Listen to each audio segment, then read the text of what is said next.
Morning. You're looking live at NASA's Kennedy Space Center, where the sun is up, and soon so will Crew 11. In just a few hours, 4 crew members, including 2 NASA astronauts, will ride this Falcon 9 rocket off the planet and head for the International Space Station.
Good morning from America's Spaceport here in Florida. This is a live look at Launch Pad 39A, the very same pad that sent Apollo to the moon and now launches crew missions to low Earth orbit.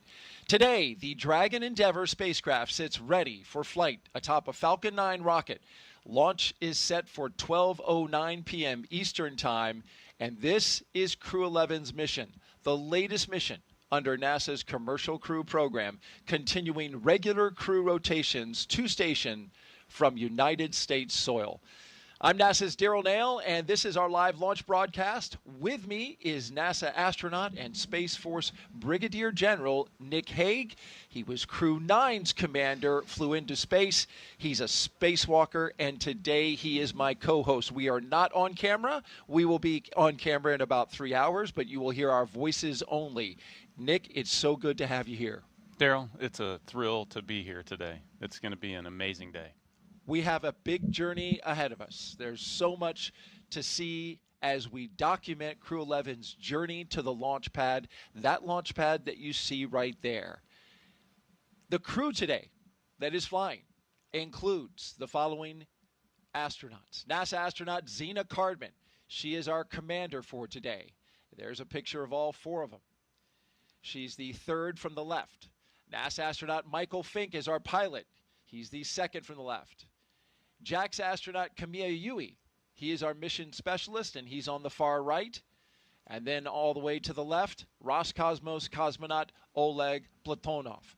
He is our mission specialist today. They will launch aboard Dragon Endeavour, making its 6th trip to space, and its resume already includes, of course, the historic Demo 2 mission, Crew 2, Axiom 1, Crew 6, Crew 8, and now Crew 11.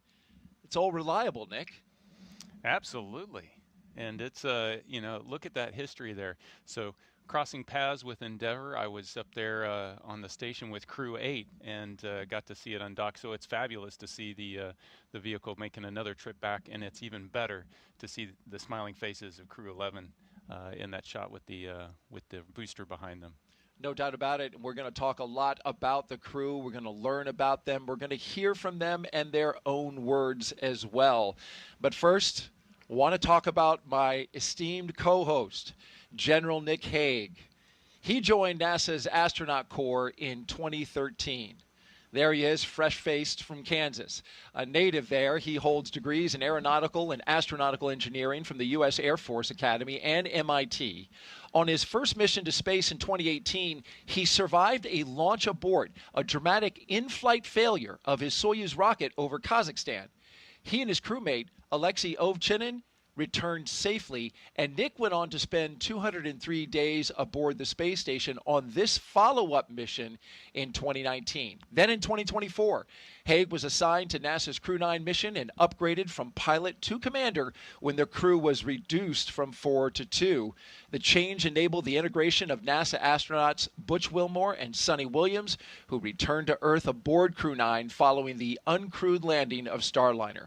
After a successful mission, the crew splashed down in March off the coast of Tallahassee, bringing Haig's total time in space to 374 days, including 4 spacewalks. What a history there. What an experience. And most recently, Crew 9. Yeah, it's, when you look at it, I think it symbolizes or epitomizes just the nature of spaceflight and how dynamic it is. And, it's not just the unpredictability associated with my history in the space program, but when you look back at all of it, it's dynamic in nature. And it showcases the professionalism, not just by the crews, but by the teams on the ground, both here at KSC and Johnson Space Center and around the globe, the tens of thousands of people that work tirelessly to respond to that dynamic challenge and make it happen day after day after day. Absolutely, and that includes the crew that's providing us this shot right now, the Kennedy Flight Operations team in their helicopter with a camera that is focused on the launch pad that we can see there, getting a beautiful shot as that Starship launch tower comes into view, another capability that SpaceX has. We'll talk more about that later. But back to the team and all the effort that goes into getting this crew ready. Right now, we don't see the crew. We're about to see them in the suit-up room. We're going to watch them get their suits checked out. What are they doing right now before we see that shot? Yeah, the day starts with some medical checks, and you're checking in with your doctor to make sure that you're feeling great, and it's that last little sync with the medical team, and then you're off to get on. You're basically your underwear. You're going to put on your diaper. You're going to put on your undergarments and get ready to walk over into the suit-up room, shake everybody's hand, and then slip into your launch and entry suit. It's a moment that's kind of full of anticipation and nerves, and you've done the suit up process dozens of times before. It's super familiar, but there's just something, there's some energy in the air, knowing that, hey, this time you put it on, the next time you take it off, you're going to be floating around in zero gravity. Absolutely. And so if you want to follow up questions with Nick, he has tremendous answers. I wanted to follow up, as he mentioned, putting on his diaper, but I'm going to leave that to you, the audience, to do that. Just send us a note. Hey, we are monitoring communications across a number of different media channels. Just use the hashtag AskNASA. Send us your questions on Facebook, X, YouTube, and Twitch. And we'll forward that question. We'll take it live on air. We'll take as many questions as we can and have Nick Haig answer these questions in the moment. He has experience like no other. There has been no other astronaut who has aborted in flight off the top of the rocket. And we're going to go into that in more detail as well later on in the show. A live looking up at the Endeavour capsule at the top of the Falcon 9 rocket. You mentioned all the checks. You mentioned suiting up. You also get a weather brief at this time. And the good news about the weather brief that's happening at this moment is that we just learned we got upgraded to a 90% go for today. That's great news. Weather conditions that support this 90% go are clear and sunny skies. The only small concern, and the reason it's not 100%, is because there is, in summertime in Florida, as you know, Nick, you've been here now for a day or so, it's hot and humid in Florida. And this time of year, in July, is our peak thunderstorm season. So we get a developing sea breeze that starts to blow in, and when that cool air from the sea meets the warm air over the land, we get percolation, we get thunderstorms. So It is 90%, but when that sea breeze starts up, it's expected, the launch weather officer for today estimated that that sea breeze is going to form storms further inland, so giving us the 90%. Man, the way you described that, it sounded very negative for a 90% chance of go. Yeah, no, look at that picture. It is a beautiful day outside. And it's not just the weather here in Florida, but it's all along the ascent corridor up the East Coast, and weather's looking awesome. And I know as an astronaut, you appreciate having all the data, so I'm just doing the same thing for the audience over here, giving them all the data. Absolutely. But you're absolutely right. Point taken. And this view right here shows it. We have a spectacular day shaping up here in Florida. It is hot and humid, that's for sure. We were out earlier, and in fact, you saw some fellow astronauts who are here that you gave a big hello to. Yeah, so the launching humans into space is a really big deal. And sometimes I think we take it for granted, but when you get down here, you can feel the excitement. You see who shows up, and this is what we're doing is not inconsequential here. This is not routine. We're going to send 4 people into space, and people just need to understand just how difficult, challenging, but important it is that we continue to do this. Something that we've been doing on the International Space Station for 2.5 decades. It's impressive. It is amazing. I was thinking about that the other day. This is the crew that is going to be on station when the International Space Station turns 25 years of continuous human presence. And I tried to think about it in context of everyday people like myself, and I was thinking, if you think about your house, if you've lived in your house for 10, 20, 25 years, imagine being able to say that there was a human being in your house at all times, 24/7, for 25 years. There was never a moment where there wasn't a human inside. Obviously, we go on vacations, we go shopping, we do things, and we leave our house. But this house floating around this planet, never has it been interrupted. That's amazing. Yeah, and we spent the first 10 years living in it while it was being built. For anybody who's ever lived through a renovation, they know what that's like.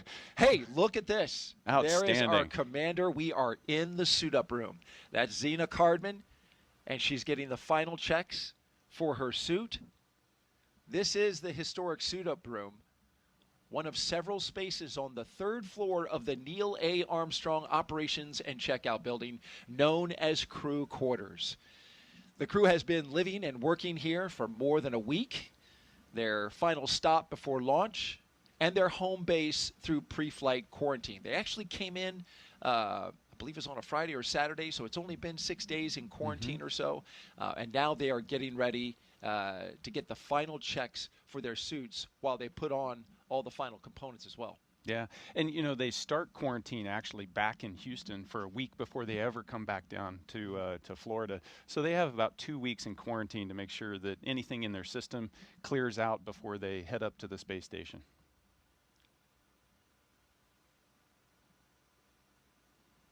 Now they're in their launch seats. What's interesting about the seats that they're sitting in is each one of these seats matches identically to the one inside the Dragon Endeavour spacecraft. Yeah, and they're going through their suit leak checks here. They've zipped up. They're making sure that their suit would hold pressure. Now, when they launch in these, you don't expect them to pressurize. It's only in the event of an emergency that you'd need it to pressurize. So in the unpressurized configuration, they're actually really comfortable to sit in.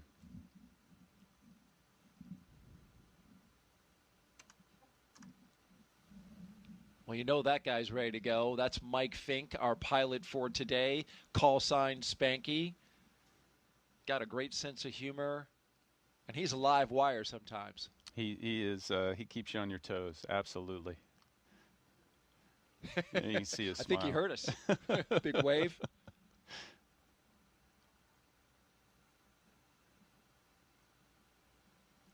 What kind of feelings are they going through in this moment? What are they feeling? From from a just being there, putting the suit on, you can imagine you're putting on a pressure suit, so there's a plastic bladder inside of there. So you're putting on essentially a Ziploc bag that is shaped the size of you, and then there's some material on there to hold it all together. So it can get quite warm, actually. So that's why they hook up the umbilical. You can see there, it's providing pressure, but it's also providing cooling air blowing in there while they're sitting there. It doesn't take long before you start sweating. So it's quite similar to just stepping out the door here in Florida today. You step out and you start sweating. Well, let's get to know the crew today, Crew 11. And we'll take a closer look by starting with our commander for today, someone Nick Hague knows very well, Zena Cardman. NASA astronaut Zena Cardman is commanding Crew 11. She was born in Urbana, Illinois, but calls Williamsburg, Virginia, her hometown. She is a scientist at heart with degrees in biology and marine science from the University of North Carolina at Chapel Hill. Before joining NASA, Zena did field work in some of the most extreme environments on Earth, including Antarctica, the Canadian High Arctic, and volcanic terrain in Idaho and Hawaii. She was selected as part of NASA's 27 astronaut class known as the Turtles. Zena was originally assigned to Crew 9, but was later reassigned to Command Crew 11 to support changes in station operations. And when she's not training for spaceflight, she enjoys rock climbing, writing poetry, and powerlifting. And there she is with a big smile and a lot of excitement. She shakes hands with some staff there. We mentioned that she was originally assigned the commander of Crew 9. You know this situation well because you were the pilot at that time. Yeah. You switched to commander. She was reassigned to a later mission. Tell me about that. How did that work, and why was that the case? Yeah, so the decision to make that change was motivated by the need to get Butch Wilmore and Sonny Williams home. The Starliner spacecraft, the decision was made to return that without a crew, and so we needed to create space in the Crew 9 vehicle. And so very late, within a month or so of our launch, the decision was made to go from a crew of 4 to a crew of 2. And so then how does that happen? You find out on Friday, this is what's going to happen, and then on Monday, Zena and Stephanie and I are in the simulators trying to figure out, okay, so how does that impact us operationally? And we're working together for the next couple weeks to try to figure out how to do that successfully.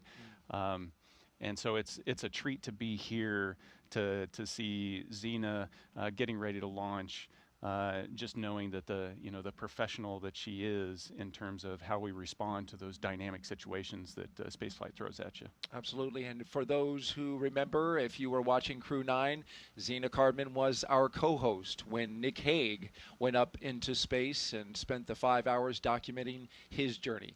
Next up is Michael Fink. He is our Crew 11 pilot. He goes by the call sign Spanky, and there he is. He's a Pennsylvania native and a veteran of 3 previous space flights, spending more than a year of his life in orbit. He first flew to space in 2004 as a flight engineer on Expedition 9, then returned in 2009 to command Expedition 18, where he helped prep the station for future 6-person crews. In 2011, he took part in the final flight of the Space Shuttle Endeavour. What a coincidence. Today, he flies Endeavour. That was STS-34 when it was shuttle, and he logged 3 more spacewalks along the way. Fink's also been a key player in NASA's commercial crew efforts, supporting development of the Boeing Starliner. He served as a backup pilot for crew flight test, helping shape Starliner's avionics and software from the ground up. He also co-hosted a launch broadcast. Outside of spaceflight, he's a passionate learner into geology, astronomy, reading, and languages, and he's conversant in both Japanese and Russian, certainly a skill that will come in handy on the International Space Station and inside his capsule, as he gives us a big wave. Yeah, no, Spanky's an unbelievable human. He is so sharp. He's also a retired Air Force officer, flight test engineer. I bring that up because I'm a flight test engineer as well, so we share some of the same perspectives. It was fun to work with him on the Starliner program and just learn everything you could from him. He's a wealth of knowledge. 14 years after flying Endeavour to the International Space Station to help build it, he is flying Dragon Endeavour to see the finished work. Yeah. It'll be exciting for him because it's changed a little bit since he's been there last time. So some things will be very familiar and some things will be new. Let's move on now to our mission specialist. One for Crew 11 is Kimiya Yui, representing the Japan Aerospace Exploration Agency, or JAXA. He's a former test pilot and Air Force officer. Yui graduated from Japan's National Defense Academy in 1992 and rose to the rank of lieutenant colonel in the Japanese Air Self-Defense Force. He was selected as a JAXA astronaut in 2009 and made his first trip to space in 2015, spending 142 days aboard the International Space Station as part of Expeditions 44 and 45. During that mission, he made history as the first Japanese astronaut to capture JAXA's H-2 transfer vehicle, a crucial piece of cargo hardware. He also helped build out a new experimental module inside the Kibo, Japan's laboratory on station, and he carried out 21 experiments on behalf of JAXA. In 2016, Yui was named chief of JAXA's astronaut group, and today he's on his way back to space. Shares a lot of similarity with your background, Nick. Yeah, no, Kimi is great, and I've had the chance to work with him intermittently over the last decade, and that's just one of the treats of being part of the astronaut corps is getting to work with our international partners and our colleagues, and to see the same sense of passion that they share for the human exploration of space that everybody in the U.S. does. That common bond, even from a country, clear across the other side of the world. It's infectious and it's universal. And you get to go over there to those locations and train with their agencies as well, right? Absolutely. That's some of the special parts of the training program is getting to go visit, experience the culture, maybe even sing a little karaoke. That sounds like a story, something you've done. Not well. I won't put you on the spot and ask you to hum a few tunes, a couple space tunes, at least not yet. Let's round out the crew and get to Oleg Platonov. He's our mission specialist, flying to space for the very first time. He's a cosmonaut with Roscosmos. There he is. That, of course, is Russia's space agency. He's a graduate of the Krasnodar Higher Military Aviation School of Pilots, where he earned a degree in engineering and the rank of lieutenant. Platonov completed his cosmonaut training in 2018 and was certified as a test cosmonaut that same year. Earlier this year, Roscosmos announced he would launch to the International Space Station aboard a Crew Dragon vehicle as part of Crew 11, marking a new chapter in international collaboration. He is married, has one child, and today begins his first journey to space. Yeah, so right now you can see him in the suit-up room. He's just finished his leak check, and now it's time to take pictures with all the support crew. It's exciting. The first time you're getting ready to suit up to go, there's a lot of uncertainty. They've done the dry dress just a few days ago, so they know what's happening. But what was missing during the dry dress that's there now is all of the emotions leading up to that the moment of liftoff. And they had a successful dry dress. Everything went according to plan. It was supposed to be followed by a static fire, but that stopped at around 54 seconds. They then did the static fire the next day, and it checked out. There was an issue apparently with some ground equipment, but moved past that pretty quick and got a test fire, a full duration test fire of those engines that they will ride today. Yep, all systems go. Everyone who you see in the room wearing a black ninja suit, we call them ninja suits, there they are SpaceX employees, except for this gentleman right here, number 30. That is astronaut Marcos Barrios. He is in the role of astronaut support person, or what we call the ASP. And tell me what his role today will be. Yeah, so he's the direct support to the crew. Effectively, he's the representative for the Flight Operations Directorate and the astronaut office He is the person that's going to ride with the crew and the launch pad team all the way to the launch pad. He'll be there at the White Room and be able to observe and make sure that everything is going well, and also, whatever the crew needs, he's there to ensure that they get that last little support up until the hatch closes. Did you call upon the AS for any reason in any of your flights? I'm trying to search think through the archives. Yeah, no, it was just comforting to know, and so it's like, hey, can you let my wife know, pass a little message, there's some, emotional, psychological support aspects of this more than just the logistical aspects, and it was nice to know there was somebody always there watching your back. Comforting. Yep. It really must be. He's a fellow astronaut. He's in your office. You see him regularly, and especially on the training for the mission, you see him throughout. Yeah, and for the last 2 weeks, he's been in quarantine with the crew. So you've got very close contact with him, and they're watching and following and tracking everything that's going on with you and giving you what you need. As we see the crew there, the 4 members of Crew 11, spending their last minutes with many of the individuals who have helped them suit up to this point. They'll depart in their crews to go out to the pad. Let's talk a little bit about how this crew trained extensively for this mission. Nick, talk me through some of the training that we're going to see here shortly that begins with, well, hold on one second. I see a card game starting to form and astronauts gathering around the table. So let's talk about that. This is an important moment and a tradition as well. Yeah, the astronauts are not anything if they're not superstitious. So this is one of those traditions. The chief of the office, you can see there, Joe Akaba, is dealing out a game. The game changes, every mission. It's really up to the chief of the office to figure out what that game's going to be, but the goal is the same. You go until the commander wins, and you have shaken off all of the bad luck, if you will. Sometimes it can go quick. Sometimes you need a few hands to make sure everything works out. What game did you play? We just went straight high card. High card, yeah, I see that a lot. High card. It was simple. And it took one hand, and we were ready to go.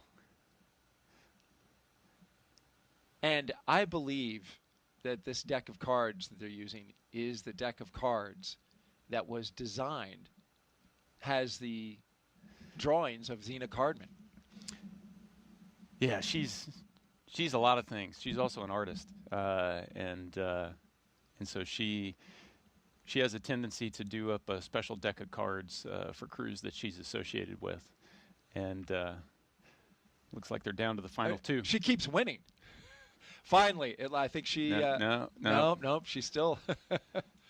Mike Fink and the commander still holding in. We may have to shuffle the deck. This may be a first, Nick.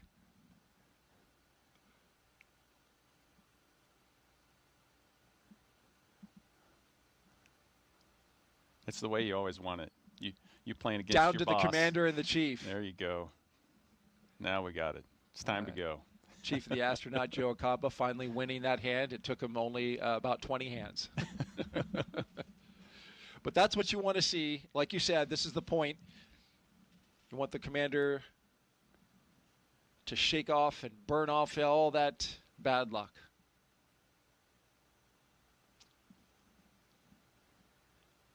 I see another astronaut there in the corner and the left-hand side there. Yep, Eric Bowe. He is the chief of our Vito office, so basically the astronaut office that owns the crew quarters.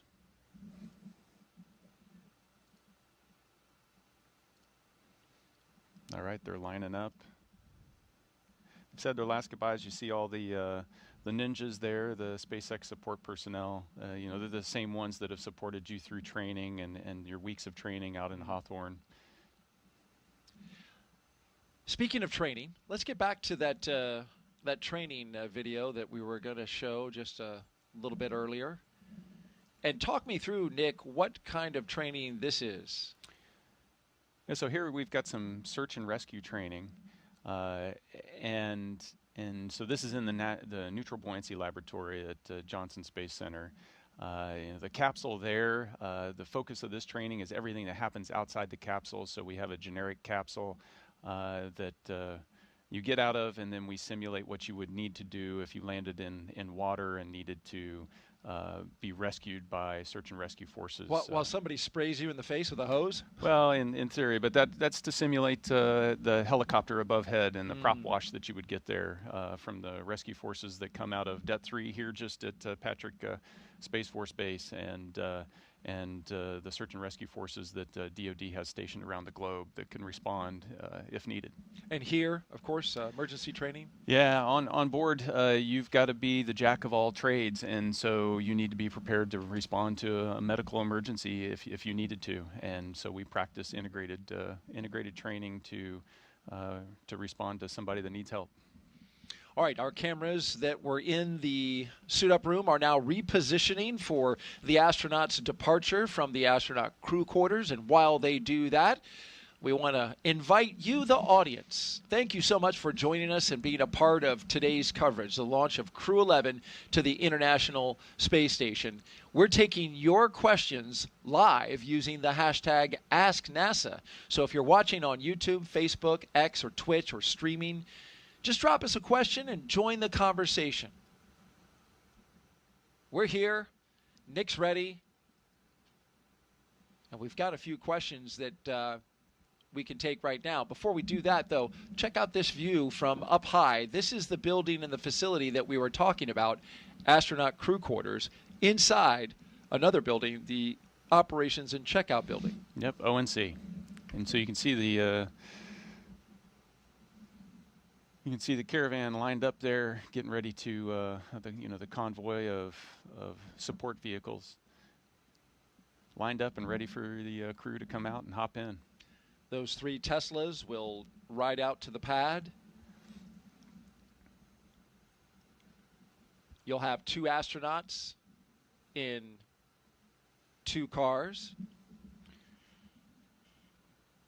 And of course, these are equipped to keep the astronauts comfortable as they drive out to the pad, which is roughly a 20-minute drive from this location. Yeah, they've got little cooling packs that you can connect to. Same cooling packs you might have seen in the footage from the suit room while they were standing around and saying their last goodbyes that they were hooked up to. They'll move those cooling packs into the cars. Like I said, if you don't hook up to that cold air, you'll start to sweat pretty quickly. Absolutely, especially in this heat. It doesn't take much. Yeah, you can see some of the families coming in to be able to say their goodbyes.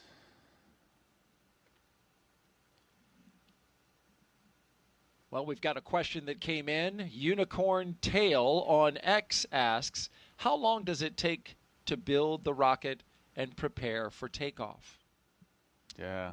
So we had the fortune as we were preparing for Crew 9 to meet the team out in Hawthorne that built the booster as it was being ready to ship out, and it's amazing to see, and every time you peel back another layer of the team, you find another group of 30 or 40 people that are just working tirelessly, and so it takes months, years to get to that point. You're looking at a booster here that's flown before, and how can you tell that? It's got a little bit of soot on the side, and so the turnaround for the vehicles or for the rockets is much quicker, but the initial construction takes some time. And this booster that you mentioned, flying 2 previous flights, Starlink and Axiom 4, which what's impressive to me about that is Axiom 4 was just last month. And so they have gotten, SpaceX has, able to turn around the refurbishment of a booster in that amount of time is incredible.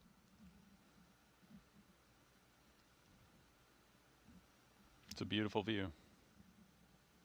A beautiful view, and we mentioned the heat. There is a heat advisory today, but in the early going, the cool hours of the morning, SpaceX did some get-ahead work today to prepare for propellant load, which comes much later in our timeline, around T-minus 35 minutes, about 3 hours from now.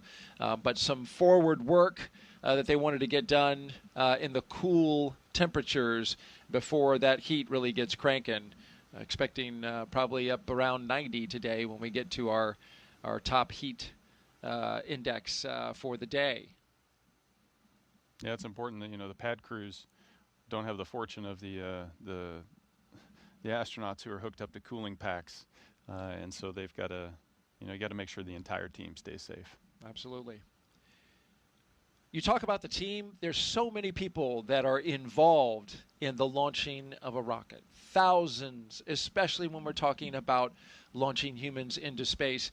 And so, Nick, not too long ago, just a week or so ago, you came to the Kennedy Space Center to say thank you to a lot of the people who supported your Crew 9 mission. Yeah, it's a treat. In the lead up to launch, in the months of training, you don't have the opportunity because you're so scheduled. You don't have the opportunity to get to meet everyone, and so going through the headquarters building, everybody from the top floor down to the guys here in the mailroom, everybody serves a critical function that keeps this machine working and flowing and able to do the things that we're about to witness that are just really hard to do. And so it was a treat to come over here to Kennedy Space Center. It's a treat to visit over on the Space Force side at Cape Canaveral Space Force Station and Patrick Space Force Base. That joint team, it makes this place extremely special. This is the preeminent place to launch humans into space. And that workforce makes it happen every day. And it is still the only place in the world at the moment where you can launch astronauts to the moon. And of course, that is going to happen again early next year with the Artemis II mission. A very special place indeed. And now you're looking at the doors that Crew 11 will exit out of. This is a very historic part of the walkout. It's called walkout. This is where all 4 crew members come out. We are going to watch them leave the crew quarters and then come out to greet their family that we showed you in those wide shots. You're watching live coverage of the launch of NASA and SpaceX's Crew 11 to the International Space Station. We are currently T-minus 3 hours and 32 minutes until liftoff. We are awaiting the crew's departure of the astronaut crew quarters, where they have been for a little less than a week, preparing for their mission to go into space. Inside now, you're looking at the hallway that they'll walk down.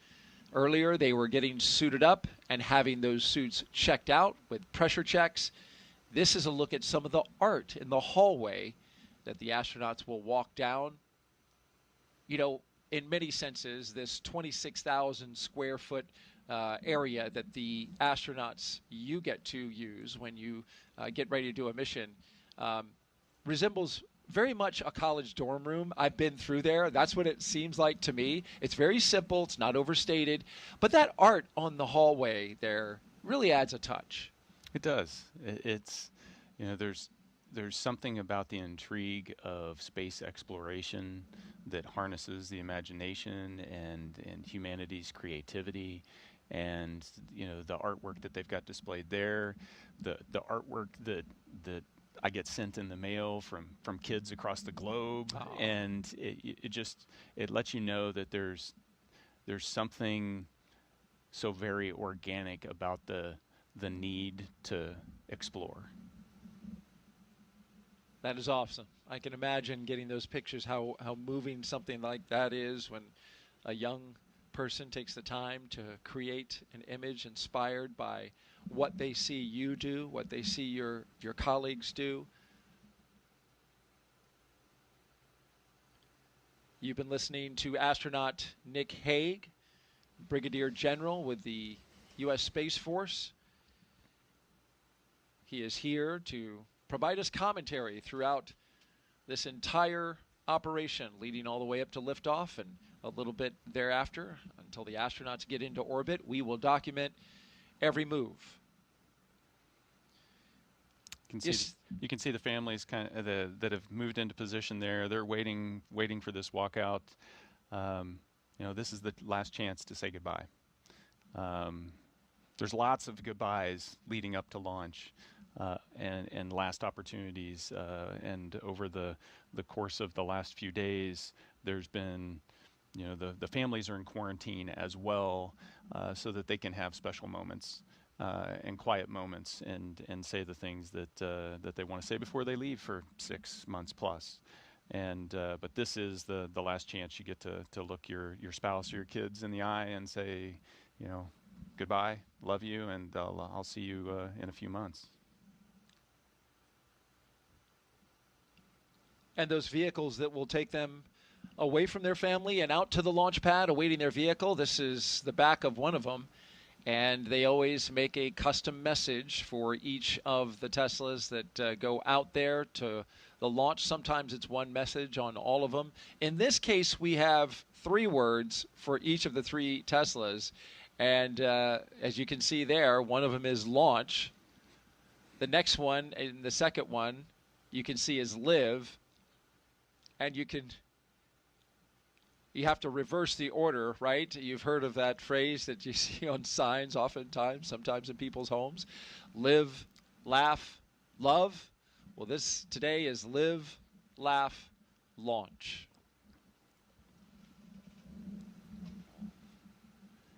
And you might ask, what have the other crews chosen? Well, we have the answer for you. What is in a name?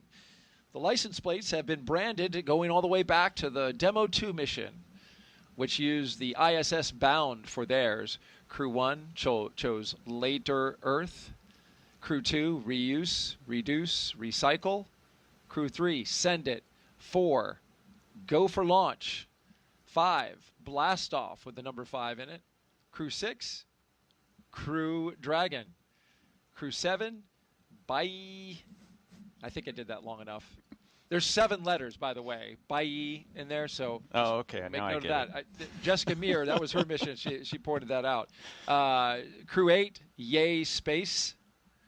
Crew 9, I don't know who came up with this one, but ready for it? Ready for it. You were ready for it. That was your mission. Crew 10 was liftoff with a 10 in the middle.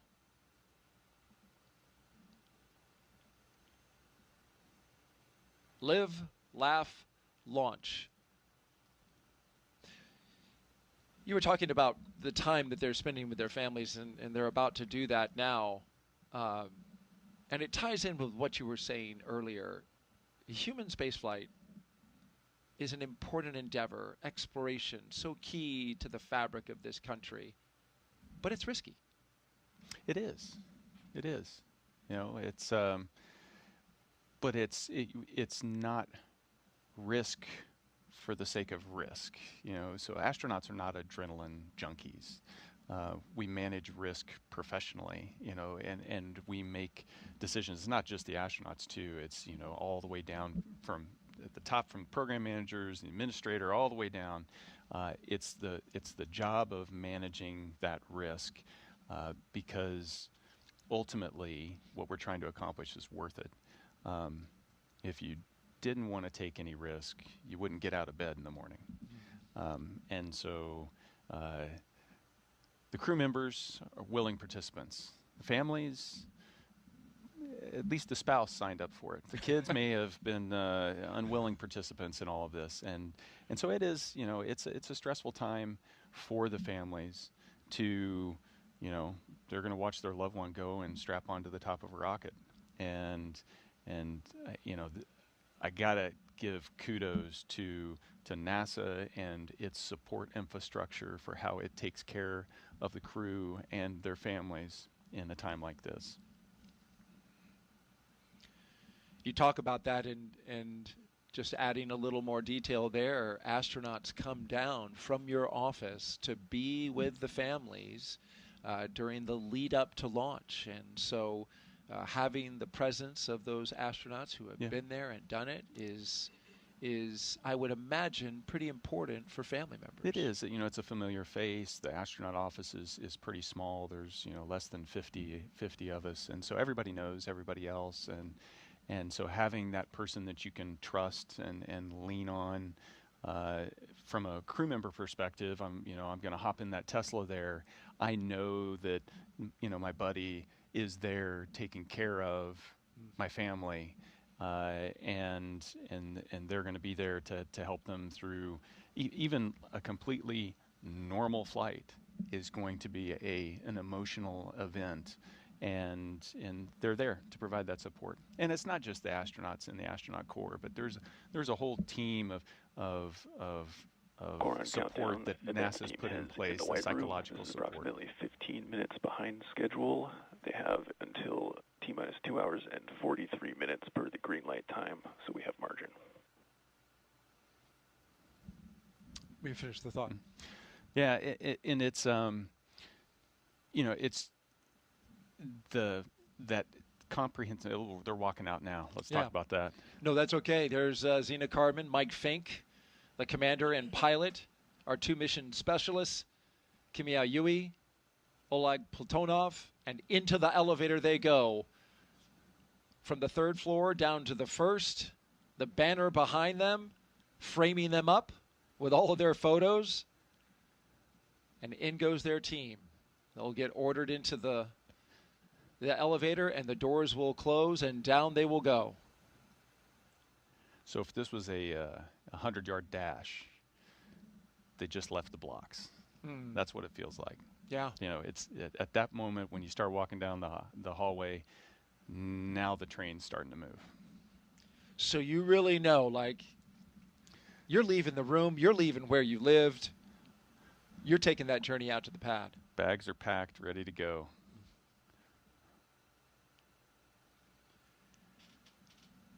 I want to take you back to a moment where the crew got together and signed their mission patch. This is a tradition that has been going on for years now, since the resumption of the crew flights from American soil. Each crew member, there's Zena Cardman, our commander, signing the patch. Mike Fink as well. You signed this patch, Nick, for Crew 9. Yeah, just above there, so you can see the Crew 9 patch. Oh, he's going. I like that. Oleg's got a great sense of humor. That's what Mike Fink said about Oleg. He says he's even funnier than he is, which I guess Mike thinks quite highly of his own sense of humor. I know I've laughed when I've been around him because he's a funny guy. He is quite funny. And, you know, so you can see all those patches around the door. There should be a Crew 11 patch around there as well. Got to have good eyes to see that, though. That's an eye chart. Yeah, it's an eye chart test. This, of course, another place where crews put their patches before they go out. That area around the door and the framing, you know, was replaced at one point in time. But every crew that has launched from crew quarters going back to Apollo has put a patch and a sticker up on that frame, at least going back to where they changed it.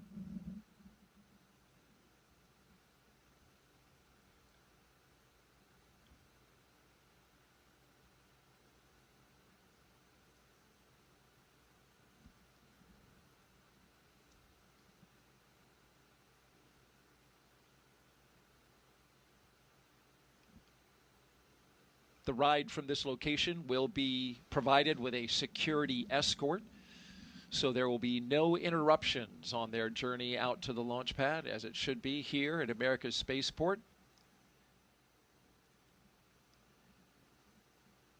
As they drive out to their destination, which you see there. Countdown. Side hatches opened. This is approximately 15 minutes behind schedule. We still have margin to our T-minus 2 hours, 38-minute green light time. And there you hear an update from the launch director at SpaceX and informing us that they're behind schedule out at the pad, but they've got margin.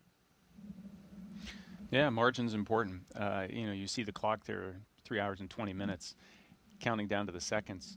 The way you've got to launch into space, you've got to make sure that the orbit of the station is overhead when you launch, and so it has to be timed down to the second. And here they are, Crew 11, walking outside for the final time before launch and into a mission years in the making. Goron countdown. Crew walkout is underway on schedule.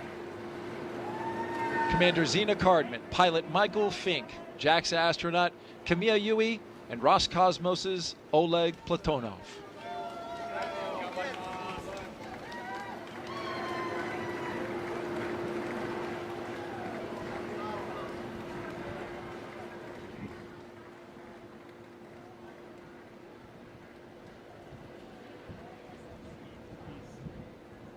I see some Crew 11 shirts down there.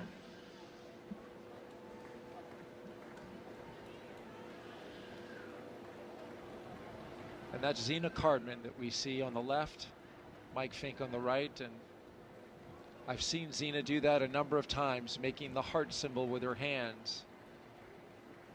Certainly sending her love to her family who have supported her. Yeah, you don't get there on your own. None of these individuals have gotten there on their own. It takes the support and love of family and friends and colleagues, and it's a team sport.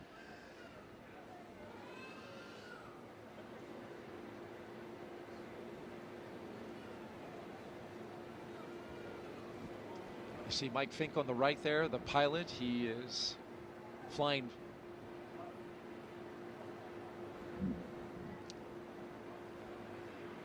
He is flying along in his kit a Gamasa, which he is, he tells us his wife is of Indian origin, and the Gamasa is used in the state of Assam as kind of a scarf, and so he's taking that with him. He's taken a scarf from his side of the family, that side of the family, for all 4 of his flights. A token, certainly, of their blessing on this flight today, but also has sentimental purposes. Yeah, little bits and pieces of home that we can take along with us. And I mentioned that we're big into traditions and rituals and superstitions, and you'll find that lots of crew members have their little token of good luck.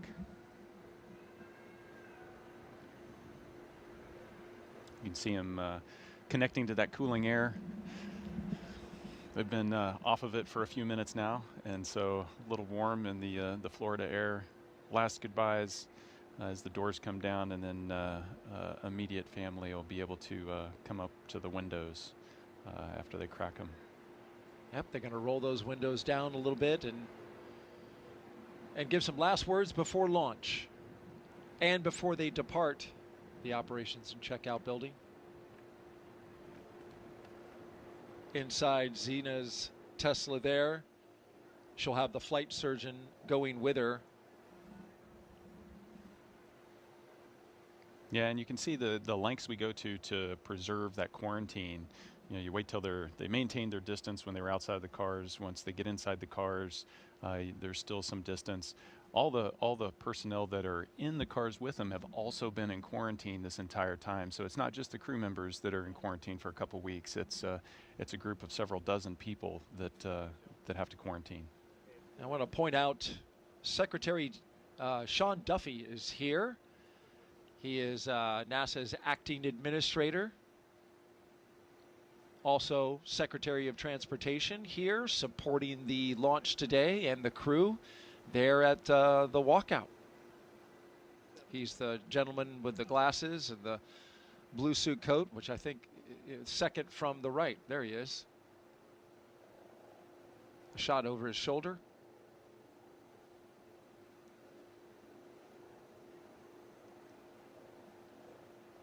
He just took the reins of NASA just a few weeks ago. He's doing so on an acting basis until an administrator can be nominated and then confirmed by Congress. A look inside the window, Zena Cardman giving some waves. And I imagine emotions must be running high. How can they not? You've been waiting for this moment for a long time, and now you've said your goodbyes. It's tough to say goodbye to family that you're not going to see for a while, but you're also excited to get that car rolling and get on with it. And indeed, they are off. Crew 11 on the road to Launch Pad 39A. The Teslas are rolling out from the Neil Armstrong building, escorted by security for the 20-minute drive. Lyo seals are removed and installation is complete. This is about 10 minutes behind schedule. Again, we have plenty of margin to our green light time. Team is making up time. Well, that's a good call out there. We were running 15 minutes behind, but as you heard from the launch director, they have made up 5 minutes, now currently only 10 minutes behind schedule, but they do have margin, so there is the team and the launch team will continue to work this, and the flight crew right now headed out to the pad. Their next stop, a rocket, waiting to launch them into orbit. No pressure, just your average commute today, Nick. It's not your average commute. You got this police escort with helicopter support, and you get to run every red light and run every stop sign. Absolutely. It's a beautiful sight there. Of course, I say that in jest. This is a very special road trip from the astronaut crew quarters out to the launch pad, where they will join up with their spacecraft and rocket. We want to learn about this crew. We want to share their story in their own words. So let's hear from the commander of Crew 11, Zena Cardman, as she shares her path from field science to spaceflight.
And those are all 4 members of Crew 11. If you're just joining us, we are currently T-minus 3 hours and 1 minute until liftoff of those 4 individuals who make up Crew 11.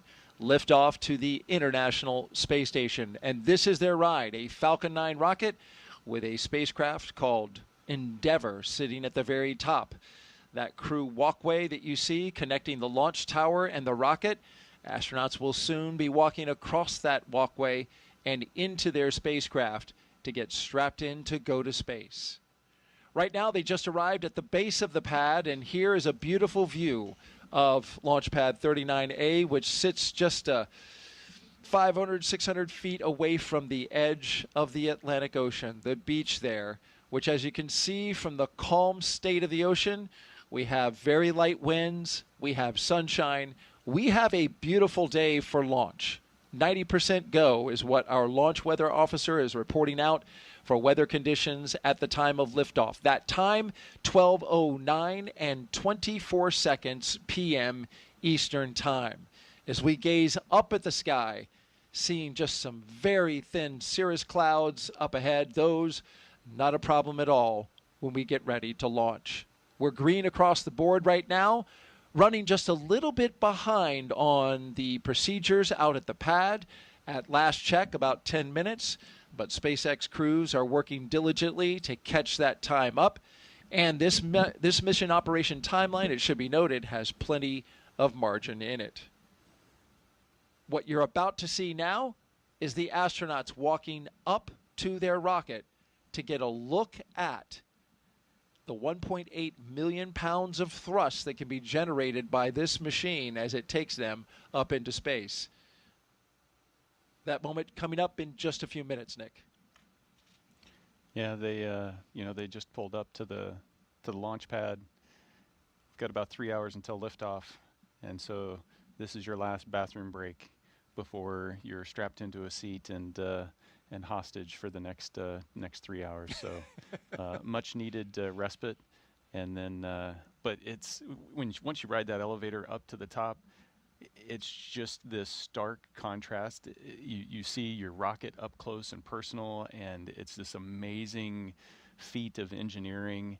And then the backdrop is the beautiful Florida coast and the waves crashing onto the beach and a breeze in the face. And it's just a spectacular moment once you get to the top of the launch tower. You painted quite a word picture there, and we are about to see what that looks like through the eyes of the astronauts as we document their journey up the launch tower, across the walkway, and into their capsule. In the meantime, we want to take some questions that we've been asking and getting and receiving from our audience that's watching around the world. Those who have put their questions forth to our astronaut co-host, Nick Hague, a brigadier general with the Space Force and a NASA astronaut. Austin asks, my son, Knox, age 8, would like to know, how do you get to the space station when it orbits around the Earth so fast? And that is fast. Countdown. Advanced team have completed their preps for crew arrival, and crew are heading up the tower on schedule. That's great news. Sounds like they made up all of that 10 minutes that they were behind. That's a great call out. Yes, station goes 17,500 miles per hour. How are you going to catch up with that? Yeah, so Knox has got it. He's got his finger right on it. You've got to start going that fast. So the rocket's going to take off going vertical, and it's accelerating. But after a few minutes into flight, the rocket pitches over and is basically going horizontal and continuing to accelerate as it falls back down toward the Earth. And so you're turning all of that fuel, the 1.8 million pounds of thrust that you were talking about, you're turning all of that into velocity. So right now they're going 0 miles per hour. After 9 minutes of lighting that rocket, you're going to be going 17,500 miles per hour. And it's timing. So that's why we're counting down 2 hours and 56 minutes to liftoff to the second, because that's when the Earth rotates underneath the International Space Station's orbital plane, and then that's the moment that we have to take off. So it's an instantaneous launch window. And that instantaneous launch window at exactly 12:09 and 24 seconds p.m. Eastern Time.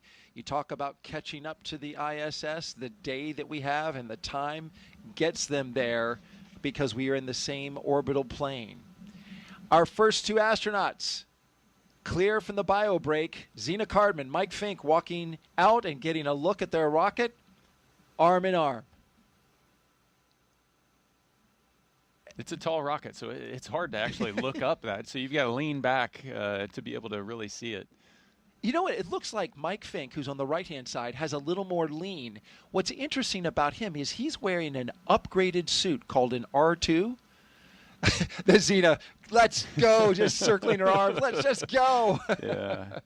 But he's wearing an upgraded suit that SpaceX says has more mobility and more flexibility in it. Well, he just demonstrated that. Well, I he guess. sure did, didn't he? Oh, no, Xena wasn't going to be outdone.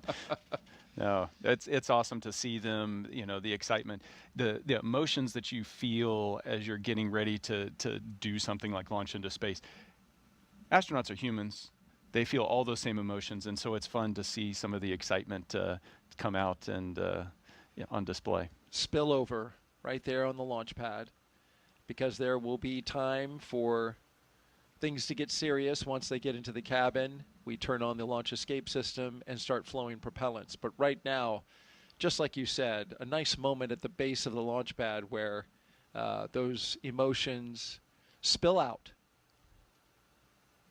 But talking about the suit, Mike Fink is the only one who is wearing, you can contrast his suit with Xena's. It looks exactly the same, but it's constructed differently. It has a circumventual zipper as opposed to a vertical zipper. So as you know, you got into your spacesuit like a onesie. His spacesuit has been upgraded and redesigned and has that circular zipper that allows 7 inches of flexibility in the suit so you can adapt it to different body sizes. Whereas the suit that you wore and that Xena is wearing and the rest of the crew has to be tailor-made, and there's not much adjustment on those. Yeah, and it's also a demanding engineering challenge because it has to be mobile when it's unpressurized, but then when you inflate this, you also have to create a volume where you can be inside of this rigidized suit and be in there comfortably for hours if need be.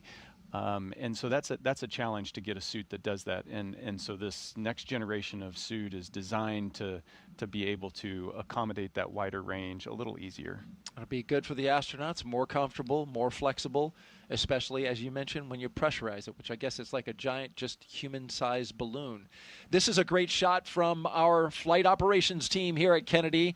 You can see the 2 crew members, somewhat small, getting ready to enter the crew access arm. And here they come, Commander Xena Cardman and pilot Mike Fink, getting ready to board Dragon Endeavour. And they are all smiles. Ear-to-ear grins. It's awesome to see. And what a beautiful vista behind them as you look out at the views of the spaceport.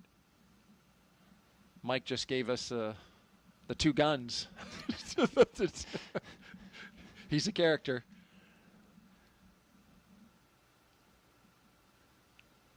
Now, before they get into the spacecraft, some important business at hand here, wanting to make sure that no FOD or foreign object debris goes into the spacecraft. So the 2 suit technicians and the closeout crew there, making sure that they take care of that, as well as this tradition right here, Nick. Yeah. Got to sign that wall. That means you're going. And so every crew that's launched off of, commercial Crew Dragon launched off of 39A has been able to sign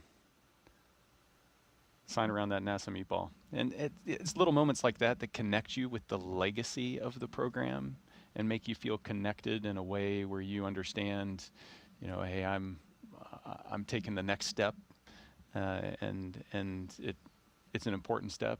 There's a lot of people that got me to the point where I can take this step, and hopefully there's a lot of people coming after me that are going to continue to take steps. Countdown. Crew are in the white room, and this is on schedule.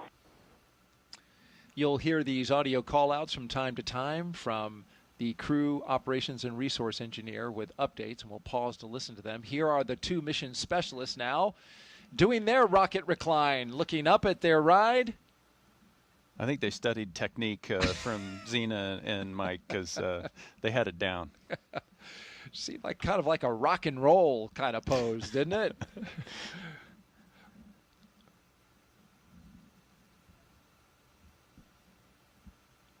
They will be riding the other elevator. This, of course, is Heritage Space Shuttle equipment. Those elevators, they used to just have numbers in them. And they're headed up to the 275-foot level, so 28 stories high are the crew on the left, all the way up at the top. The crew at the bottom now getting ready to ascend that distance. SpaceX changed the buttons inside a little while ago to have the top button for 275 say Space. Yeah. Did you punch it? Yeah, absolutely. That's pretty cool. I would like to go to space. Can you press space for it? Did your fellow crew member say, can space, please? Can you press that button for me? Make everybody wait uncomfortably long. That is something you would do. Maybe. So Mike carefully getting into the spacecraft here, which that takes a bit of physical effort, right?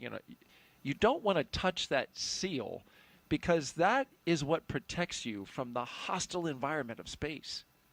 Yeah, absolutely. That side hatch is going to stay closed the entire time you're in space. The next time you're going to open that is when you're bobbing around in the Pacific, and the recovery teams open it up to get you out.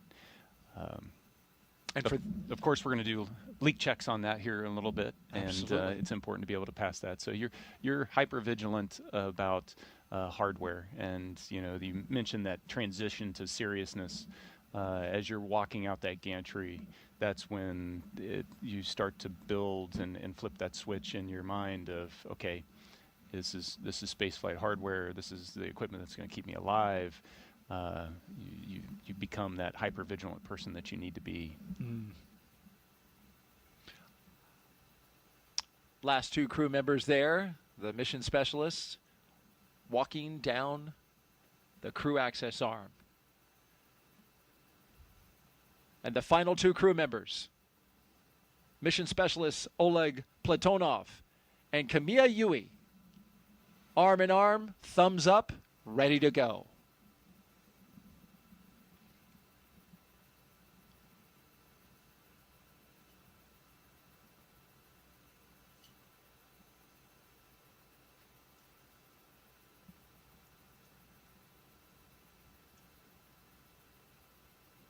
Split screen there, looking outside and inside the White Room.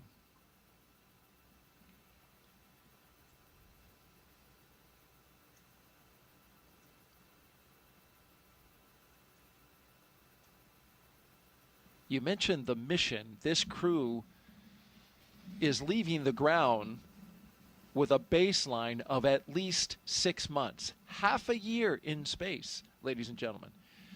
But they are being considered, and research and study and certification process is underway to expand this to an 8-month increment, 2 months longer.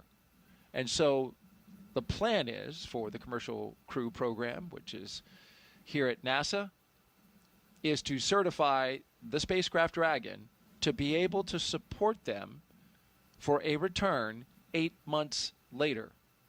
We know they can live on station for 8 months. We've had astronauts live there for a year. But that is a long-duration space flight. And so the hope is that they certify them for 8 months and they can return 8 months later, hoping to get it by October.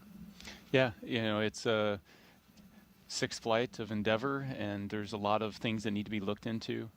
From a crew perspective, the mindset has to be, I'm going for 8 months.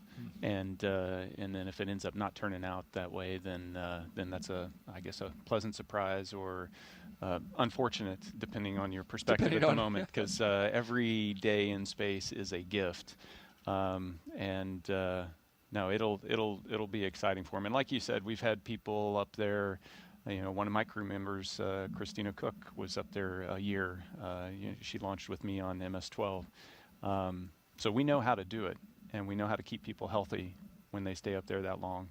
It really comes down to expectations and expectation management with crew members as well as families, as well as the entire team that has to support this particular mission, because it's not just the crew and their families, but that entire support network is on call while they're on orbit. That's an interesting point to think about. I hadn't thought about just how that kind of puts the family, as you mentioned, on call as that entire time. They have the moments where they get to connect with you via video phone and high-speed connection, but as long as you're up there, they know that you're not here on Earth. You're in space, and you and your crew are being supported by this international laboratory, which has been doing it for 25 years come November 2nd. You're watching live launch coverage of NASA and SpaceX's Crew 11 launch to the International Space Station. I'm Daryl Nail, and I'm joined by NASA astronaut and Brigadier General Nick Hague. We've counted down about an hour and 20 minutes so far, and we're cruising to liftoff. T-minus 2 hours and 44 minutes. T0 is 12:09 p.m. Eastern Time. A look at the signatures on the wall inside the White Room. And I would love to see if we can make out my co-host's signature there. You Nick won't. Hague? You won't. No? I launched off Slick 40 over at Cape Canaveral Space Force Station. Indeed you did. Yeah, so there's two lonely signatures over there on Space Launch Complex 40 right now. That's right, and that was a late change, and my apologies for that, because you were initially supposed to launch off of 39A. Yes, it was. We were the first to launch off. We were actually the first humans to launch off of that launch complex. The certification process, you mentioned the certification process for extending the life of Endeavour. Same kind of thing happens for the ground station as the launch complexes, and they were able to get that process done in time to support us to be able to launch off there. So it was a thrill to be able to be a member of the Space Force and launch off of a Space Force launch complex. That's pretty cool. Yeah. And you're the only two signatures there. Yeah. Well, hopefully we can that's fix that. Hopefully yeah, we can fix that. Yes, absolutely. SpaceX has 2 launch pads here that are human rated for spaceflight, and that gives them great redundancy, great capability as well for NASA to have access to.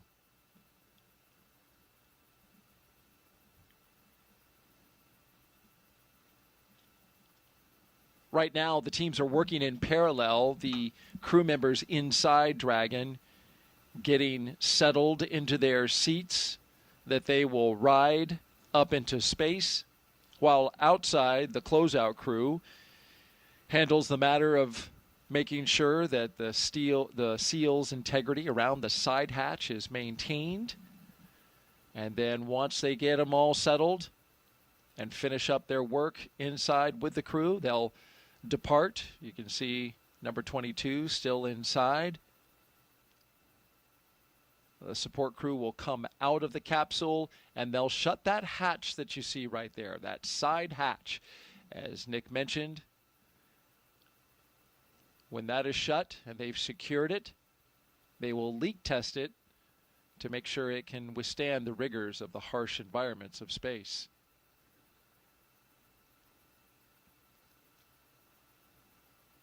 But in order to see and communicate with the crew that's inside, both of the closeout crew members here taking a knee. Yeah, you can see a couple of the ninjas inside. They're, principally getting everybody strapped in nice and snug. Then they're also providing them with some of their personal equipment. You see the white satchels that they'll wear on their thigh. It's a place to put their tablet, as well as some writing utensils and some other things that they may need in terms of personal gear.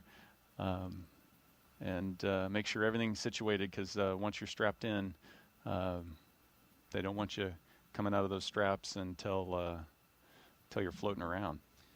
Certainly want all that in order and in place for the very exciting ride up into space, but it's also going to be a long one, Nick. This is a 38.8-hour phasing, which means from the time that they lift off to the time that they dock to the International Space Station, almost 40 hours in space. This is the longest ride to space so far for NASA's Commercial Crew Program, flying the Dragon, which we are now in our 12th flight, Crew 11, the 11th operational mission, but we have to include Demo 2, which was the first test flight. Yeah, 40 hours is a long time. So it only takes, less than 10 minutes to get to space. And then, this gets back to the question before of how do you catch up to the space station? Well, we phasing is the word that we use, but essentially in different orbital altitudes you move different speeds, and so we adjust the orbital altitude of the Dragon capsule to allow it to catch up to the space station, and in this case it's going to take 40 hours to do. Most of that time, a few minutes after they have arrived on orbit, they're going to be able to take their spacesuits off, and then essentially you're camping out inside the Dragon capsule, waiting for those 40 hours to elapse so that you can dock and open the hatch and get to work. That's astronaut Nick Hague, commander of Crew 9, flew just a couple missions ago for NASA. Also flew... SpaceX, Dragon, ready for com checks. SpaceX copies, we are configured, so seat 1, seat 2, seat 3, seat 4, com check. Seat 1, loud and clear. 2, loud and clear. 3, loud and clear. Seat 4, loud and clear. Core, loud and clear. Umbilical com check complete. Report when ready for seat rotation.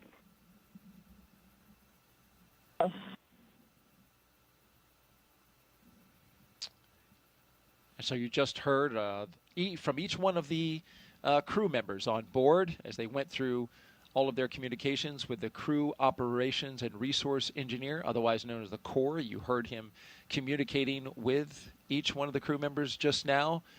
As I was mentioning, Nick Hague flew 2 Soyuzes to space. The first one didn't make it to station, was an in-flight abort, came back down to the ground. You flew again the second time. On MS-12, you did make it to station.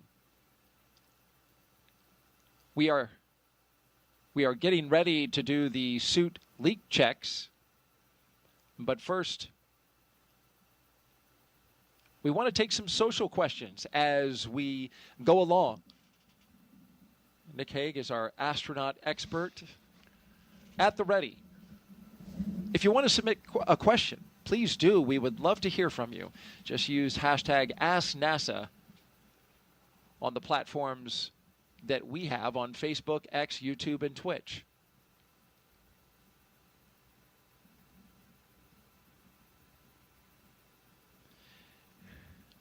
And we have a question in the lower right hand of your screen. Yes, Benny asks, what was the hardest part in becoming an astronaut? I think that's a different answer depending on which astronaut you ask. There's so many things that we have to train to be able to do, whether that's, operate high-performance jets, aircraft, spacecraft, or learn the engineering behind all the systems on board of those that keep us alive, to the medical support that you might need to be able to provide because you need to be the doctor for the crew. But I think for me, the single most challenging aspect was learning a second language at the age of 38.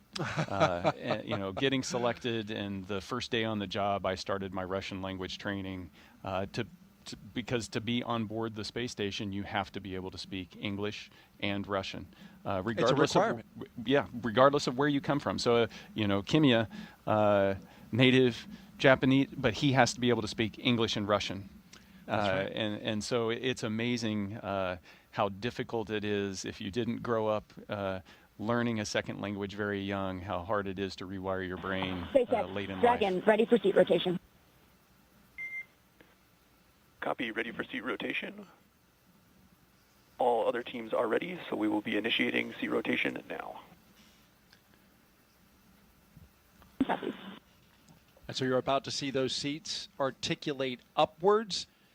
This is their entry position, but they will now be articulated into launch position so that they are resting on their backs and able to see those screens just above them, just above the heads of the pilot and commander. You can see Zena Cardman currently touching some of the buttons in the screen on just ahead of her, the heads-up display. And there they go. Getting some waves from the camera person who is on the launch tower right before they back out and shut the hatch. Boots up. Yep, that position is important because when you're launching, you want to make sure that G-force is coming through your chest because it's easier for your body to handle. But then when you're landing and the impact of landing, you want to make sure that you're in that more upright orientation. It's all for crew safety. It does allow them to see the displays better. Dragon SpaceX, seats are in the launch position. With that, you are go for Section 2, suit leak check preparation. And now that they can see those displays better, they can start operating them. And so Zena's going to step through suit leak checks here with the rest of the crew. I did not know that they articulated them down for re-entry.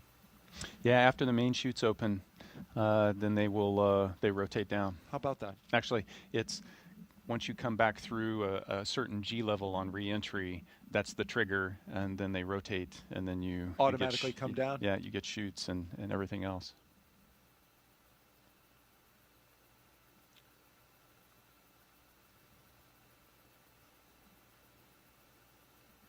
Now that we have Crew 11 seated inside of the spacecraft, we want to go back and hear the story of your first space flight, Nick, which was, to say the least, an adventurous one. One that did not end with you getting to the International Space Station, but rather an in-flight abort. This helps us underscore just how important safety is in this moment as the astronauts prepare. So here you are, a number of years ago, getting ready to launch for MS-10, giving a wave goodbye. Talk me through your first space flight. Yeah, when I look at this picture, it almost snaps me straight back. It's a beautiful fall day in the steppes of Kazakhstan. We're on, the same launch pad there that Yuri Gagarin launched into space on. And so you feel that deep connection, that legacy I talked about, the human exploration of space. And so we're getting ready to walk up to the elevator. There's a few stairs. It's a turn back photo op and wave to the management that's taken you all the way up to the base of the rocket that's sitting there, that's white with frost because it's full of rocket fuel at that point, and you're on your way.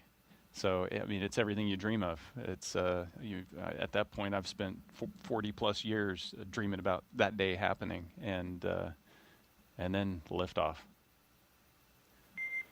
Copy, tear complete. You have a go for Section 3, suit leak check.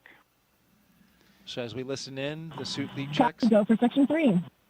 they will pressurize the suits of the crew inside the cabin. Very important matter. As you're lifting off here, what are you feeling? In many respects, the feeling of the Soyuz lifting off the launch pad is very similar to Dragon.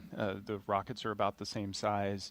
You feel just kind of this slowly increasing pressure of being pushed down into your seat. The rumble and the kind of the subtle vibration as you're going, but it's pretty smooth. I'd liken it to being in an electric car and somebody just kind of smashing the accelerator, pushing you into your seat, and you're off. And it was, a smooth ride for the first 2 minutes leading up to the point where those external boosters you see on the base of the rocket are empty, and then they need to separate from the rocket. And that's what led to this moment right here, Nick, when those boosters didn't do quite what they were supposed to. Yeah, one of them didn't. They're supposed to propel themselves away from the center, the core stage. One of them that didn't do that and actually impaled the core stage, caused it to essentially disintegrate in that split second. So we're 30 miles above the Earth, going 4,000 miles an hour, kind of pointed straight up. As that happens, it tilts us a little bit, and in that second in which all that occurs, the launch escape system pulls us, my crewmate Alexei Ovchinin, the commander on the mission, and I, to safety. And that shot is the shot before. If we look back to that one, it's blurry because that's a screenshot from just how violently things were shaking. Yeah, inside. there was in that instant, the indications to us are a flashing red light, an alarm's going off, and then there's a little red indicator that says there's a rocket emergency, and then you're also being shaken kind of side to side for a second or so. And then it's peaceful, because at that point we're going so fast, we've come off, we're just kind of coasting uphill in this slow tumble to the edge of space. And I can remember looking out as we got to the top of that trajectory and seeing the dark black of space and the curve of the Earth below, and thinking to myself, well, we're not going to get there today. Just not going to make it. Yeah. And so, in the moment, you have those little moments where the reality of the situation pops out. Now it's, it starts to set in, okay, what do I need to do to survive? And that's get back into the procedures. Right. And so that view we saw from looking up in the sky, your rocket is coming apart. You no longer can ride that into space. It's done. Now you're on the emergency systems. And you come down back to Earth. And that's you on the right, in the middle, right middle, hugging your wife. Yeah. And that looks like quite the deep embrace.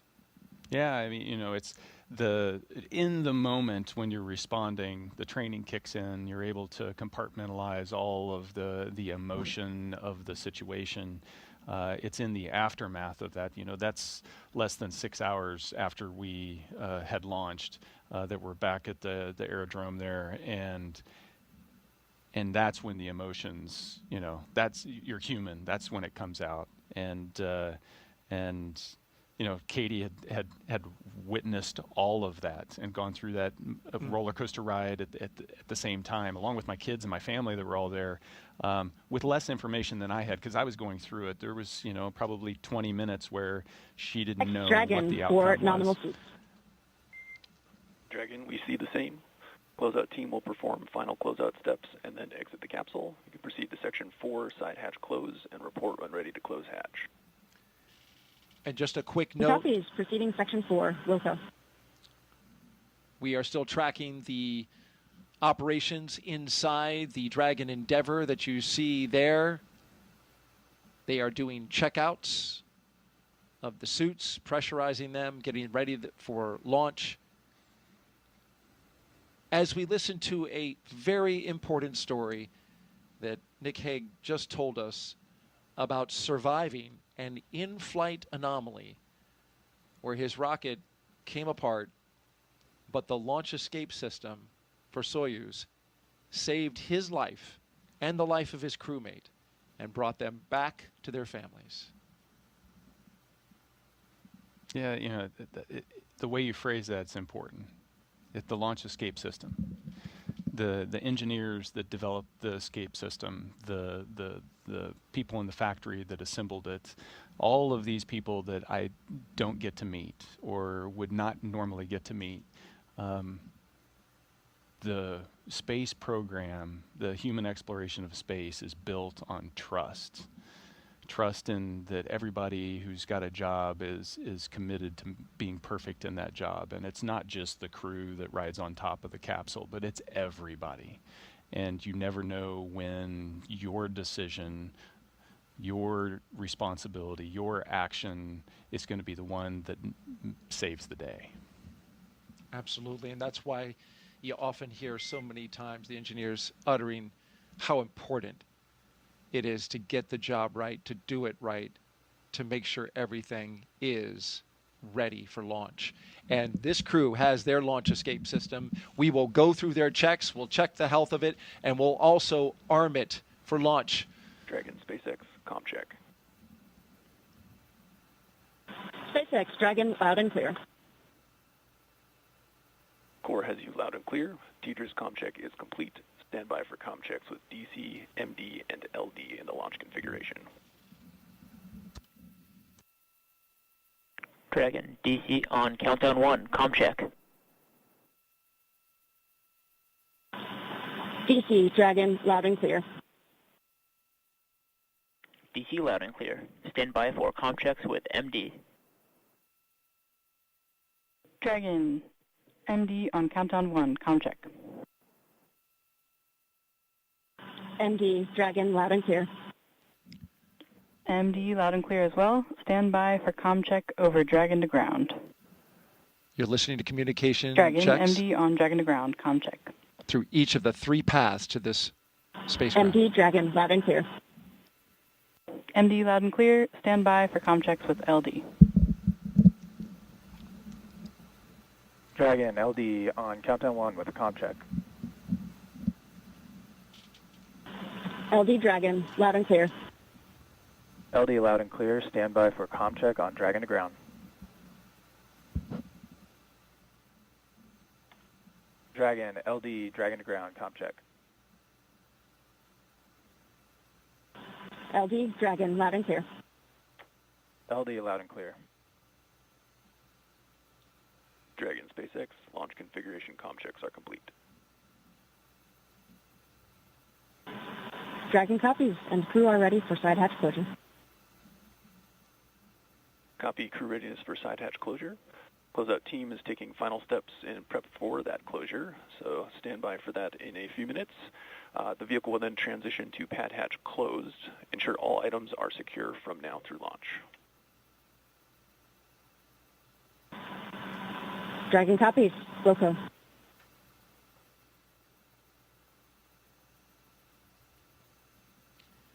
Those communication checks, Nick, were really important for each of the crew members to be able to speak to some very important members of the launch team. Yeah, absolutely. So you've got the comm checks you've been hearing with Core, which is really the voice from the SpaceX control room to Dragon. But you've also got the launch director, the mission director in there as well. And then it gets more complex because you're checking multiple different ways that you're going to be able to get the communications there, whether going direct from ground to Dragon or whether using the TDRS relay satellites.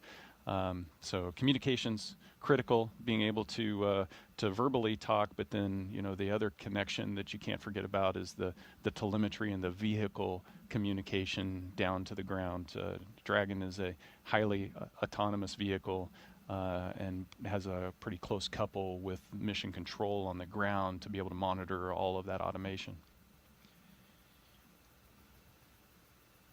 You're watching launch coverage of NASA and SpaceX's Crew 11 mission to the International Space Station. Nick Hague, our astronaut co-host today, walking you through the operations, just told a very powerful and moving story about his first launch, which ended with a flight abort, but brought him and his crew members safely to the ground, back to his family. He launched again on MS-12. But that story brought forth a question on social that we want to take now. We're taking your questions live and bringing them to Nick, who's answering them as we go. So Oscar asks, Nick, you're one of the very few people in history who have ever aborted in flight. How did it feel as it happened? Yeah. We spend so much time training for what to do when things go wrong. I'd venture that we spend about 95% of our training focused on what to do in the event that something goes wrong. And so the situation of the abort is one that Alexei and I performed in the simulator about 8 months before we launched and experienced it. And so there's the one time in the sim. It's a very short simulation. The actual flight was less than 20 minutes. The simulation's less than 20 minutes. But we had run those procedures. And the sum total of all of that training is that you get very disciplined at running procedures because you know that those procedures are the things that are going to keep you safe when things don't go right. So in the moment, there is the oh boy moment when it's happening. The alarm's going off, the lights flashing, everything's kind of shaking, and it takes you a second or two to fully process exactly what's happening. And then there's I had the realization that, if this was going to be a really bad day, it would have happened, so I've got a chance. So the best way to protect Alexei and I is for both of us to do our procedures and focus on those. And so you compartmentalize all of those emotions.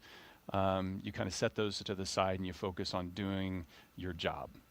And so we run through the procedures and we talk with Mission Control in Moscow and surprisingly, I spent so much time in Star City training. That Russian that I was talking about being painful to learn, that is just naturally coming out because all of our communications are in Russian. And then it's not until you touch the ground, the search and rescue forces come and extract you. They were there within like 10 minutes. They come and extract us and pull us out under the parachutes. It's at that moment when your body can relax, you can stop focusing on all the things you need to do to be safe because you know you're safe, and then that's when shock kind of rolls over you. And your body just tries to process everything that happened.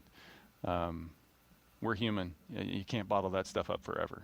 And so it was you could hear the waver in my voice when I called Katie and on the satellite phone and said, "Hey, I'm okay." I actually had to leave a voicemail because she had her phone off. Oh no! But we have that voicemail, and I've been able to listen to it, and it's pretty amazing. Wow! Thank you, Oscar, so much for that question, and thank you, Nick, for that beautiful answer.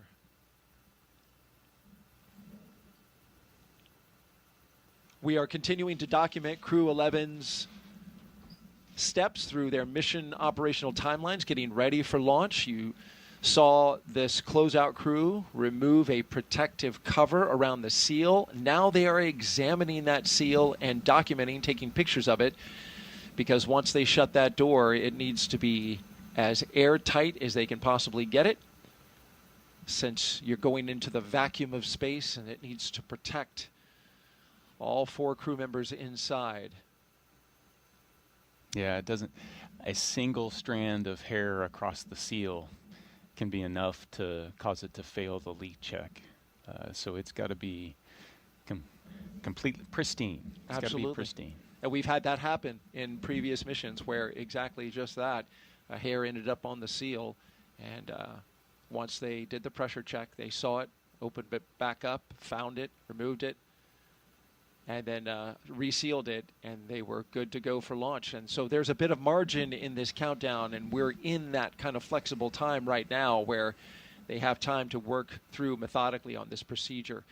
Nick, we don't want to end the story with the end of MS-10. We want to go to MS-12, which was the next space flight, your next launch. Here you are now with a crew of 3. You said, "I'm going back." Yeah. That's the job.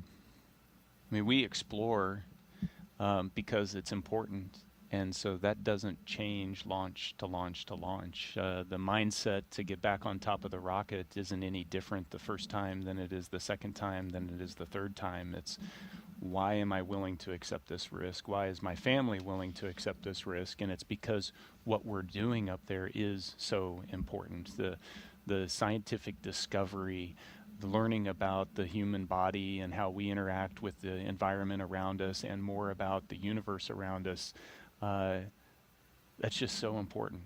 And so that's why you do it. And so this time, night launch. So I got a day launch and a night launch, a twofer.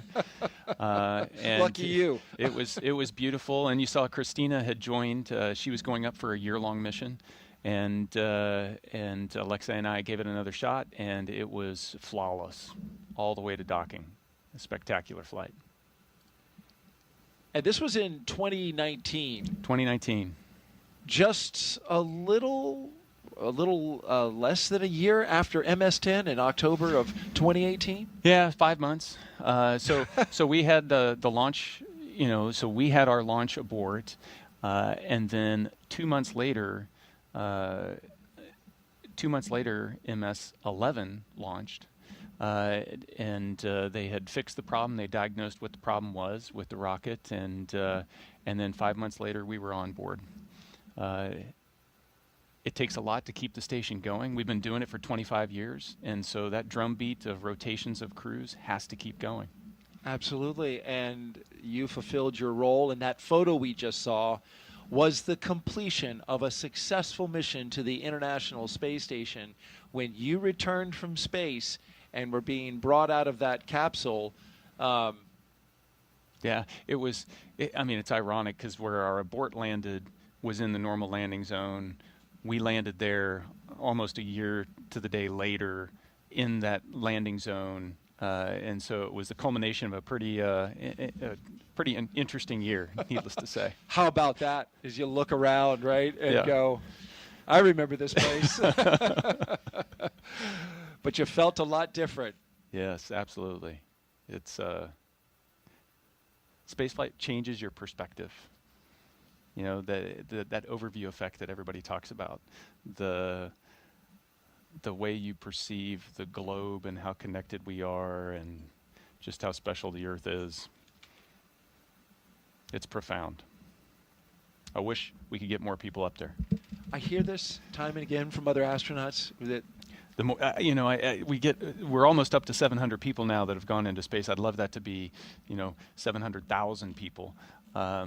Even if it's for short periods of time. As a veteran that's done a suborbital flight as well as an orbital flight, yes. It's all good.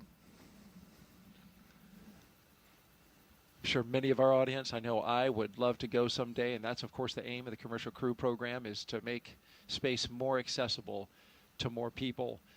And so, finally, your most recent mission, 2024, in September of that year, not too long ago, you launched back into space on Crew 9.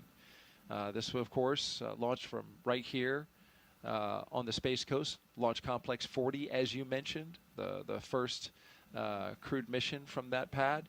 But there was only 2 of you. And we've talked about this. This was a crew of 2 for a special reason. You had an important mission for Crew 9. Yeah, the seat 1 and 4 there you can see are empty on the uphill portion, and that was to accommodate Butch and Sonny coming back home with Alex and I 6 months later. So we were launching on a normal rotational mission to the station and planning to do our 6 month long duration mission. And job 1, as soon as we opened that hatch, was integrating Butch and Sonny into the Crew 9 crew, and then continuing to do that research mission. There you are, lifting off. I got to say that the weather today is so much better than it was back then. We had a hurricane blow through a day or so before, and then there was a window and a little hole in the weather, and we shot through it. I think they've got a better weather today. There you are with your full crew of 4 on the way back home. Yeah, you can see Butch in the far field there. Sonny's just off the camera close to us. And, coming home.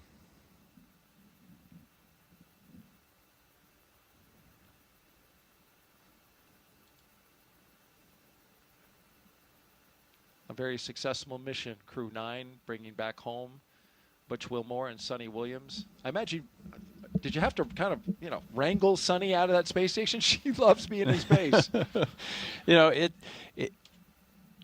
I think it's universal. I mean, you want to get home to see your family after being gone for that long. You want to get back to some of the things you miss about being on Earth, but you're also sad.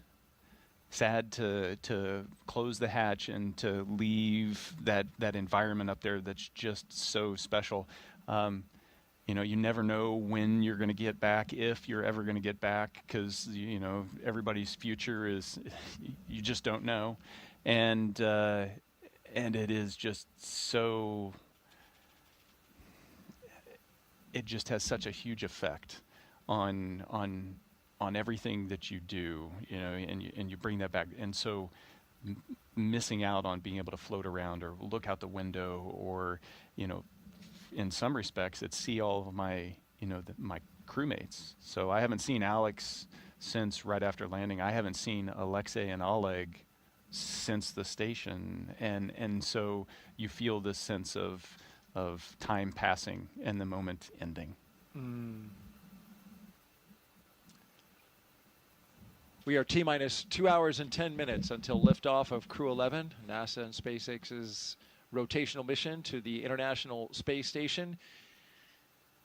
In a little less than an hour, we are going to expand coverage with our friends from SpaceX joining our launch broadcast, and we'll come up on camera so you can see us, see Nick live in the flesh here as he steps us through the operations today all the way to liftoff and into orbit.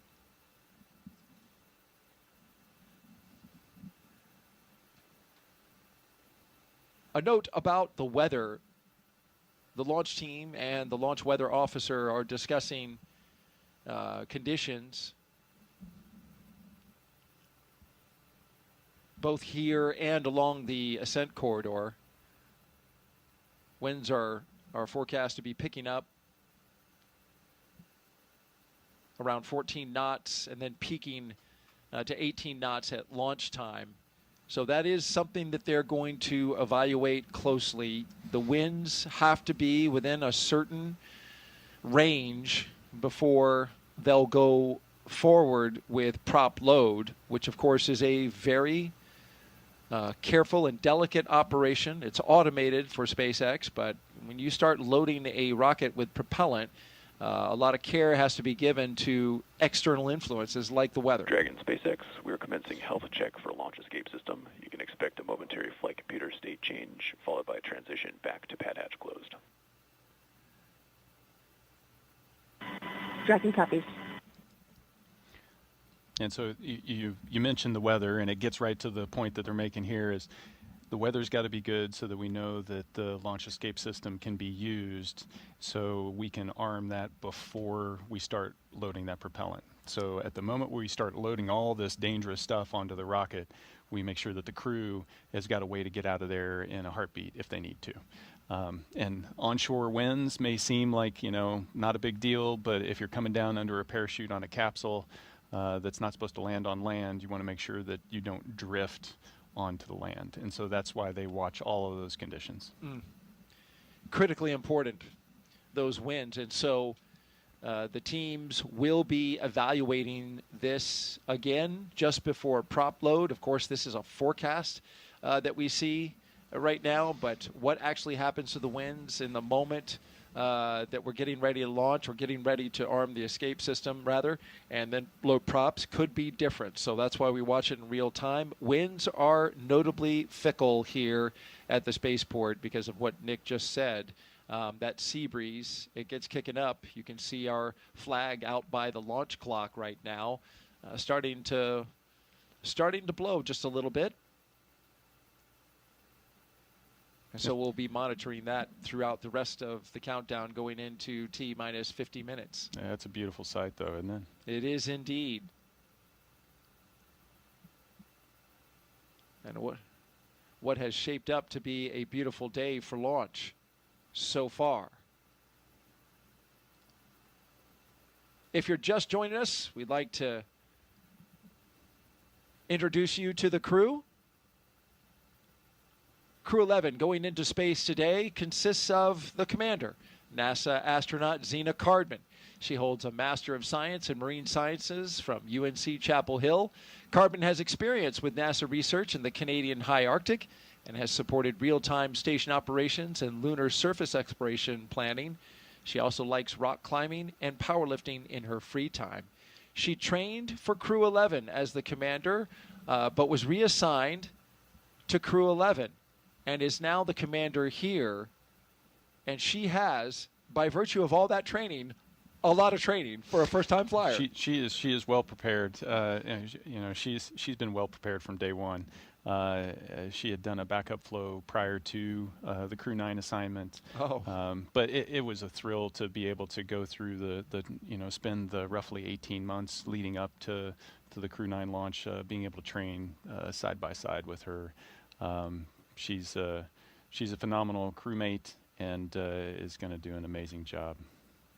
Your Crew 11 pilot is NASA astronaut Michael Fink, a veteran of 3 space flights.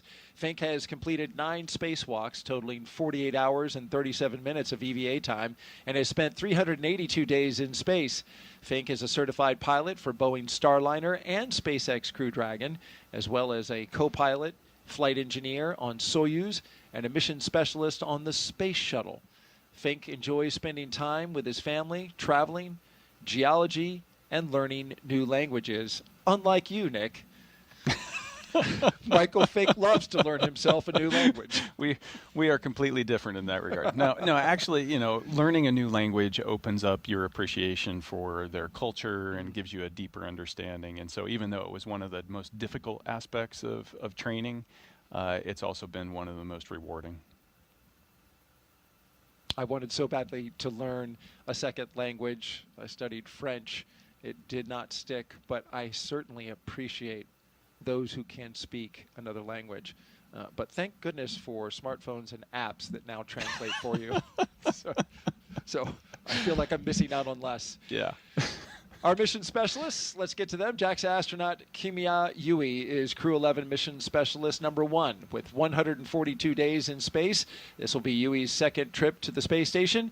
Yui flew as a flight engineer for Expedition 4445 and became the first Japanese astronaut to capture JAXA's H-2 transfer vehicle in November 2016.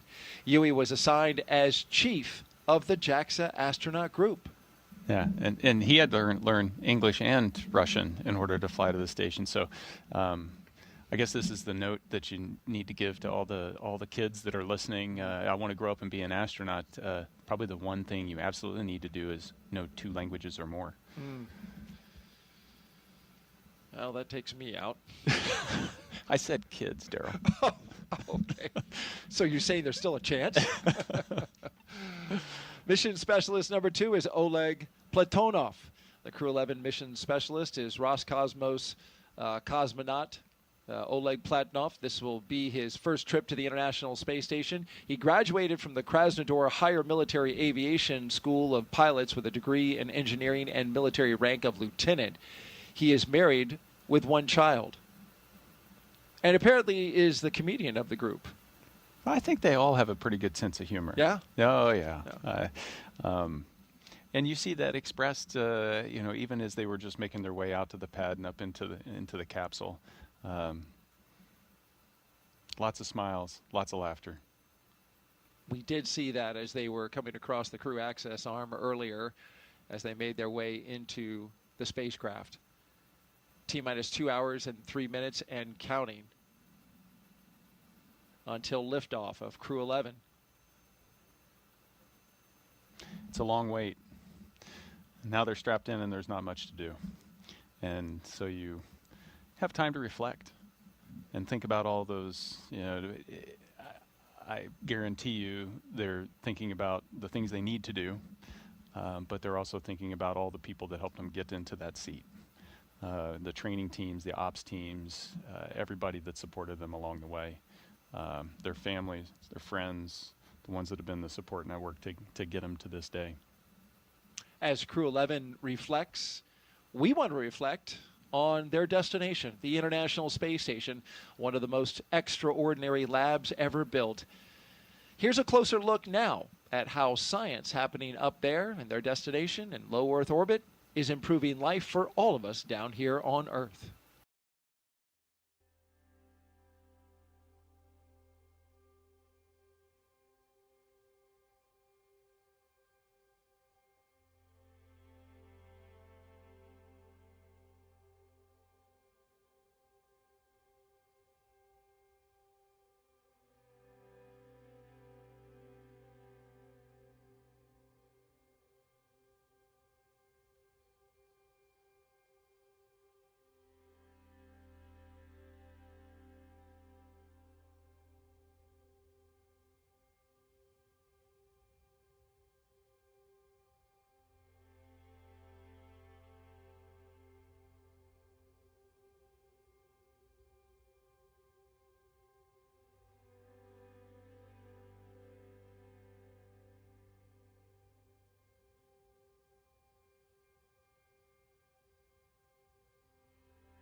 Nick, you spent more than a year cumulatively Mm-hmm.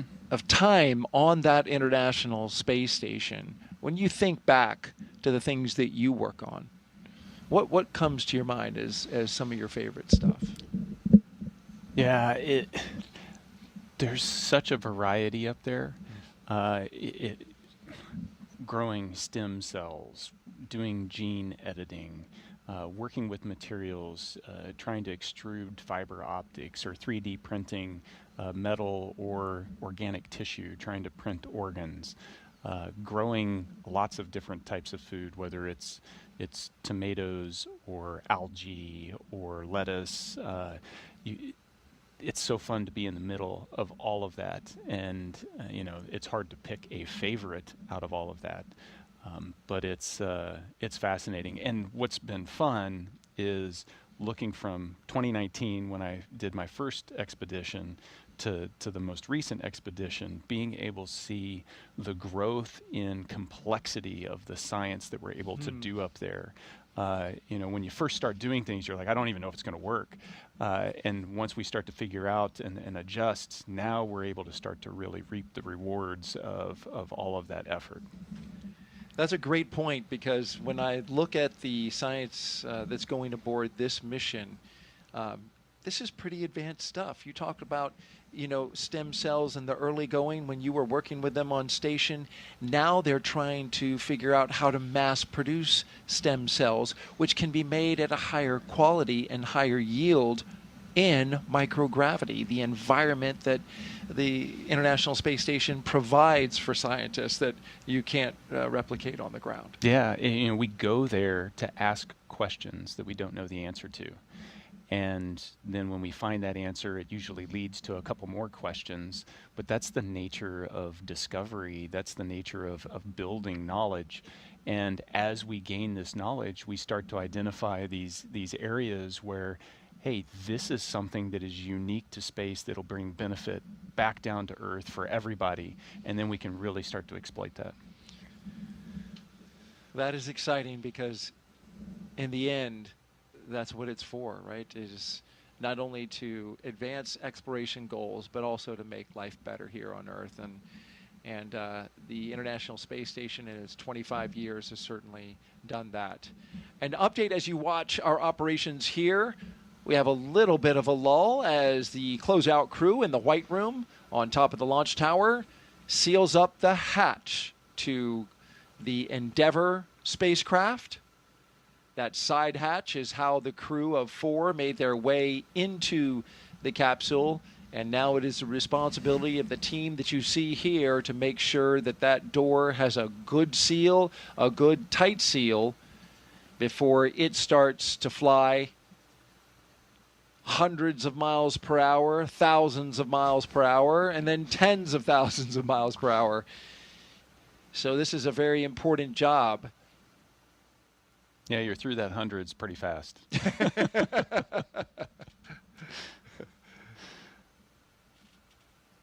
What's the ride like on the Dragon specifically at liftoff? It's smooth. Yeah. Yeah, it feels so smooth. Liquid propellant? Yeah, so you don't, I never got a chance to fly on the shuttle. But the shuttle was rough because of the solid rocket boosters. That's what everybody said. You don't have that, and the thrust level is a little slower here, so it also doesn't throw you off the pad. It's a slow acceleration, but it's a constant increase in that acceleration that just keeps going until you get to kind of the end of first stage. It's just super smooth, and then when the first stage is done, it separates, and then there's 5 seconds or so before you light the second stage engine per stage, and so you're weightless. And that was completely different than Soyuz, because Soyuz hot stages, and so you never have that period of weightlessness.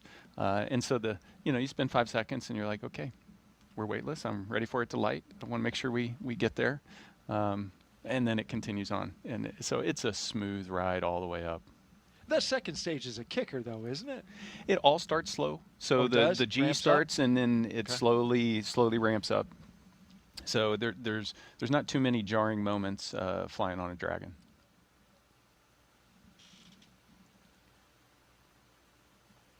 We were talking earlier about the science. Let's dive into what Crew 11 will be doing. They will be busy at T-minus 1 hour and 53 minutes until they lift off to get there.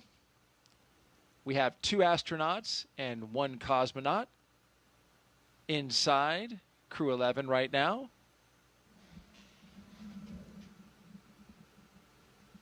Inside of Dragon Endeavour, I should say, on top of a Falcon 9 rocket from Launch Pad 39A here at the Kennedy Space Center in Florida. This crew, of course, as you see them right here, headed to the International Space Station to help maintain this very special orbiting lab. Once on board the International Space Station, Crew 11 will become members of Expedition 7374. They will conduct research to develop the production of nutrients in space, such as vitamins. They will also evaluate mass-producing human-induced pluripotent stem cells, or iPSCs, to develop cell-based therapies for diseases such as cancer, as well as a possible alternative to antibiotics. Crew 11 will test using phage therapy to treat bacterial infections.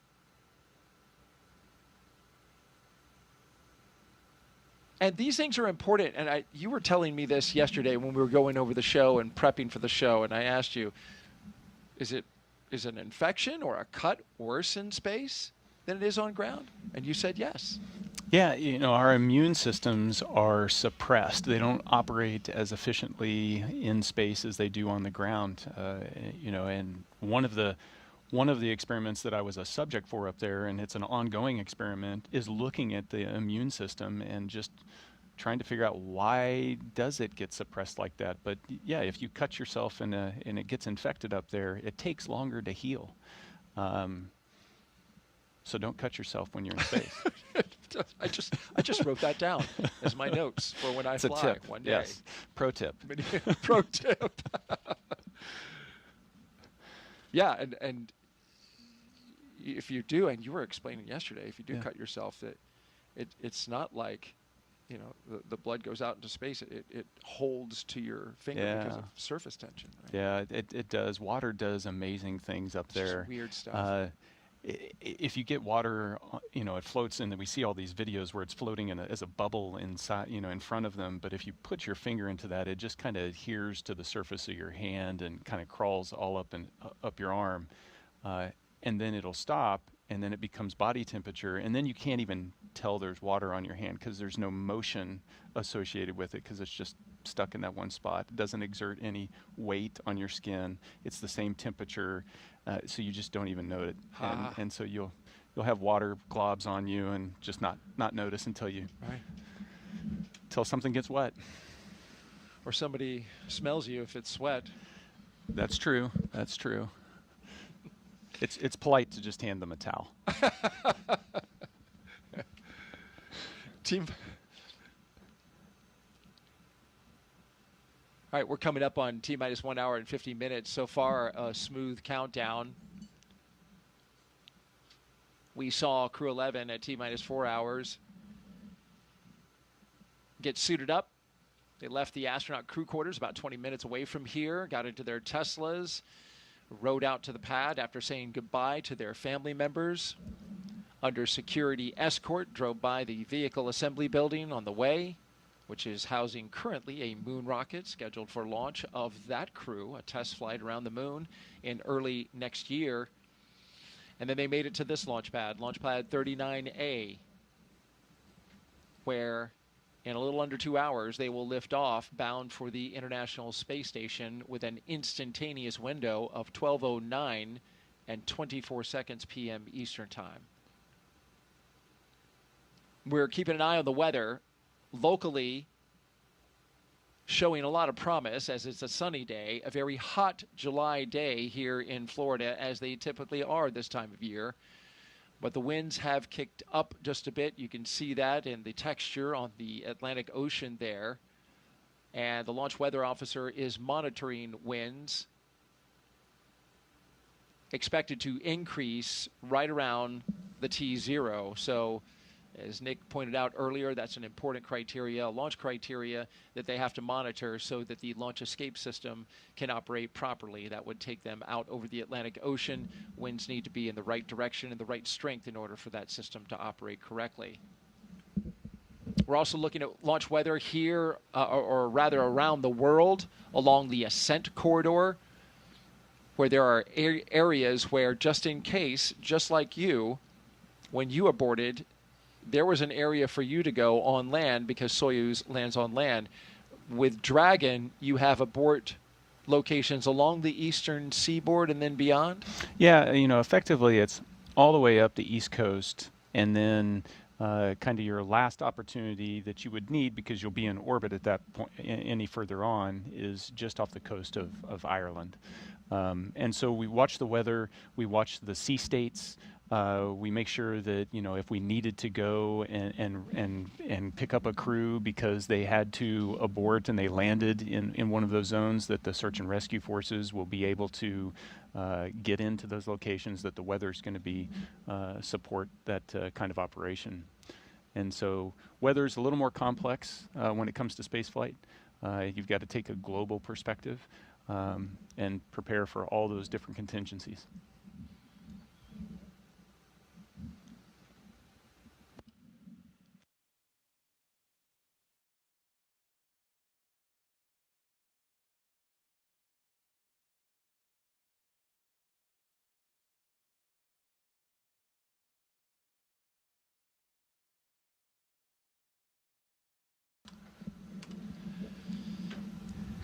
We've got the split screen there with Crew 11 on the inside. That camera with a prominent shot of pilot Mike Fink's knees, dead center. But the rest of the crew is also there. To Mike Fink's, to screen left is mission specialist Oleg Platonov. To Fink's left, to our right, moving right to the two positions, would be our commander, Zena Cardman. And to the far, far right, next to the window, is Kimia Yui. There's a lot of rights and lefts there, Daryl. Yeah. We need some on-screen graphics to make it. Yes, I think you're right about that. And so after you're done here today, we will be drafting you into our production team. Oh, okay, great. Nick. We could use the help. No, we've got a great team that does a great job, but I do appreciate that.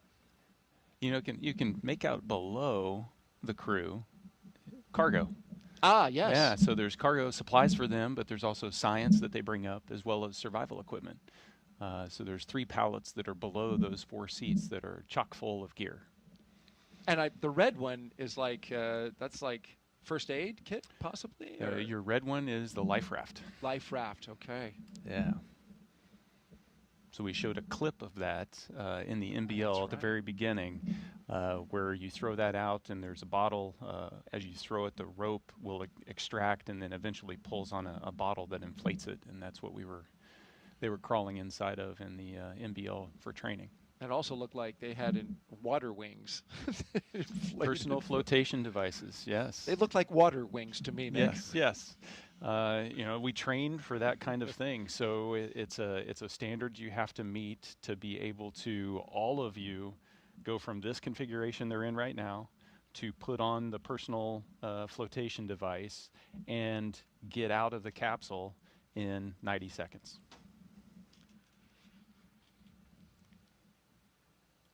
Well, their destination when they launch at 12:09 p.m. Eastern Time is the International Space Station, or ISS.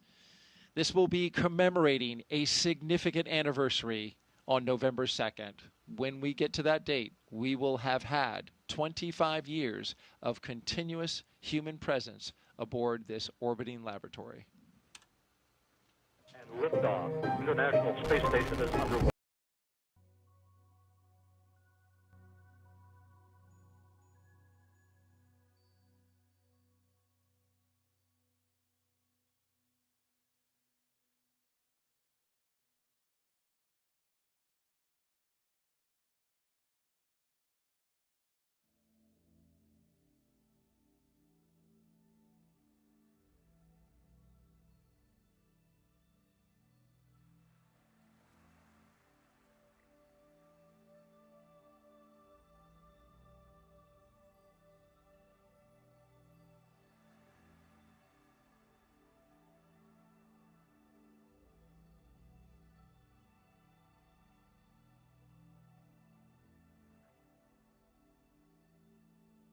every roughly 6 months or so, a crew doing a rotational mission with a handover, and it's been a thrill to be a part of those rotational missions. To be able to just watch the evolution of science and see how we're learning how to really utilize the laboratory to its full potential.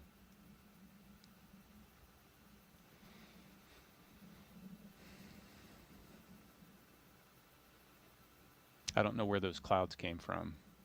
They need to blow away.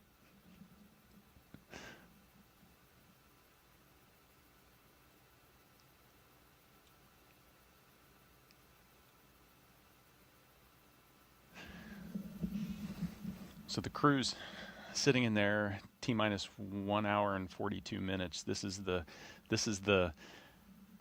moment where crew is sitting in there and you don't have a lot to do except reflect. The next big events are when you arm the launch escape system at about 45 minutes, T-minus 45. Prop load will start about T-minus 35. That's when there's activity and you start to bring in focus. Now it's a time-honored tradition in spaceflight to have to endure long moments of waiting for big things to happen.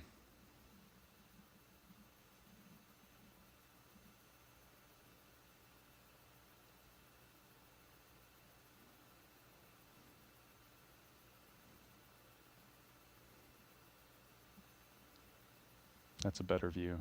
I don't see the clouds.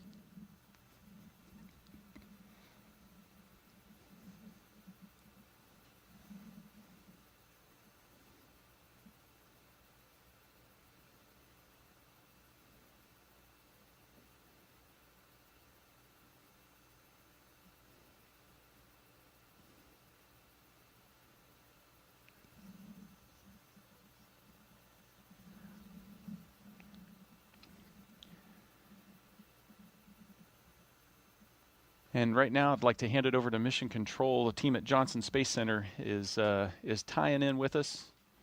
How are you guys doing? Hey Nick, hey Daryl, we're doing good over here. This is Mission Control Houston in the International Space Station's Flight Control Room at NASA's Johnson Space Center.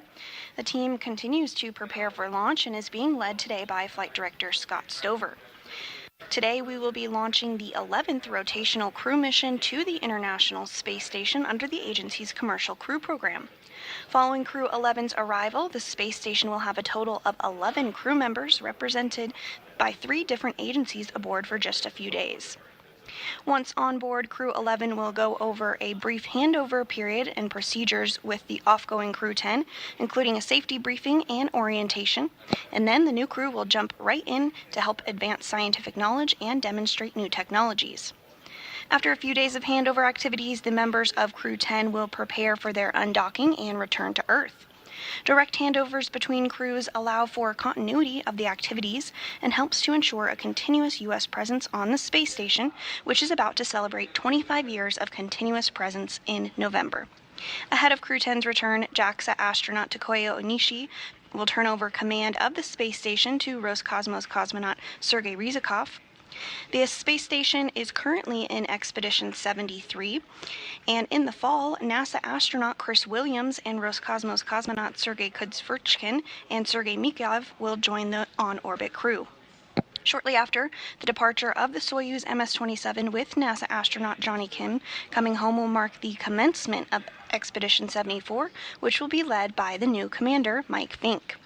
All of this, of course, coming up after today's launch. We continue with the countdown, and with under 2 hours before launch, we'll send it back over to the Kennedy Space Center. Daryl and Nick?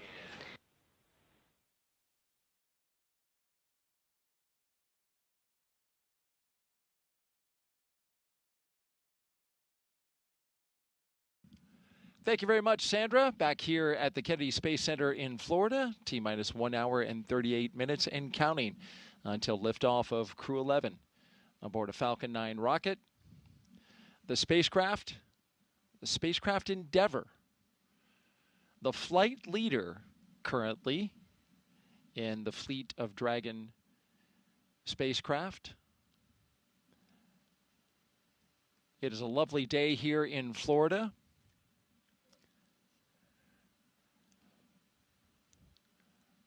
You're looking up in the skies now, and as typical for this time of year, starting to get a little cumulus clouds forming as the cool sea breeze makes its way over land, encountering the warm air here in Florida. Hot and humid air. So we are expecting to get a few cumulus clouds. That was a minor concern for weather. We are still 90% go, but that 10% was for cumulus clouds, and we're starting to see them forming in our shots around the pad. But we're not expecting that to be clumped over top of the pad at T0, so we're still 90% go.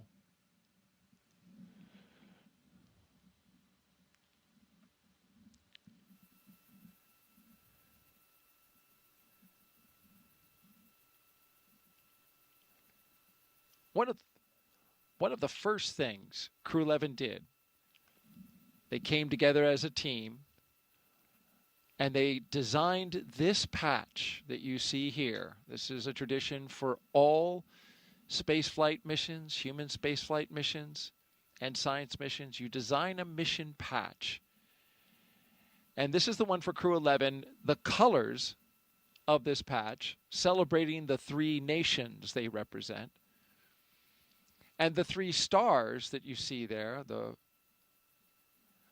ones with a starburst, they honor their space agencies working together, the 3 of them, NASA, Roscosmos, and JAXA. The 2 sunbeams that you see coming from the upper right shining down, well, they make the number 11, shining on a tiny blue dot, our home on Earth. The Dragon looks on, of course, a nod to both the spacecraft and the spirit of exploration, while a red flame wraps around it all, symbolizing the full journey, launch, life in space, and a safe return home. And if you look closely, you can see a tribute to their children in the stars. This is a reminder that the missions like this, as we know, when we got the question from 8-year-old Knox earlier, they help to inspire the next generation. Appreciate all those young folks who get the bug for space knowledge and to learn about space and exploration, which requires a good foundation in STEM, science, technology, engineering, and mathematics. Yeah, it all starts with education. I think kids grow up, children grow up inherently curious. I mean, we've been there and we've asked why, and we've all been in the position where we've had, someone sit there and just continue to ask why. That's really what we're doing on the station with all of our research, all of our exploration. We're asking the question why in a bunch of different ways and trying to find the answers. That we're just wired that way. Mm. It is so true. And speaking of kids are on the mind of some of our crew members. Talking about Oleg Platonov. He has a child whose toy he is bringing aboard the International Space Station, taking one of his kids' toys so that it will be a spaceflight flown toy when it comes back down to Earth, along, of course, with pictures and some other artifacts. But each one of the crew members gets to take something up, and that's what Oleg's taking. Yeah. So I hope it's not his kid's favorite toy. Yeah, because he's going to be without it for a while. No, but that might cause more of a problem on Earth. But it's something absolutely that Oleg's child's going to just cherish the rest of his life, and having the opportunity to bring up little things to be able to give as mementos to friends and family is huge. Oleg's fellow mission specialist, Kimya Yui, well, he's bringing a lot of pictures of family, friends, and colleagues. And one of the pictures he's going to take up, he's going to then give back to the people who gave him the photos. So that's a touching thing. We talked earlier in the show about what Mike Fink is bringing up. He's bringing up a Gamasa from the state of Assam. He, of course, said in a press conference recently, he's been married 25 and a half years to a wife, his wife of Indian origin. And the gamasah is a silk scarf that carries with it the blessings for his trip to the ISS from her side of the family. And he's taken one not only on this mission, but he's taken that gamasah on all 3 of his previous missions as well. Yeah. Good luck charm. I'd stick with it. It's working well for him. That's right. Whatever you took on your first flight, I hope you put somewhere, buried somewhere. No, just kidding. So I use the same 0G indicator on all 3 flights. Did you? Yeah. You're not. You're like, no, I'm not buying any of this luck stuff. You're like, let's stick with what works. I trust the people behind it. That's a great answer. And then, of course, finally, Xena, our commander, she's, of course, taking, like the rest, photographs of family and friends. But because of her previous assignment to Crew 9, the mission that you ended up commanding, her stuff went up early. And one of the things that she mentioned that she is taking up and shared with the public was that she has some cards that were written by her late father that she included in Crew 9, but now we're coming up on anniversaries and a certain amount of time that he has not been with her, and she gets to now see those cards again when she arrives at the International Space Station. Yeah, it's truly touching, and you know, it was one of those things. Once Alex and I got to the station, being able to make sure that we got that stuff set aside and ready for her, knowing that she was going to come in trail, and no, it's going to be a special moment for her. That's right. You actually had her stuff put into place. Yeah, packaged it all up. Yep. She may even have a birthday gift up there waiting for her. Who knows? Well. Teaser. What is it?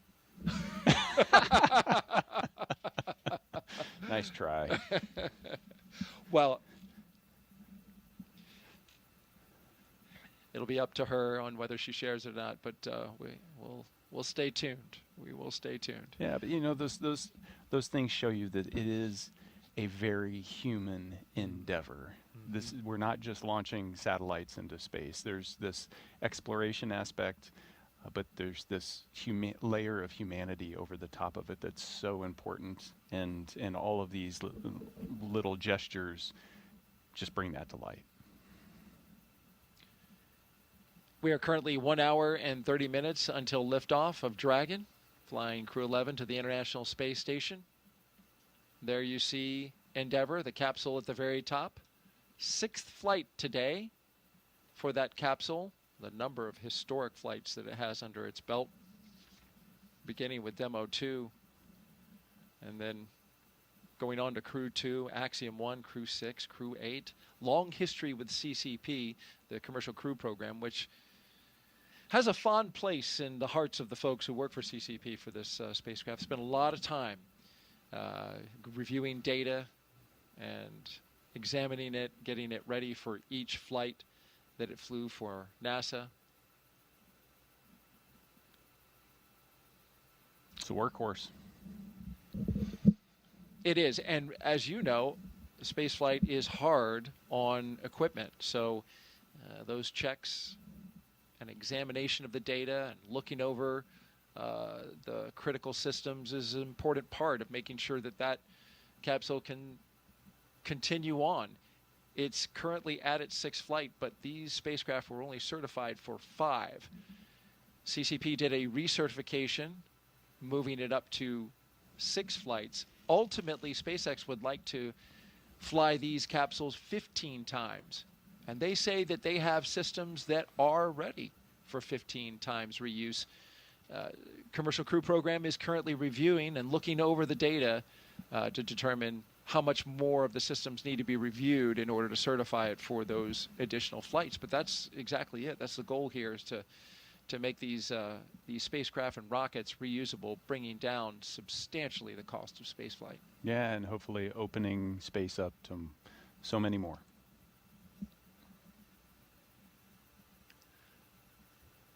As we wait for the upcoming joiner, less than 20 minutes away from joining our friends with SpaceX, as they will continue on with us in our launch coverage. We'll have everybody up on camera. We'll turn our cameras on. They'll turn theirs on, and we'll get to see everybody from our locations around the United States, both here in Florida, in Texas, and California. Let's talk a little bit more about the science, in particular what Crew 11 is going to be working on. One of the questions they're facing is, how do you grow vitamins in space, or even use viruses to help fight bacteria on a spacecraft? Well, for the past year and a half, Crew 11 has been training to support cutting-edge research like this aboard the International Space Station. First up, Bionutrients 3. The study is looking at how to make essential vitamins and nutrients in space so astronauts can stay healthy on long missions. They'll be testing samples like yogurt, kefir, and a yeast-based drink to see how well they work in microgravity. Next up is Stem Cell X IP1, which uses space to grow stem cells. These stem cells can turn into any type of cell in the body and could one day help treat diseases like cancer. Growing them in microgravity may produce more volumes of cells, mass producing them, and better ones than we can make on Earth. And then there's Genes in Space 12. It's testing phage therapy, which uses viruses that could target and kill bacteria. It could be a powerful alternative to antibiotics, especially in space, where infections can become harder to treat. Some really fascinating research happening on board station. In addition to the human research side of things, you were talking about this earlier, each one of these astronauts will be studied, many of their biological functions and their, of course, biological data will be studied as their time comes to a close in space, and studied afterwards, studied during, studied afterwards, and possibly it being an 8-month mission. Yeah, you have the opportunity as crew members to volunteer to be a human test subject for a lot of different experiments that are focused on how does microgravity and the space environment, the high radiation environment, how does that affect human physiology? And it runs the gamut from just muscle and bone health all the way down to genetic structure and how that changes, or how our immune systems might be suppressed. And we've been doing this for 25 years and we're still learning. Space is hard on the human body, is it not? It is, but the body is so amazing in how it adapts. It is constantly responding to the environment around us, and we don't really see that on Earth because the changes in the environment around us aren't dramatic enough. But when you pull us out of Earth and put us into space, that dramatic change, you get to watch your body respond to all of that, whether it's spinal growth and straightening that causes you to grow a little bit taller, whether it's the fluid shift and the pressure distribution within your vascular system is more balanced, and you feel that in your head. It goes even to the way you perceive the environment around you and your mental predictions of how things behave. You start to predict and think in weightlessness. All of that adapts, and you've got a front row seat for it, so it's pretty amazing. Literally. Experiencing the changes happening within your own body.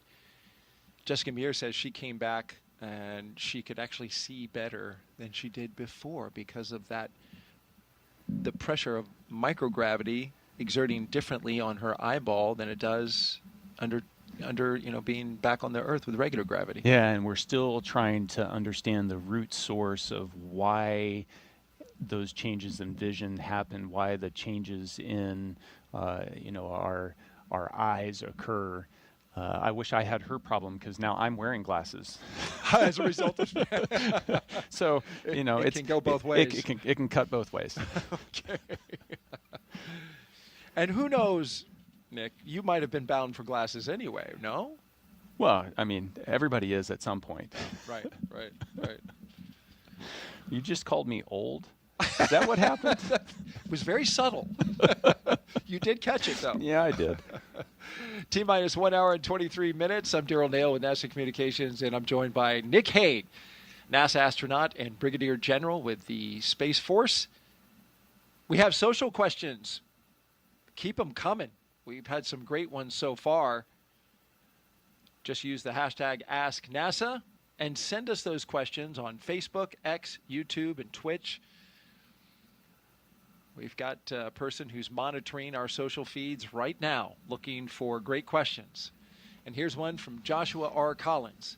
Does the whole crew have the same doctor, or does each crew member have their own? Is it their regular personal doctor or a NASA medical team doctor?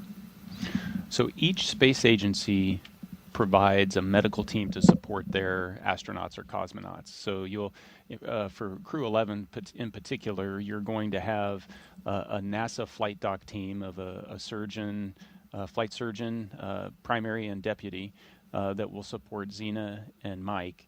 And then you're going to have separate medical teams supporting Kimya and then a Roscosmos team supporting Oleg.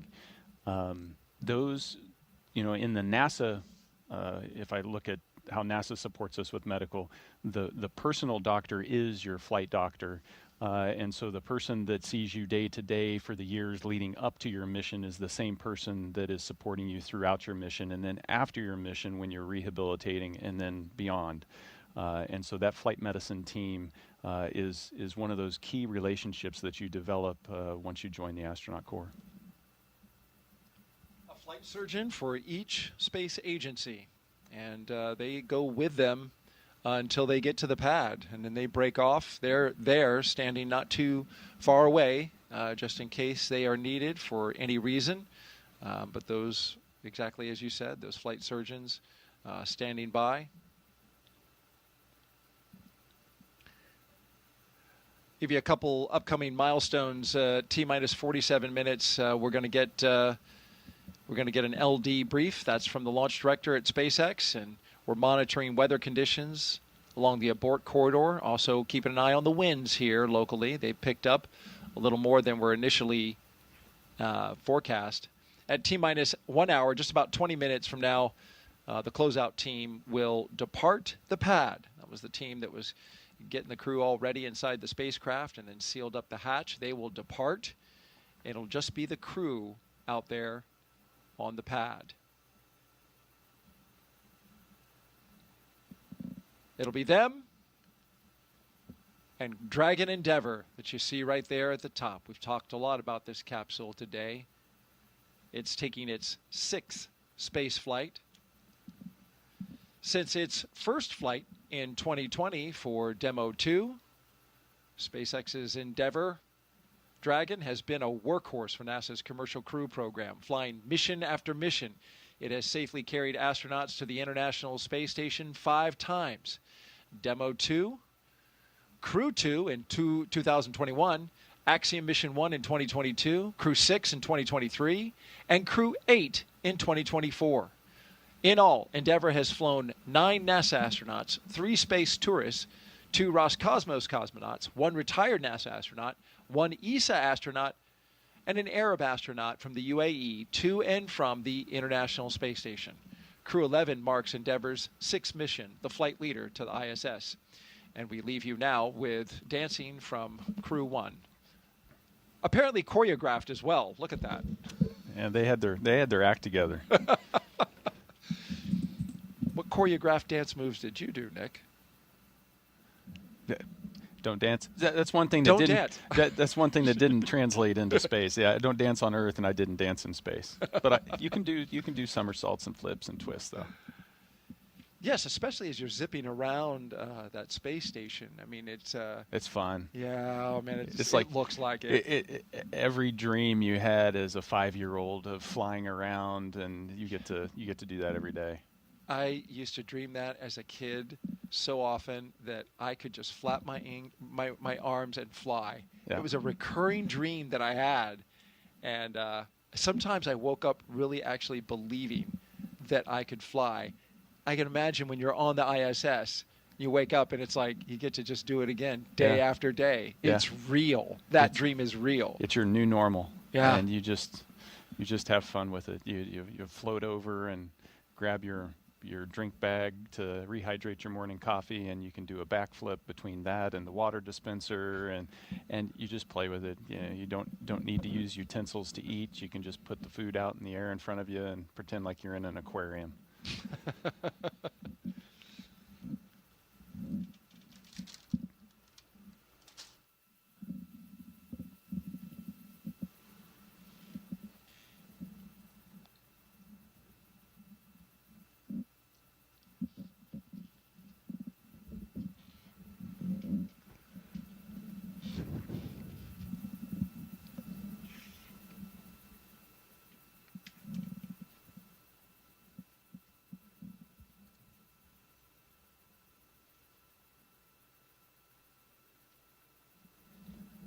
So those flags were hanging dead for a while, but they're blowing again.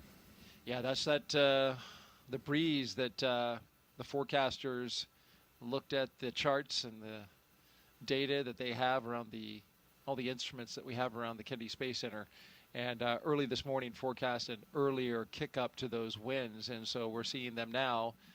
They've got a forecast for 14 knots around liftoff time with a peak of 18 knots. Of course, they're going to reevaluate that here in about 25 minutes or so. And of course, we'll be listening in to the launch communications by the team, making sure we keep you updated to their progress. We have a launch opportunity today at 12:09 p.m. Eastern Time, but if for some reason the weather does not work out, we have opportunities the following days. Tomorrow, on Friday, August 1st, where we have an 85% go for weather, with the only concern being potential cumulus clouds like we're seeing today. The only thing there is that the ascent corridor goes up in terms of its risk, because there is a trough of disturbed weather coming across the country, and we'll be out into the Atlantic by then. So that is something that they'll have to monitor. That's why today is such a perfect spot, because that is low right now. That potential concern is at a very low state. So fingers crossed that we continue to have green conditions. We're green at the moment, and that's a good sign.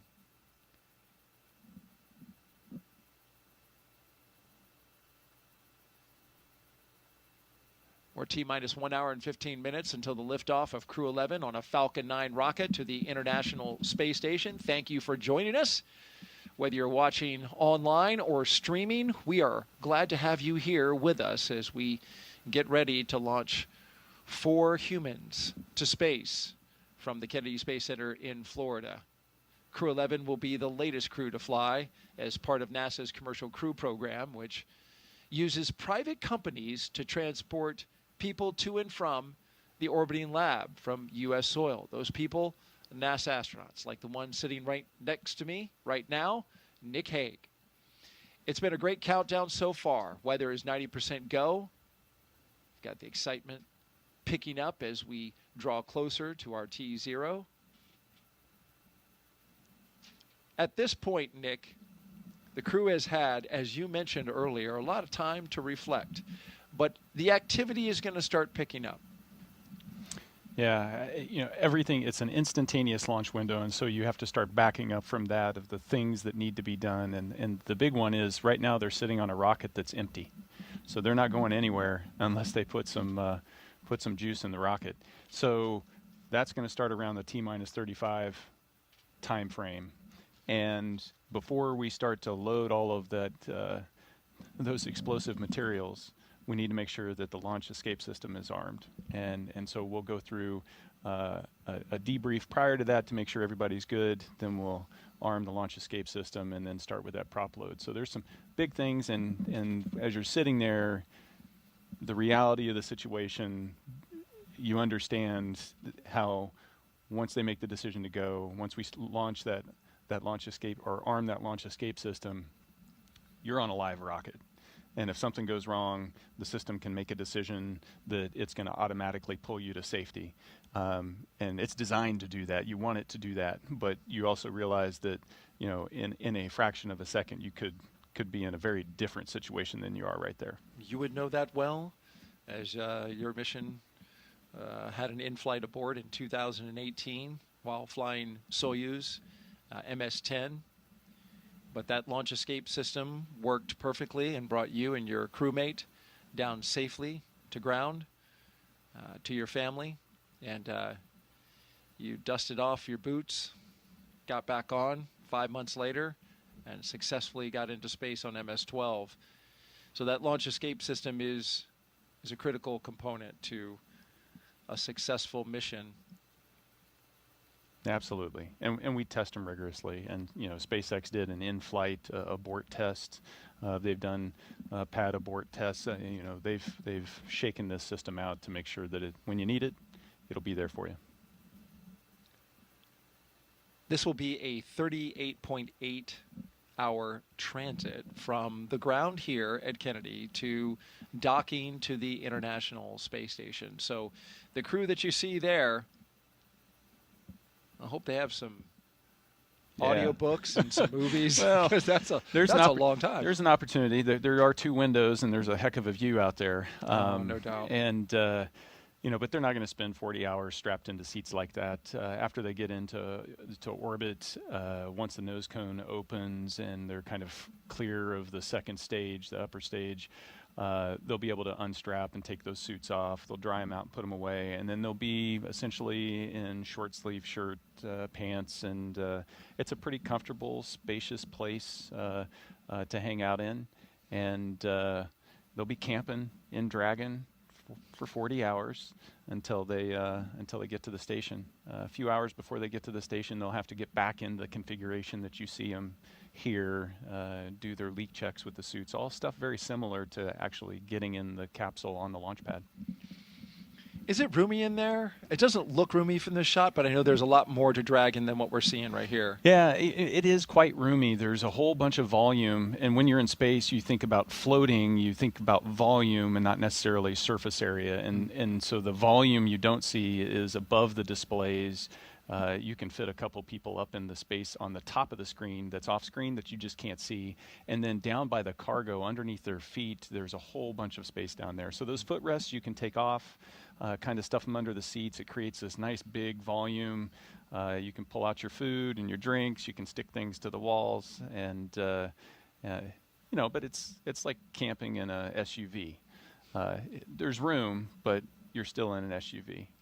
And you got to communicate, like, hey, excuse me, can I get over there, or can I get around you? And yeah, let me put up the privacy curtain. I have to use the restroom. You're looking at a live view of Crew 11 at Launch Complex 39A at the Kennedy Space Center in Florida. Stay right here. In just a few moments, we'll be expanding our live launch coverage.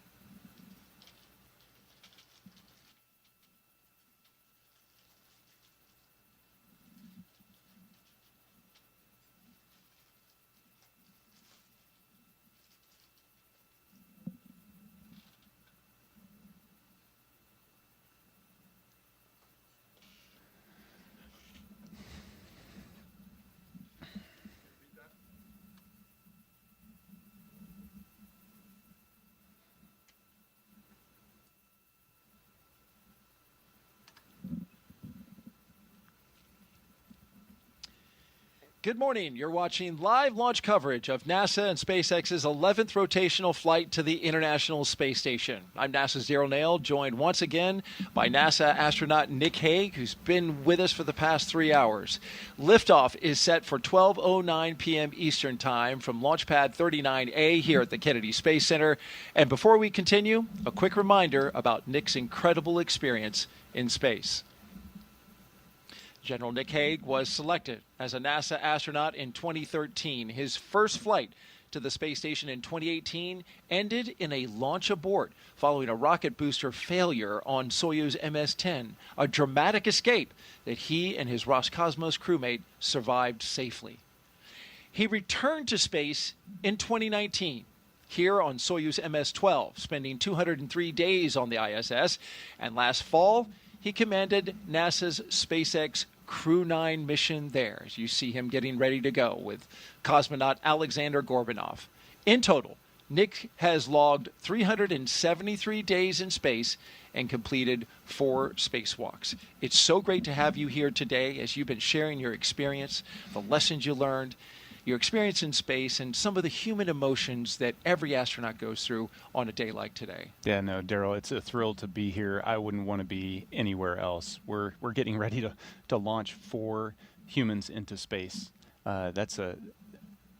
It is such an amazing thing that is so hard to do, and to be able to witness it and then just be a part of that legacy of doing it over and over again for decades is a thrill.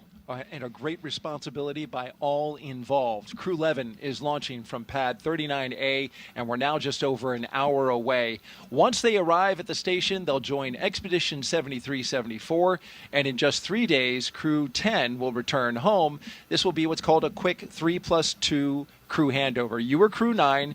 You get a little time with the crew that's coming up, and it's important time. It is, because you're living on the space station, so you train for how to work all the systems, but the real living aspect of it is something that you can really only do in microgravity, in that weightlessness, and it really is something that you try to maximize.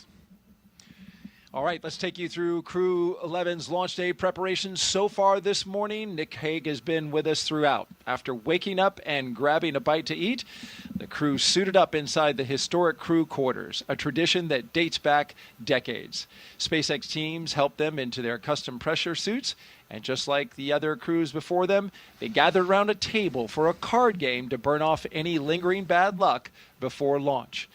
After that, they followed in the footsteps of every NASA astronaut since Apollo 7 in 1968, walking out to greet a crowd of family, friends, and supporters with a big wave. Then it was into their Teslas for a security-escorted ride out to Launch Pad 39A, a 20-minute journey filled with anticipation as they drove up with their rocket in sight. Once there, they looked up, got a close-up look at the rocket, walked through the crew access arm, and climbed into their spacecraft. And now, there they are at the top of this rocket, inside that Endeavour capsule, and they are awaiting the next big milestones, the fueling of the rocket and the arming of the launch escape system. Throughout the broadcast, we are taking your questions to Nick Hague.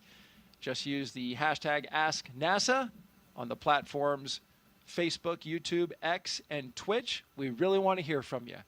So send us those questions. He's got answers, and he's got good ones. Also, if you're watching YouTube, be sure to refresh your player or browser so you can join our live chat. At this time, we are expanding our coverage to include our partners at SpaceX. So let's welcome in the SpaceX and NASA commentators joining us live from Hawthorne, California, home to the SpaceX mission team. Welcome aboard.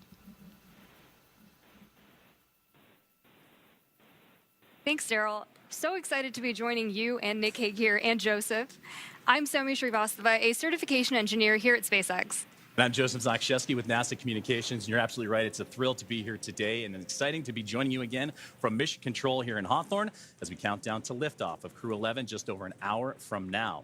Crew 11 is our 11th operational mission with SpaceX, flying astronauts for long-duration missions to the International Space Station, and the 12th as a part of NASA's commercial crew program with SpaceX. Crew 11 has 2 first-time flyers on board, as well as a veteran NASA astronaut and a veteran Japan Aerospace Exploration Agency, or JAXA astronaut, making their return to microgravity. The multinational crew also represents 3 different space agencies: NASA, JAXA, and Roscosmos. Today's crew will fly aboard Dragon Endeavour, which was the first operational Dragon to carry crew on board during SpaceX and NASA's Demo 2 mission in 2020 with astronauts Bob and Doug. Endeavour has been pretty busy since then, having also flown NASA's Crew 2 mission, AX-1, and NASA's Crew 6 and Crew 8 missions. This will be the first Dragon to fly 6 times. Overall, for the Dragon fleet, this will be Dragon's 49th visit to the space station and its 19th human spaceflight mission overall, and the 5th Dragon flight just this year. Now, over the last 3+ hours, Crew 11 has been going through all the detailed process of getting ready for their mission, as you've been following along with Nick and Daryl from the Cape to the International Space Station. So let's introduce you to the crew. In the commander's seat is NASA astronaut Zena Cardman, who will be conducting her first space flight. She holds a Master of Science in Marine Sciences from the University of North Carolina, Chapel Hill. Cardman has experience with NASA research in the Canadian High Arctic and has supported real-time station operations and lunar surface exploration planning. Now to the next of Zena is going to be pilot Mike Fink, a veteran of 3 space flights. Fink has completed an impressive 9 spacewalks, totaling 48 hours and 37 minutes of the time spent outside the orbiting laboratory. And he's also spent a total of 382 days in space, and Fink is certified pilot for the Boeing Starliner, as well as SpaceX Crew Dragon, a part of the NASA's Commercial Crew Program, as well as the co-pilot and flight engineer on Soyuz, and a mission specialist on the Space Shuttle, STS-134, that was Space Shuttle Endeavour, and fitting that he flies on Dragon Endeavour today. Serving as a mission specialist, Sonia, is serving as a mission specialist is going to be Japan Aerospace and JAXA astronaut Kimi Yui. Yeah, and today's flight will be Yui's second trip to the space station. He was selected as an astronaut by JAXA in 2009 and has logged 142 days in space. And to round it all out, Roscosmos cosmonaut Oleg Platonov is also serving as a mission specialist and was selected as a cosmonaut in 2018 and will be making his first space flight today. Now, as we get closer to 1 hour away from liftoff, let's take a look at what's going to be happening with Crew 11 once on board the International Space Station. Crew 11 will briefly become members of Expedition 73 and then Expedition 74 in the fall. Following departure of Soyuz MS-27 spacecraft, that's when the expeditions will change over, and that departure will feature NASA astronaut Johnny Kim. They'll also conduct space station maintenance and scientific research to understand plant cell division, finding alternatives to antibiotics and microgravity, investigate producing essential nutrients on demand for long-duration missions, and study how spaceflight affects human physiology and psychology. The crew will also engage with students worldwide via the ham radio and use its existing hardware with newly integrated software to test a backup lunar navigation solution. So as the crew continues to prepare, as does the team on the ground, let's check in with another member of our broadcast team, Ronnie, here with SpaceX for an update on all things on the rocket, the capsule, the crew, and more. Ronnie? Thanks so much, Joseph. I'm Ronnie Foreman, a senior sales manager, joining you today from the SpaceX Statics Desk. It continues to be a smooth countdown, and we are looking good for an on-time liftoff, which is at 12:09 p.m. Eastern Time from the historic Launch Complex 39A in Florida. Now, coming up here in just about 15 minutes, we're going to be listening in for our team to report our final readiness for propellant load with a final go, no-go poll. Of course, here on the ground, teams will be staffed around the clock in Mission Control, which is just behind me here in Hawthorne, to monitor Dragon and the mission, not just today, but throughout the entire mission, from liftoff to Crew 11's arrival at the space station, all the way through splashdown when our astronauts return home. On console or on headset in Mission Control, as you can see on your screen right now. Tank isolation valves to equalize low flow pressure.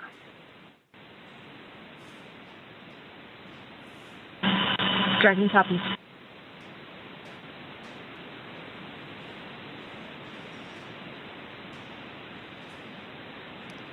So we've got some good live action there from our teammates in Mission Control. The mission director is the one in charge of the room and tasked with making those real-time decisions that ensure mission success.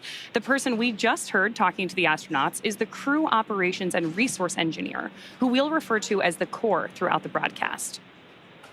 Our 4 additional team members are focused on vehicle systems, including avionics, navigation and control, software, propulsion, life support, and communication with ground support teams. Apart from Mission Control here, our Falcon 9 team is currently located in the Launch and Landing Control Center at Hangar X in Florida. So with less than an hour until launch, we are settling in for final checkouts, propellant loading, and launch. Back to you, Joseph. Thank you very much, Ronnie, and thank you for those updates as we are getting that live action in real time, and we'll continue to monitor those communications with the crew and everything surrounding Crew 11 and their launch here today. Now, NASA has its own team members at NASA's Mission Control Center in the International Space Station's Flight Control Room, and that's in Houston, Texas, where another teammate of ours for today's broadcast, Sandra Jones, you've heard from her earlier. That's where she's located and has been busy preparing the International Space Station for Dragon's arrival. Now, the team in Houston is currently working through their go, no-goes and looking to confirm that the station is ready to receive Dragon Endeavour and the new crew. Now, following liftoff for the flight today, it's going to take about 39 hours, you've heard, about phasing, so a good stair-step journey to get to the International Space Station, with Dragon flying autonomously the entire way. Docking is targeted for the early morning hours on Saturday, August 2nd at 3 a.m. Eastern at 12 a.m. Pacific time. And just like autopilot on a commercial aircraft, the crew always has the ability to take manual control of the spacecraft if needed. We are now at T-minus 58 minutes and counting down to today's launch. While we wait, let's check in with NASA's Sandra Jones at the Johnson Space Center to see how things are shaping up at Mission Control in Houston. Sandra, how's it going over there? Tracking copies. Go for 4.100 set. We'll go. And welcome back to Mission Control Houston here at the Johnson Space Center in Houston, Texas. We are here in the hub of human spaceflight at NASA. The team here has pulled go for launch, and the International Space Station is ready for the crew to lift off as they begin their journey to the orbiting laboratory. At the time of launch, the space station will be traveling 260 miles over the South Pacific Ocean. In the home stretch of the rendezvous, NASA and SpaceX flight controllers will enter into what we call integrated operations, where both flight control teams will conduct a series of go, no-go polls for Dragon Endeavour's docking to the International Space Station. Rotational missions like Crew 11 help NASA continue to maximize the important research and technology demonstrations made possible only in the International Space Station's unique microgravity environment. The space station is critical for NASA to prepare for future commercial low Earth orbit destinations and to understand and overcome the challenges of long-duration spaceflight necessary for a long-term presence on the Moon and crewed missions deeper into the solar system, including on to Mars. Now, here's a closer look at the mission and what Crew 11 will have to look forward to during their stay aboard the International Space Station.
vehicle assembly building. The Artemis II mission, the rocket inside, will launch early next year. 4 astronauts around the moon. But we are focused now on that launch pad that you see right ahead of us, which is Launch Pad 39A and the Falcon 9 rocket with the Endeavour spacecraft on top of it. We've got 4 astronauts inside right now getting ready to launch to the International Space Station. And we've got Nick Hague, NASA astronaut, with us, co-hosting our launch broadcast today. And Nick, we have questions for you that have been coming in from social.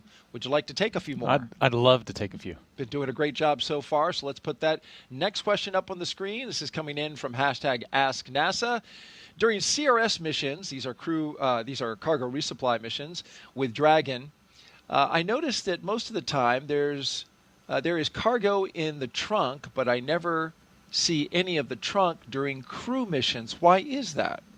Yeah, the crew missions fly up with an empty trunk, and that's really a mass constraint so that we can get those people up there. People require a lot of clothing, they require a lot of food, and all of those supplies have to get on, and so that comes at the expense of something in the trunk. Great answer. T-minus 51 minutes and counting, and now we're counting down to the moments before we arm the launch escape system and start fueling the rocket. But before we do that, let's send it over to NASA's Tony Jaramillo, who is standing by live at one of the best viewing locations here at the Kennedy Space Center. She's joined by NASA's acting administrator, Secretary Sean Duffy. Tony? Hey, thanks, Daryl. That's right. This is one of the best viewing locations where our guests have an amazing view of the rocket at the launch pad. Off to my left here, and joining me is Secretary Sean Duffy, NASA's acting administrator. Secretary Duffy, did you have a chance to speak to the crew before they headed out to the launch pad? I did. I was behind the glass yesterday with them. Again, I would tell you they're right out of central casting. So smart, so personable. Especially Mike, who actually flew on the shuttle missions. But this is Zena's first trip into space. So yeah, I got to talk to them. And again, they seemed a little nervous, but really, really excited. And today is the big day. I think they're just waiting for the launch and getting to the space station. Absolutely. We're all getting ready for that launch. As you get ready for your first launch as administrator, what would you like to say to the NASA and space community that continue to help pave the way to the stars? So listen, I think the team has been so impressive at NASA, but also our corporate partners, again, SpaceX, Blue Origin, Boeing, that are building the vehicles that get us into space. And again, when we go to the space station, critically important, but what we learn on these missions is what's going to get us to the moon, and then from the moon to Mars, which is, I think, the direction that NASA has to be. We are space exploration. Absolutely. As you get ready for your first launch experience, what have you learned from Crew 11, and what are you looking forward to learning as you lead NASA? Well, listen, I've learned that they're really well trained. I'm coming from DOT. The safety components that go into making sure these launches happen and happen safely is really, really impressive. The checks, double checks, triple checks. But moving forward, listen, I'm looking forward to Artemis. So a lot of people don't know Artemis, right? We're going to the moon. We're going back. And in America's 250th birthday, Artemis 2 is going to launch. We are going to go around the moon and back. We're not going to land in that one. But then Artemis 3, we're going back to the moon. We're going to land. We're going to stay for 6 days. The longest time before that was 3 days. And then from there, we're going to start deploying all of the assets we need to build our base. And we're going to stay on the moon. We're not planting our flag and leaving. We're going to stay, learn, and then go to Mars. Again, there's critical real estate on the moon. We want to claim that real estate for ourselves and our partners, which is going to be critical to be successful in that mission. Absolutely. A lot of exciting missions coming ahead. I mean, you just mentioned one, I guess. What should be that next exciting mission that the public can look forward to? Well, I think it's going to be Artemis 2, right? Again, going back to the moon. And again, sometimes you might think we already did that, right? We did that in the Apollo program. But what's happening with technology to get us there? It's revolutionary. And what I love is sometimes people go like, well, what does this mean for us on Earth? Why are we doing this? Well, there's the exploration point of being an American, and that's what we do. We explore. We were pioneers. But also what happens with our scientists, our engineers. the machinists, the welders, the jobs that are created, and the quality and innovation in rockets that are happening in America, and the time frame in which we can produce them is amazing. And we have great competition. Obviously, this is a SpaceX. So over here, it's a SpaceX rocket, which they've been remarkable. But again, we have our other players who are chomping at the bit, and they're great partners. And again, we want to have a vibrant private sector business that partners with NASA as we accomplish these missions. Absolutely, and we are very much looking forward to Artemis 2. Secretary Duffy, thank you so much for joining us. Now we'll send it back to our team in Hawthorne.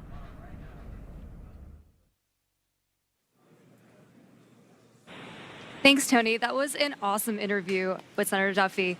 We are also really excited to see what Crew 11 does and accomplishes on their mission. But now let's bring it back to Mission Control here in Hawthorne, and the teams are continuing to prepare Falcon 9 and Dragon for launch. Falcon 9 is the first orbital class rocket that is capable of reflight. Together, Falcon 9 and Falcon Heavy have completed more than 519 launches and over 448 reflights. Incredibly impressive. And today, the booster that Crew 11 will be using is going to attempt to land at Landing Zone 1, which is just down the coast from NASA's Kennedy Space Center in Florida.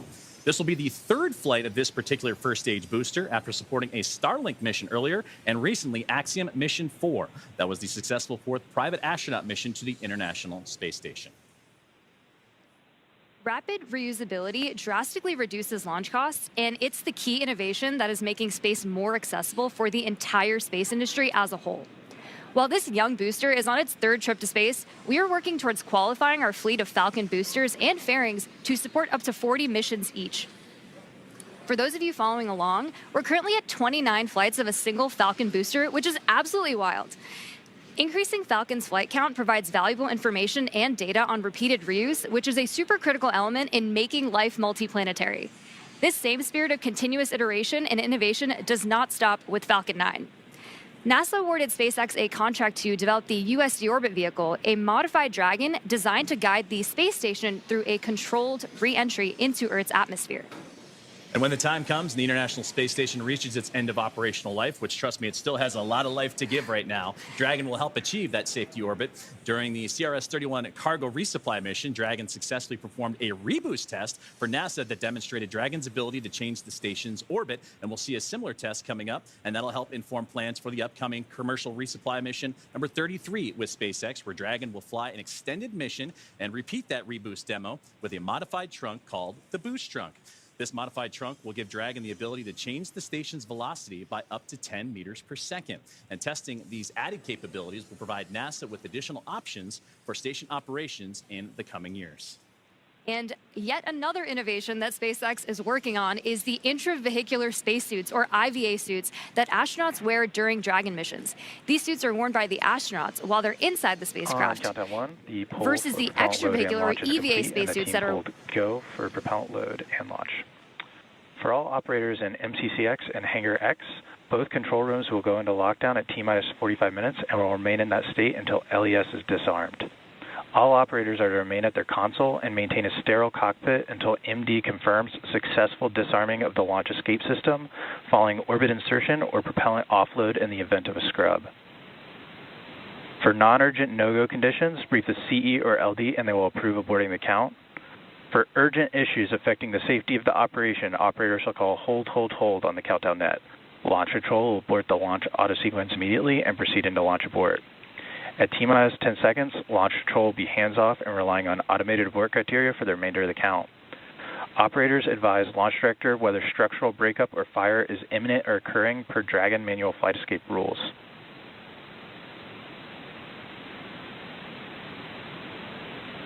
Launch control, you may proceed with arming the crew arm for movement.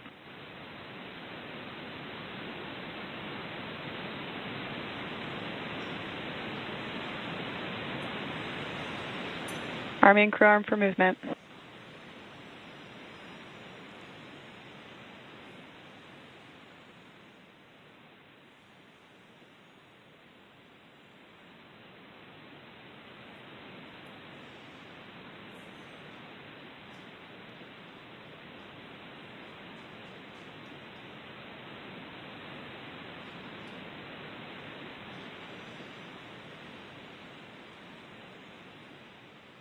Crew access arm retraction started.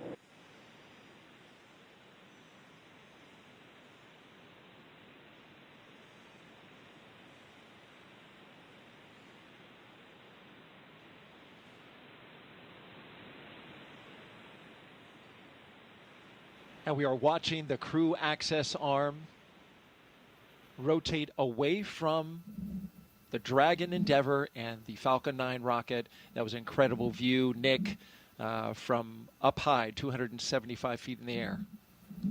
Yeah, and so as the arm goes away, that's really your first unobstructed view out those two windows inside the Dragon capsule. Unique to Dragon for Soyuz flyers, there were no your windows don't open until you get all the way up to orbit and come out of the fairing. So here you can see what the weather's doing outside for yourself. And there they are, strapped in, Crew 11. Our next big milestone. Crew access arm retraction complete. As we hear that the crew access arm has completed its retraction. Our next big milestone is to have the astronauts drop their visors and start up for Section 7 in their operations. SpaceX, you are go for Section 6. Close visors and arm launch escape system. Dragon copies. Go for Section 6. Closing visors and arming LES. They may have renumbered the procedures because in the past it was Section 7. So we may not have gotten that update. But this is a critical moment indeed. And that crew access arm, it can rotate quickly back to Dragon in this moment. SpaceX, Dragon, visors closed, arming LES. In this moment, in between, before they have the launch escape system fully armed. Right? Indeed. So the commands that are available to Xena and Mike at the displays, she's arming the launch escape system now. As that's armed, there's also a button that's going to show up that'll allow them to do an emergency egress, which will command that arm to swing over rather rapidly. And by the time you're out of your seat and ready to open the side hatch, the arm's in place so that you can get to the escape tower. From the escape tower, of course, they would zip line down to safety, to waiting vehicles, and then exit the Launch escape system is verified armed. The blast danger area. Now we have the launch escape system armed. This is a critically important system, Nick, that you actually had to use Dragon copy. on one of your missions, MS-10, back in 2018, that saved your life and the life of your fellow crew member. It's part of spaceflight today. What does it provide for this crew in this moment? Yeah, in this moment, it's its safety net. So the launch escape system is constantly trying to determine, is everything going okay? And it does that with looking at a bunch of different parameters. But as long as those stay within bounds, it doesn't do anything. But if something changes, or if there is a handle that the crew can initiate the launch escape, if that's activated, then this is going to separate them from that rocket and get them to a safe distance. And it's from the point right now on the pad all the way until they're in orbit. They've got continual safety net there to protect them. That capsule can get up in a hurry, too, as you were mentioning with these abort systems. They got to move quickly, going 436 miles per hour. In a matter of 7.5 seconds, the Dragon can do that when it fires up its Super Draco engines if it were needing to get away from the pad in a hurry. Yeah, absolutely. We're about to load the rocket full of fuel and oxidizer. And so if that energy is released, you need to be as far away from it as you can be. And so that escape system is designed to get them away in a heartbeat. As long as everything continues nominally, it's our hope that that system will not be needed today. As we march towards loading those propellants Nick was talking about, that begins at T-minus 35 minutes and counting. Another big moment when they start flowing RP-1, Rocket Propellant 1, which is a refined form of kerosene, similar to jet fuel, as well as that oxidizer that together produce that 1.8 million pounds of thrust to lift that rocket and the crew into space. Yeah, it's definitely an important moment, but it's also an exhilarating moment because this is when you start to hear the rocket come alive. The pumps and the fluid moving and the vibrations and it's, Dragon starts to have a personality, if you will. Mm. You can hear those sounds, right? Valves moving and clicking. You feel it, yeah. You hear it, you feel it. T-minus 37 minutes and counting until liftoff. We're just 2 minutes away from beginning to load propellant into the Falcon 9 rocket.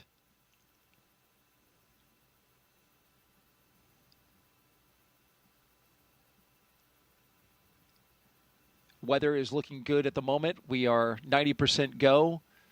There was a small concern for cumulus clouds in the area.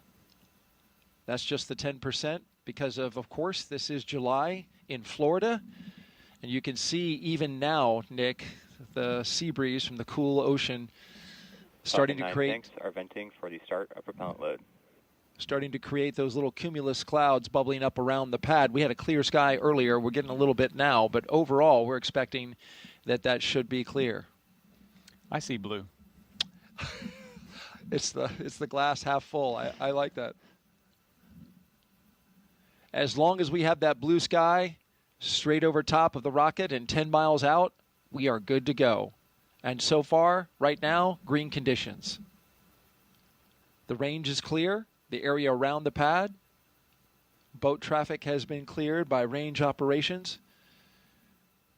Our partners at the United States Space Force, Cape Canaveral Space Force Station, where Nick, of course, you in the Space Force, a brigadier general, have cleared the range. They are currently monitoring it, making sure that no one can get into the path of the rocket from down on the ground or in the ocean, for the reason that if anything were to happen and any equipment or any spacecraft parts were to come down on them, you wouldn't want to pose a risk to those below.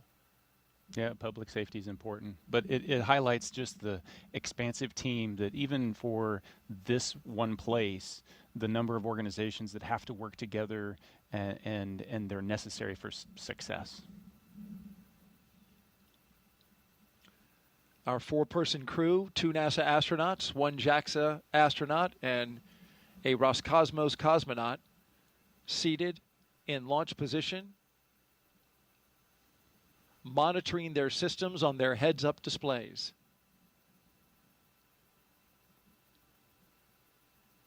In the foreground on the right, that is a launch tower for Starship, the vehicle that SpaceX is currently testing and developing for use, among other things, in the human landing system for NASA. The launch auto sequence has started. And that's the call that begins the propellant flowing into the rocket. And now we are on an autonomous timeline counting down to 0 at 12:09 p.m. Eastern Time. This is a good milestone. It really signals that we're going to space. Yeah, it's the clock is definitely ticking. Up to this point, the crew's been strapped in for a little more than 2 hours. There's been margin built into the schedule just in case, the side hatch doesn't pass its leak check or a suit doesn't, whatever pops up, we've got a little margin. As we get closer and closer to liftoff, that margin disappears. And so now we're on a pretty tight timeline all the way down. 35 minutes to launch. The visors have been closed since they armed the launch escape. It's been about 8 minutes. It's at this point where I'm sitting there going, I wish I had scratched my nose before I put my visor down and trying to figure out how I'm going to do that, because they're going to be like this for another 45 minutes with the visors down. Boy, that sounds like a long time when you put it that way. Well, there's great anticipation, right? This is the moment they've been training for, a year in the making. For Zena Cardman, who's essentially trained twice, even longer than that. Mm-hmm. They have been looking forward to this moment for so long and training so intensely, and here it is upon us. Yeah, and the time for reflection was in those 2 hours leading up to this point. At this point, Now it's the mental rehearsing. They're chair flying exactly what's going to happen during the next 10 minutes when they lift off, and all the different things that they're going to need to do, as well as the couple few activities that they're going to have once they get to orbit. Chair flying. That's what our astronauts are doing right now, and we'll stay with them as we count this down. For now, let's send it out to SpaceX in California.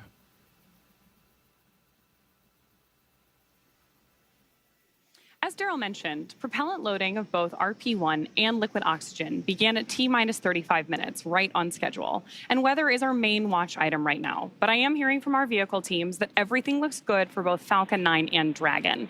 So next up, at about T-minus 30 minutes, the SpaceX launch director will inform the crew when loading of cryogenic helium will begin. First on stage 1 and then on stage 2 about 4 minutes later.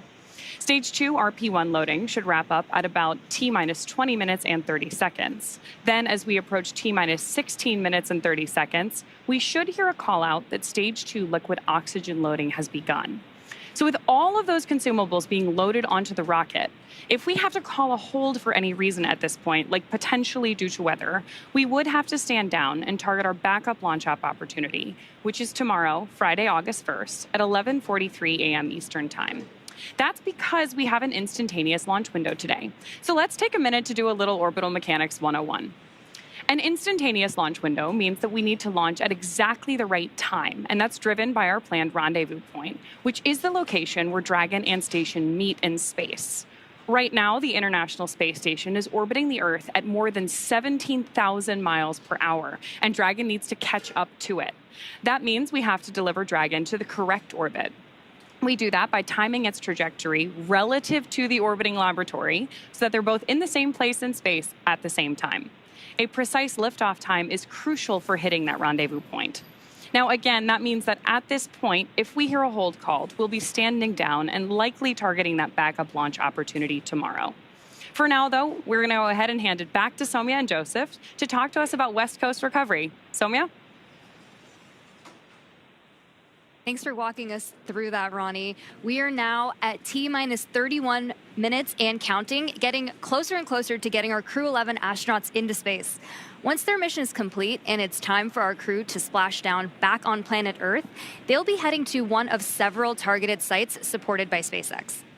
Until recently, Dragon recoveries primarily occurred off of the coast of Florida. This year, SpaceX moved Dragon recovery operations off the coast of California to allow Dragon to complete its deorbit before safely jettisoning the trunk over the Pacific Ocean. When they return, Crew 10 will be SpaceX's third crew mission to splash down in one of the new locations. From 2 was the first back in April this year, followed by Axiom 4 in July. The new splashdown locations are near LA, Oceanside, and San Diego. The recovery vessel, Shannon, will be stationed in Long Beach to support the new West Coast splashdown operations. Spreading these supported sites across multiple locations helps to maximize the return opportunities, lowering the chance we'll have to wave off due to bad weather.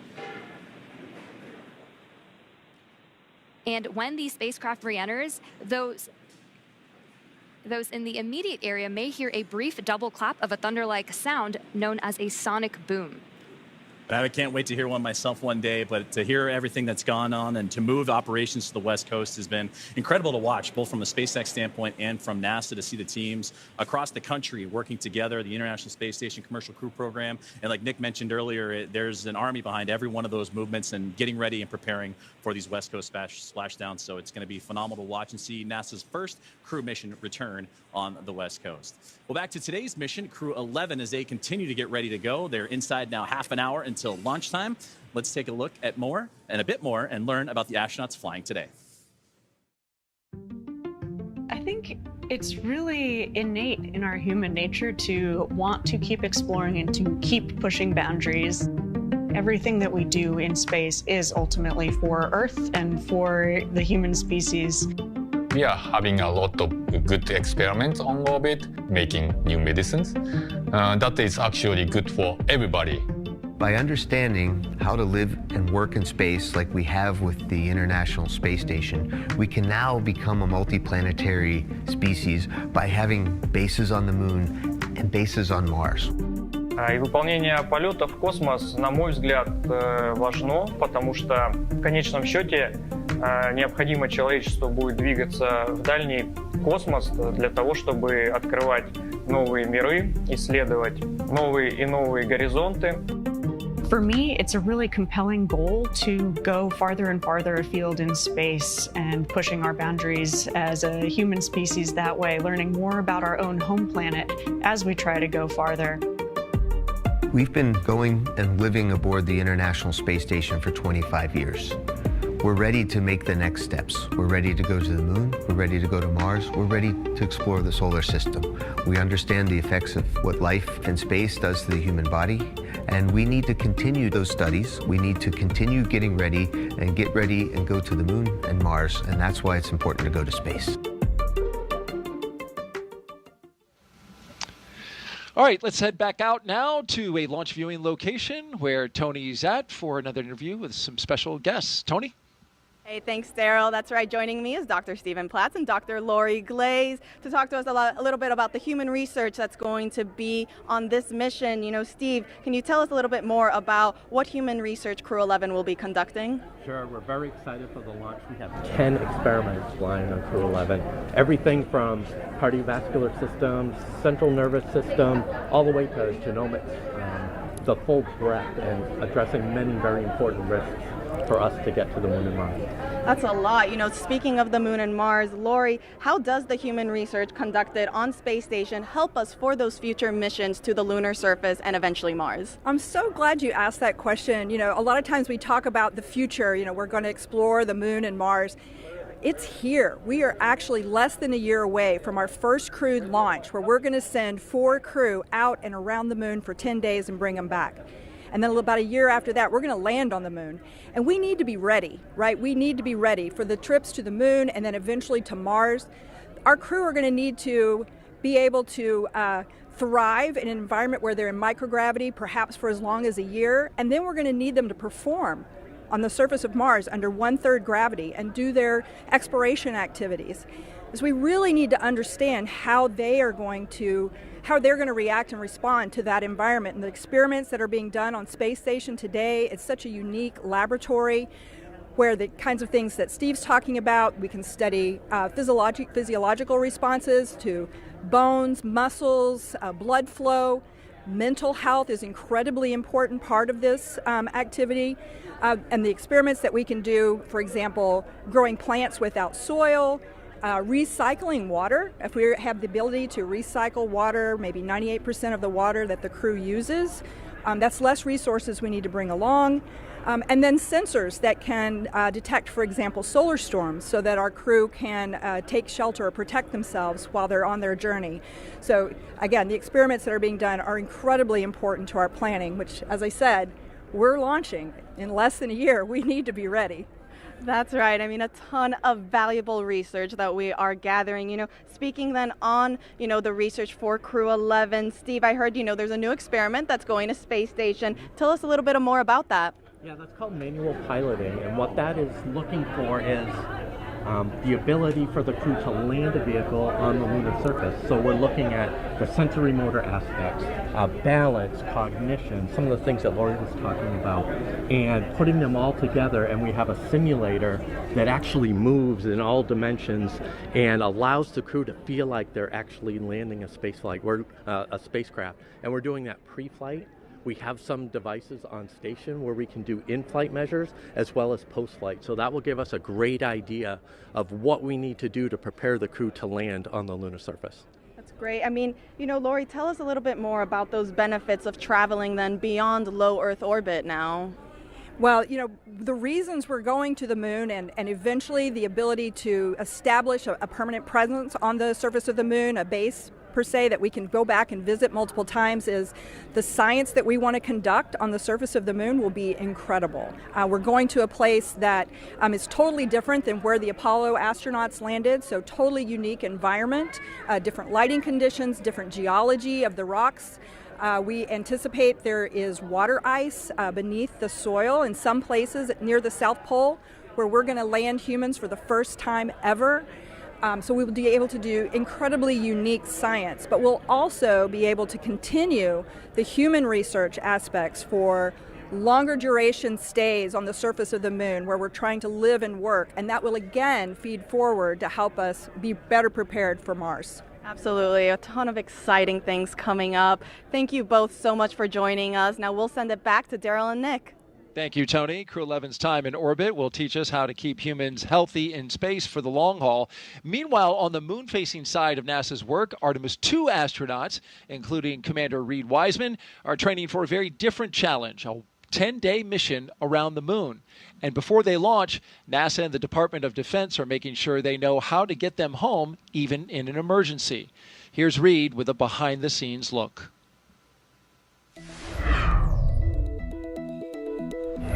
Hi, I'm NASA astronaut Reed Wiseman, commander of Artemis II. I'm here at the Kennedy Space Center in Florida, and as you can see, work is well underway for our next mission to the moon, both on land and off the coast. Back in June, teams with NASA and the Department of Defense used an area of open water off KSC to rehearse procedures for a possible rescue after an ascent abort from the SLS rocket. Instead of using astronauts, they used a set of test mannequins staged inside the crew module test article, a full-scale mock-up of the Orion spacecraft. You can see pararescuers jumped from a plane into the water with their specialized equipment, then approached the spacecraft, opened the capsule, and transported the mannequins to the helicopter safely for medical care. This was one of 2 emergency procedures they rehearsed should they need to rescue me, Victor, Christina, and Jeremy during an abort scenario. And back here on land, now that the upper stage integration is complete inside the vehicle assembly building, teams with NASA's Exploration Ground Systems have been running SLS integrated testing, where they powered up both the core stage and boosters for the first time in preparation for our 10-day journey around the moon. That's a look at your Artemis Moon Minute. For more Artemis updates, scan the QR code on your screen right here or visit nasa.gov/Artemis-Roman numeral 2. Nick, I know you're excited for Artemis. Absolutely. One of your fellow astronauts you spend a lot of time with, Christina Cook, is going up. Yeah. You know, the astronaut corps is small, so you know everybody in the corps, and so I'm excited to see all 4 of them take their trip around the moon. It's exciting. It's been a long time for NASA, more than 50 years. All right, now let's send it back to SpaceX in Hawthorne, California. Thank you very much, Daryl and Nick, and it was impressive to hear that interview and that Moon Minute, and it's amazing to see how interwoven what's being done with these crewed missions to the International Space Station and how they impact moving forward and the Artemis campaign. So incredible to see about how those 2 crews and how those 2 missions work together. Now, as we get back to today's launch, we're now approaching 20 minutes away in the countdown for NASA's SpaceX Crew 11 mission to the International Space Station. So let's take a look at Falcon 9 that's on your screen now, and that is a 2-stage rocket that is 29 feet tall and getting ready for liftoff, and again, approaching 20 minutes away.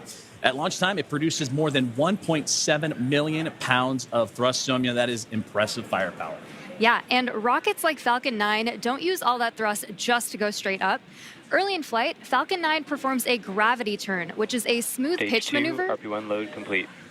Hearing good call-outs over the nets, which is a smooth pitch maneuver that tilts the rocket sideways to build up horizontal velocity. You may hear this call-out about 10 seconds into launch as the vehicle is pitching downrange. And once the first stage completes its portion of the mission, it shuts down and separates. And a stage rocket like Falcon 9 sheds that booster to eliminate the weight and uncover the Merlin vacuum engine on stage 2. To reach orbit, the vehicle needs to go fast, hitting an orbital velocity of about 28,000 kilometers an hour. And that's just to keep it from falling back to Earth due to gravity. That's fast enough to lap the Earth in about 90 minutes or fly from New York to here in Hawthorne, California in under 10 minutes, which is about 7 times faster than the U.S. Air Force's SR-71 Blackbird. After stage separation, today's booster will be landing at Landing Zone 1 at Cape Canaveral Space Force Station. This particular booster will be returning to Earth for its 3rd time. The second stage takes over from there, powered by a single Merlin vacuum engine, also known as the MVAC. With its extended nozzle and optimized design, the MVAC drives maximum performance, producing 220,000 pounds of thrust in the vacuum of space.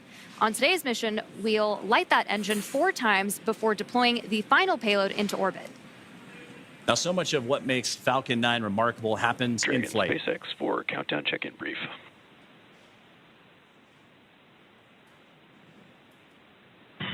Dragons with you. Okay, Zena, we have healthy Dragon, healthy Falcon 9, just like last time, so prop load is proceeding nominally.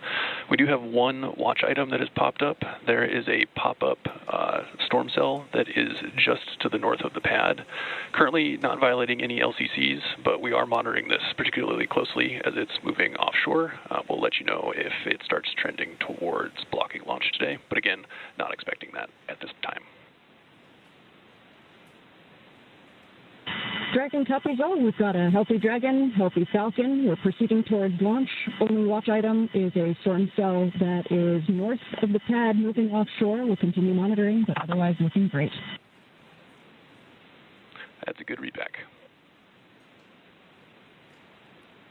And great communications there from the team here at SpaceX on the ground in Hawthorne, monitoring. What we've been keeping an eye on throughout the broadcast here today is that weather popping up, but everything else looks strong and healthy. The Falcon 9, the capsule itself, and the crew, they're still ready to roll as we're now about 17 minutes away from the launch. Now, talking back to Falcon 9, and what remarkable happens is what happens in flight. It's the first stage, landing itself on land or on a drone ship in the middle of the ocean, the fairings that can parachute back, all ready for another flight to space. Every part of Falcon 9 is a part of a larger design that comes together to do one thing, and that's escape Earth's gravity. And getting to space is the first step to building our multi-planetary future. At the top of Falcon 9 today, the crew is sitting inside Dragon Endeavour. Dragon has played a significant role in advancing our future in space by safely transporting crew to and from the International Space Station.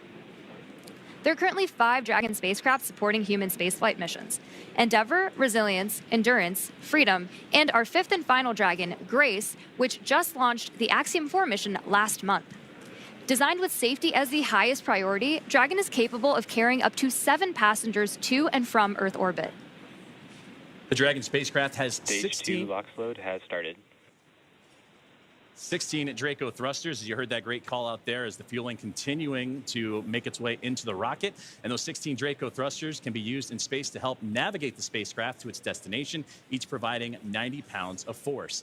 Now, that doesn't include the 8 Super Draco thrusters used for an abort, which are no longer active once the crew is in orbit. To date, Dragon has been to orbit 53 times, including 48 trips to the International Space Station and 18 human spaceflight missions. And as we mentioned earlier, today's Dragon, Endeavour, has been pretty busy, having also flown NASA's Crew 2 mission, Axiom 1, and NASA's Crew 6 and Crew 8 missions.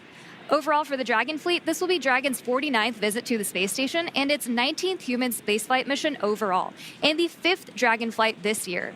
Dragon is the first private spacecraft to take humans to the orbiting lab, having flown 300,000 pounds of cargo and more than 1,000 experiments to space, as well as 70 crew members representing 20 countries. Our versatile Dragon spacecraft can autonomously dock with the International Space Station when outfitted with a docking adapter, which is just how it's configured for today's flight. And when it's not going to the space station and it's in free flyer mode, the docking adapter can be swapped out for a cupola, as it was back during the Inspiration 4 mission. Another option we have is the Skywalker hardware, which supports extravehicular activities or spacewalks, as we did during the Polaris Dawn mission. And amazingly, there has been a Dragon in space for 1,358 consecutive days since Crew 3. Now, with T-0 coming up in about 14 minutes or so, our teams are continuing to do a series of system checks to ensure Dragon and the Falcon 9 are ready, with fueling continuing to get underway. And again, we're monitoring that weather that the teams here at SpaceX are keeping an eye on and have been relaying up to the crew. So let's check in with Ronnie with the latest. Thanks, Joseph. So as you've heard, we are still on track for an on-time launch today, and we're monitoring lots of different factors as we get closer to liftoff. Most importantly, both Dragon and Falcon 9, of course carrying our Crew 11 astronauts, continue to be healthy. You heard that we've wrapped up Stage 2 RP1 loading, and that Stage 2 liquid oxygen loading also wrapped up on time at about 16.5 minutes to go. The launch escape system is also armed. That's, of course, the system designed to propel Dragon away from Falcon 9 in the unlikely event of an emergency. And the Eastern Range is monitoring keep-out zones along the flight ascent corridor and is tracking no issues for today's launch. Weather continues to be a watch item, so we'll keep an eye on that. But for now, we are go for the 6th mission of Dragon Endeavour. It is a fantastic milestone for Dragon, and here at SpaceX, we could not be more excited. So to add a little something extra to our celebration, I've got our Dragon plush hanging out with me here in front of Mission Control. Now, this guy is not the zero gravity indicator for today's mission, but do keep an eye out for that once Crew 11 reaches orbit. This is, though, a fun nod to all the successful flights that Dragon has made and all of the crews that we have been so lucky to work with. I think this is a great way to celebrate today's flight milestone, and I really have appreciated joining you all. Thanks for joining me at the status desk for all of our coverage today. With that, go Dragon, go Crew 11, and I'm going to hand it back to Sandra for status update from Houston. Thanks, Ronnie. That plush is cute. I'm going to have to get one for myself. Back here in the International Space Station Flight Control Room at NASA's Johnson Space Center in Houston, teams continue to work around the clock to monitor activities aboard the orbital outpost. Leading the team inside the room today is NASA Flight Director Scott Stover. The team in Mission Control and the team in Hawthorne, as well as the astronauts aboard the International Space Station, will track the autonomous docking of Dragon Endeavour when they enter into joint operations. This will happen when the spacecraft enters the approach ellipsoid, which is the invisible boundary stretching 4 by 2 by 2 kilometers that helps us monitor all arriving and departing spacecraft. It's essentially the neighborhood of the International Space Station.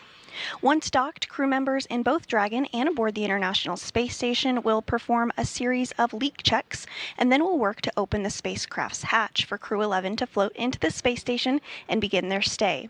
We anticipate that the hatch will be opened about an hour and a half after docking occurs. When they enter the orbital outpost, crew will be greeted by the rest of the Expedition 73 crew and will come together for opening remarks. But for now, that's going to be all from us here in Mission Control for today, as the anticipation continues to build for launch in less than 20 minutes from now. So, how's it looking on the Space Coast, Daryl? Well, we've got a mix in the weather. There's some clouds that are building, but so far still looking good, okay for launch. It's a watch item at the moment, and so we're keeping our eyes to the skies. Also, this is a first for our broadcast team right here. An astronaut who once sat right here where Nick is sitting as a commentator is now minutes from flying to space. Zena Cardman was once in this very seat, the one that Nick Hague is sitting in now, less than a year ago. She was supporting Nick as he launched with Crew 9.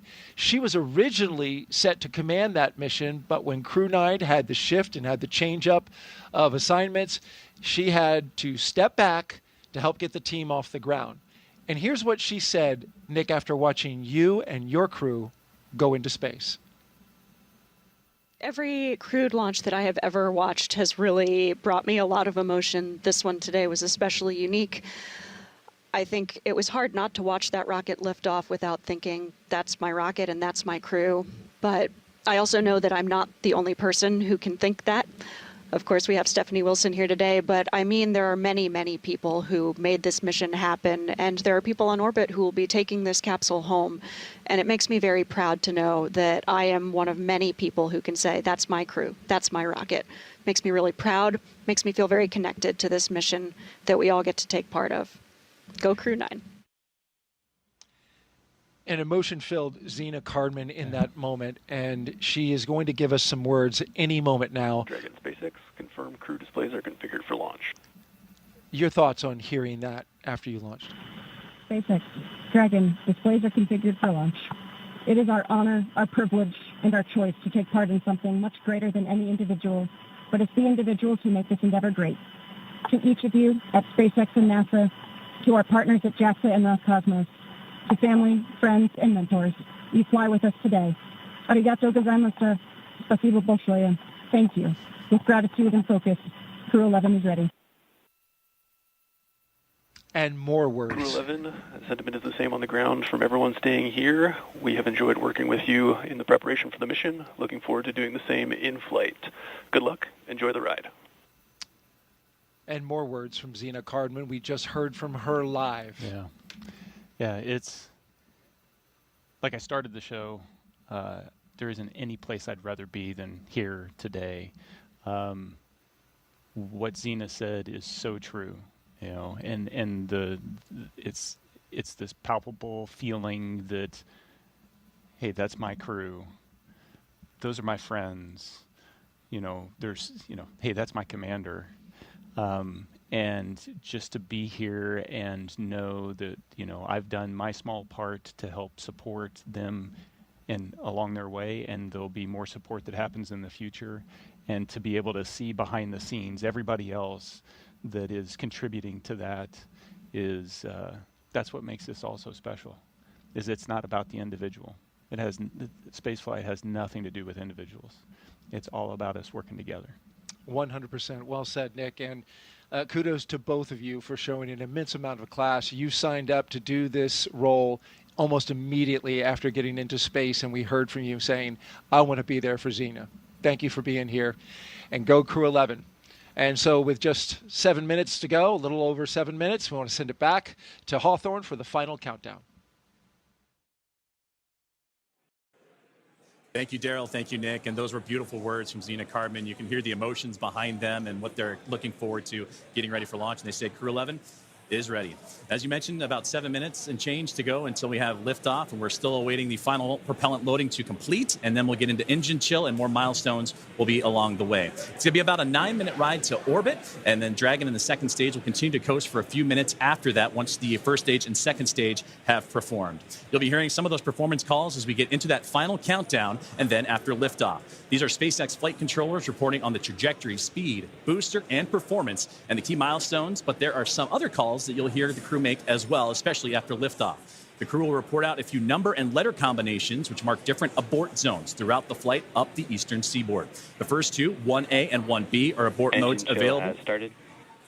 And right on cue for the engine chill that has begun. And those first stage abort zones, again, 1A and 1B for that first stage. Next are 2A through E. Those will come into play once the second stage kicks in, but we'll only hear that 2A call. And diverting a little bit from the other naming systems, we'll hear the call Shannon, which refers to Shannon, Ireland. This means that the crew could target off the coast of Ireland if they needed to abort late in that second stage burn. You'll hear these different calls throughout the flight uphill along the way, and the performance callouts from the guidance, navigation, and control officer, and also the propulsion lead. So we're coming up on T-minus 6.5 minutes. We heard that the engine chill is started, and that means that that small trickle of fuel making its way into the engine to prime it Stage for 1 fuel load launch. complete. So we already heard that stage 1 engine chill has already started, which is a key process that prepares the engines for flight. Right now, the prop in the tanks is isolated from the engines. Sorry. The prop in the tanks has already started trickling into the Merlin engine pumps as the engines are chilling for the start sequence. And we do this because the super chilled and densified liquid oxygen is really, really cold. And we use this process to bring the engine hardware down to a cooler temperature before flowing all of the LOX and propellant into it during flight. At liftoff, Falcon 9 is consuming 700 gallons of fuel per second. So engine chill helps us to prevent thermal shock and ensures nominal engine performance. Shortly, coming up, we should also hear the call out for stage 1 RP1 load completion. As you mentioned, engine chill is now underway. We're getting ready for those next call-outs that'll be coming up here shortly, as we are now almost 5 minutes away from liftoff, and that's where they're going to configure for terminal count. And that will be a call for Dragon to configure to terminal count and transition into internal power. Falcon 9 tanks are pressurizing for strong back retract. And at this point, the Dragon onboard computers configured for terminal count. Perfect. Right on schedule, and those onboard computers now taking control of the spacecraft. You also heard the call out for pressurizing to give extra structural stability for the rocket as it makes its way uphill. So we're approaching now 4.5 minutes away, and then around that time, you'll hear, you mentioned it there, the strong back retract, and that'll allow provide access to Falcon 9's fueling lines and umbilicals for prop load and different gases being loaded on board. But right now, everything's starting to wrap up in Somia. It's exciting to get to this. Strong back retract has started. Exciting to get to this point of the countdown. As you heard it right there, the strong back retract is on its way.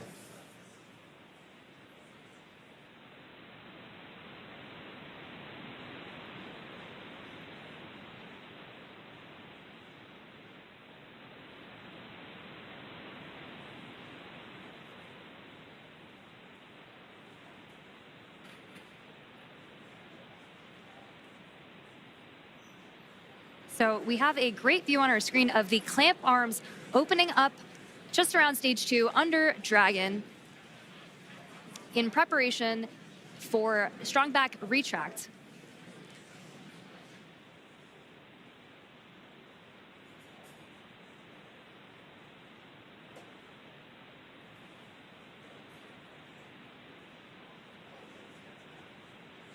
We have some really great views on our screen of that happening right now.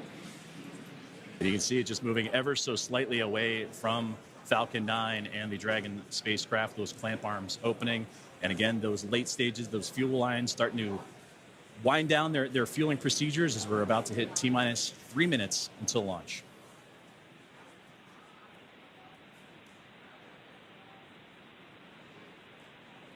Second stage loading will wrap up shortly after the first, and you've probably noticed those white clouds venting from around the rocket. That isn't smoke. Stage 1, LOX load complete. That's condensation, as stage 1 liquid oxygen loading has been completed. As liquid oxygen warms slightly inside the tanks, some of it boils off, and that gas is vented to manage pressure. When the vented oxygen hits that warm Florida humid air, internal count and on internal power, it instantly condenses into those clouds. As you just now heard, the Dragon now in prop load complete, on into internal power. It's fully fueled. The rocket and Crew 11 are ready for liftoff. And this rocket now transitioning into internal power. The gas closeouts will also begin to purge all the feed lines and allow Falcon 9 to be isolated. And then they'll get vented overboard through the umbilicals and strong back retract. So coming up in just under 20 seconds, we should hear the call out that LOX load will be completed on stage 2, which will mean that there will be 1 million pounds of propellant loaded onto Falcon 9 at that point. We're coming up on that call out in just a few seconds from now.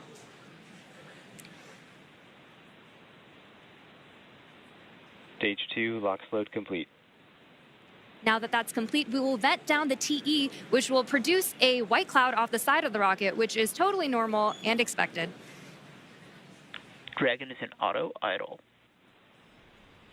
Auto idle puts that rocket in a state the flight computers understand before it takes over, and that's making sure the transition to the final countdown is smooth and all the flight computers on board are in sync with each other and configured for launch. We're now 90 seconds away from Ground launch. gas closeouts have started. Expect loud venting.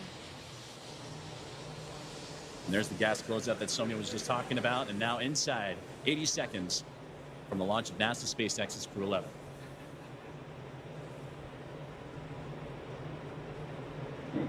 On countdown net, hold. We are standing down for a violation of weather rules.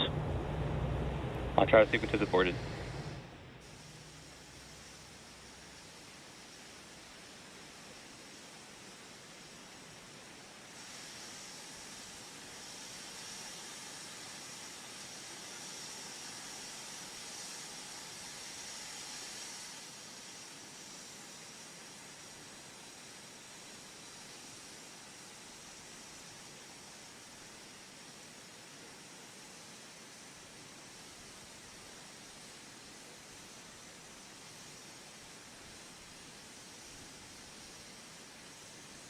So as you've heard over the nets, that we did just have a hold called at the T-minus 1 minute mark.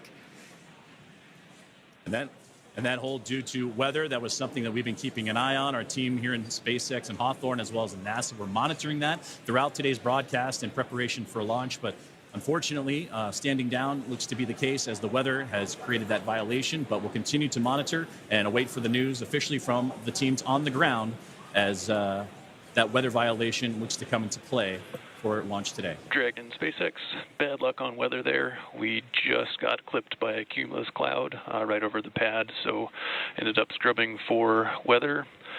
With that, you are go to proceed to 5.100 for launch scrub. We'll begin offloading the rocket.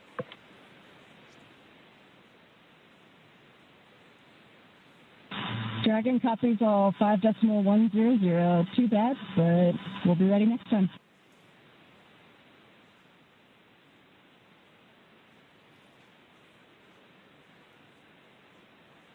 And there you heard the call up to the crew that unfortunately the weather just not playing alongside with today's excitement of a launch for NASA SpaceX's Crew 11. But we have mentioned a couple times throughout the broadcast today that there are backup opportunities starting as early as tomorrow. 11:43 a.m. Eastern time is what the target time is for tomorrow's next attempt. for launch for Crew 11, but it came right down to the wire, Somia, with that T-minus 1 minute. But you heard on the loops there that it was just clipped, as they said, by a cumulus cloud to violate the weather rule. So unfortunately, today's launch attempt has been scrubbed due to weather. And there are 1,000 different ways that a launch can go wrong. And so we want to ensure the safety and reliability, even if it is a weather scrub. So we will stay with coverage of the crew as we follow them through the egress procedures and make their way back to crew quarters for now. And you said the key word right there, and that is safety, the safety of the crew and everyone involved on this launch and opportunity, because that's what was talked about even in yesterday's press briefings with all the program managers and representatives of NASA, SpaceX, Roscosmos, and JAXA, is that we'll launch when we're ready and everything lines up the way it needs to be. And unfortunately, due to weather, not the case today. But to recap and look back at everything that Crew 11 has done, they walked right up to the T-minus 1 minute to launch mark as everybody was safe and sound. They went through their procedures earlier today, did Leeton checks, also did communications checks, and were able to go all the way to the pad, climb aboard the Dragon spacecraft, and get ready for launch today. But again, unfortunately, due to weather, it will not happen, and we will target that next launch attempt, which again is going to be tomorrow at 11:43 a.m. Eastern Time. We will stay with coverage of the crew as we follow them through the egress procedures, getting out of the spacecraft and making their way back to crew quarters. And to do that, we're going to head back out onto the Space Coast of Florida and join Daryl Nail and team as today's launch attempt for NASA's SpaceX Crew 11 has been scrubbed due to weather. Daryl? All right, thank you, Joseph and Samia. We appreciate your coverage there. And now back here with NASA astronaut Nick Hague. We just returned from being outside. We were planning to watch the launch right there from a nice viewing spot here at the press site, the Kennedy Space Center in Florida. And unfortunately, even as we walked out, Nick, we got a sense that this might not happen because clouds had been building in and around the area. We had dark clouds overhead of us. We got up on our area to watch the launch and heard a Phase 1 lightning alert go off. And then my heart kind of sank a little bit because I thought that might be it. Yep. Then you see the clock stop. Yes. And you know it's happened. So it's disappointing, but there's a reason we do it, and that's to keep everybody safe. It's so critically important. As you look at this shot here, you can see that just right over top, you've got some darkened clouds in the area. This was a result of a sea breeze that when we started the day, the launch weather officer improved our forecast to 90% go, but there was a 10% concern that the sea breeze was going to develop earlier in the day than originally forecast. And that sea breeze, which is this is very common here in Florida in July, once that air starts moving over the ocean and onto land and meets the warm air, our blue skies went to cumulus clouds scattered across the spaceport. And we just had one get just inside the 10-mile radius. Dragon SpaceX, for awareness, we're looking at approximately 50 minutes for the prop offload time. So it should be approximately 1700 UTC when we are able to proceed with 5.100 and rotate the seats.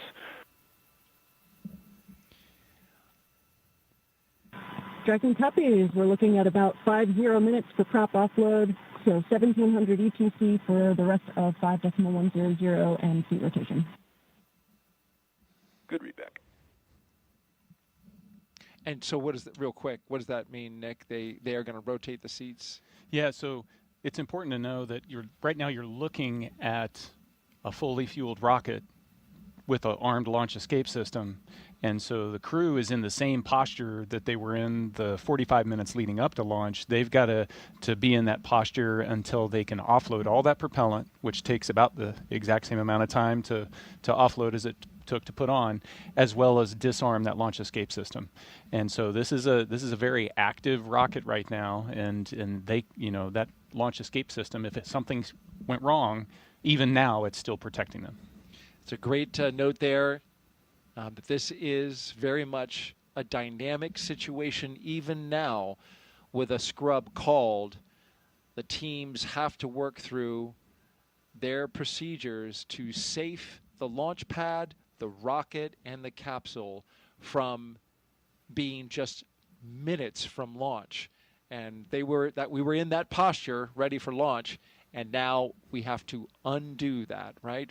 Yeah, very carefully. You got to back out of all of that, and then once the rocket is defueled, we've got all the fuel out of there, we can disarm the launch escape system. You still need the pad team to be able to come and get out there to get into the white room and help open up that side hatch and get the crew out. And so the scrub process is not a quick one. Just to finish a thought that I had said, and I think this view on the left basically shows you what the issue is. That's rain on the right half of the screen there. That's a rain cloud with rain coming down. And on the left hand, we were dealing with sun poking through the clouds on our side. We could literally see the clouds kind of going over top of our heads, getting close to the pad. And the standoff area is 10-mile radius around the pad for these dark clouds and cumulus clouds. And that is a safety factor. We'll talk a little bit about that. That is because you don't want to send a rocket through a tall cloud like that could generate some energy from the rocket passing through it. Yeah, just the same as if you're on a commercial airline flight, you don't necessarily want your pilot to take you through a severe thunderstorm. We don't want to do that with a rocket. And so we are erring on the side of safety in this situation. But as Nick pointed out, the rocket that you are looking at is a fully fueled, ready to launch Falcon 9. As we now see, they are starting to allow some of the liquid oxygen to vent off as they begin detanking the rocket from its super chilled liquid oxygen and its RP-1, which is the kerosene-based propellant. Dragon, SpaceX, propellant offload update, estimating about 45 more minutes for propellant offload. Dragon copies, additional 4 or 5 minutes for prop offload. Now, as you recall your procedures for the crew, getting out of the capsule and getting back into their vehicles and going back, take me through the timeline of the scrub procedure. Yeah, it's a fairly straightforward procedure. You're running the launch procedure in reverse, essentially, and so they're strapped in. The seats are rotated up in a launch configuration.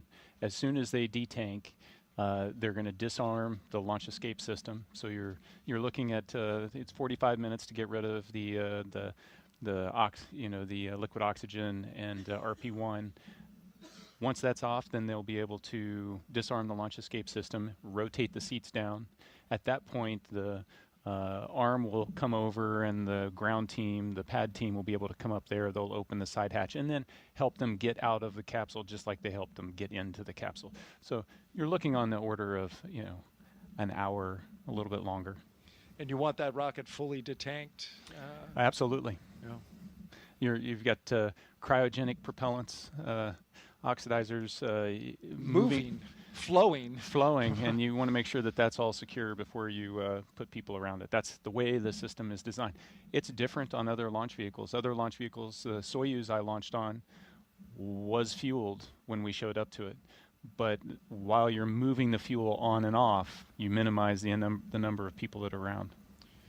That's exactly right. And the SLS rocket is similar in that it gets fully fueled and tanked, and then they bring the astronauts on board. SpaceX does it so they can do that tanking as the very last part of the mission timeline. And this also allows for a quick tanking, relatively speaking, for a rocket. And then allows you to detank it. But they're using super densified liquid oxygen as well. So you mentioned it. High energy systems are engaged here, and so we are now unwinding that as we proceed through the scrub procedure. If you're just joining us, we scrubbed this launch at T-minus 1 minute and 7 seconds until liftoff. We had a healthy rocket, a healthy spacecraft, we had a clear range, and we just had weather in the area, a cumulus cloud that just clipped the radius nearby within the launch area, the 10-mile radius. It got into that standoff area, and that is what caused the scrub for the day, because that is a safety measure to keep the crew that you see on the right side of your screen safe from any potential hazards that could develop as a result of the weather. And this view gives you a clear look at exactly where the clouds ended up now just about 10 minutes after when we were supposed to lift off, right over top of us. They were certainly in the area. We heard the lightning warning go off, and so we knew when we were standing out there watching this launch that that was a bad sign. But it's interesting. I've seen it go both ways, right? Where we get a launch forecast that is 85% no-go, but you find a hole in the clouds that's just 10 miles in radius, and it's all around the launch pad, and you can launch. Yeah. This is the opposite of that. We had 90% go with only a 10% chance, but this is Florida in July. These things can pop up literally just from, the daily sea breeze collision that we have over land. Yeah, weather is dynamic, and we throw a lot of technology at it, we throw a lot of science at it, and it still baffles us sometimes.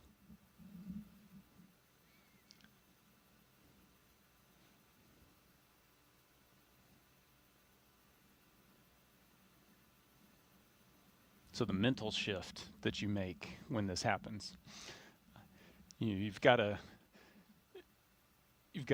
attempt to not make the mental shift immediately, because it is it is a live launch escape system that you're in, but inevitably there's so once we get out of here, what's the next step? When is our next opportunity going to be? They've already been looking at weather predictions for days out, so they understand what the impacts to the phasing and the mission profile might be, the potential for bad weather in the upcoming days, and so they're already starting to think about, so what's the next opportunity, and then having to get into the psyche of, let's do this again, and it is to the T, to the minute, do it again. So it's very much a Groundhog Day. All of it, every single minute of the, roughly what do we 6-hour countdown where it begins for the astronauts. Mm-hmm. And you mentioned the backup days. Joseph mentioned those before. He tossed over to us, but it's worth mentioning again. Our backup opportunities are tomorrow, Friday, with a T0 at 11:43 a.m. Eastern Time. Our coverage would begin at 7:30 a.m. on NASA Plus. The weather for tomorrow is just a little bit better than it was today, but what does that tell you, right? We scrubbed today. It's 85% go. The concern is the same, because the same pattern could develop. It's cumulus clouds building up and around the pad, but I will add this. We have moved a little earlier in the day, so the later that sea breeze develops, the better opportunity we'll have for getting some clear weather. If we can't do it tomorrow, then our next opportunity would be Saturday, August 2nd. We'd still have an 85% go for Saturday. Same concern with cumulus clouds here at the launch pad.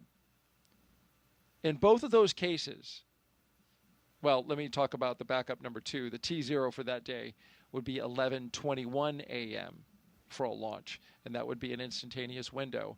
And you can see the pattern. We move about 22 minutes early every single day that we delay from this particular T0 today. And, of course, that's orbital mechanics. We've got time. You want to explain that one? Yeah, sure. So the international. Oh, yeah. No, you got to wait for the plane of the orbit of the station to cross overhead, and it just works out each day that it's a little bit earlier. Unfortunately, if it had come overhead a couple minutes earlier today, they would have been able to launch. The weather would have been clear.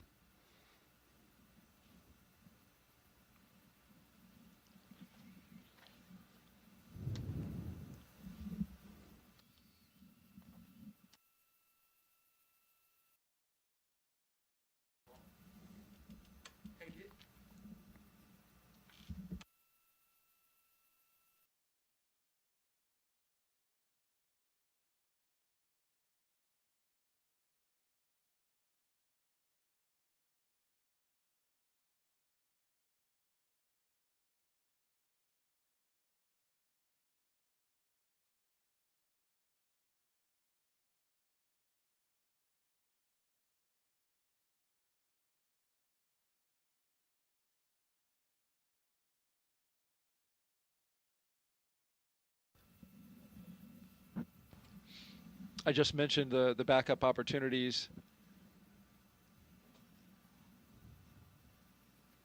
One thing about both of these next launch opportunities, unfortunately, we're going to really have our eyes set on the ascent corridor, because now there is a trough that is approaching a line of storms coming across the eastern part of the U.S., and it is going to make its way out into the ocean, and so that could disturb the weather along the ascent corridor, which is an area where if Dragon were to suffer some kind of anomaly, something that wasn't expected and needed to come off the top of the rocket, it would splash down along the ascent corridor.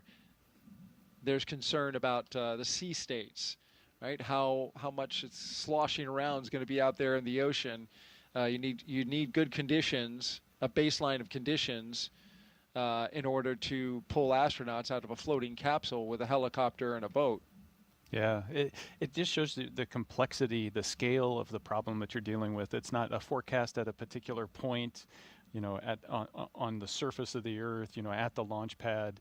It's, if you imagine this 3D trajectory of the rocket's path going up to orbit, you've got to clear all of that for weather, but not just clouds and rain and severe thunderstorms, but like wind shear and drastic changes in the wind direction can create problems for the rocket. And then, in case there was a need to return them early or to abort, you also have to clear the weather on the surface along that path as well. Just an immense amount of respect for the teams, both at SpaceX and also at the Space Launch Delta 45 over on the Space Force side, the weather shop there, in trying to put their arms around all of this. Like I said, weather is really complex. And they do a fantastic job, but if we got a chance, 90% chance, you take it all the way to the end and see what Mother Nature gives you.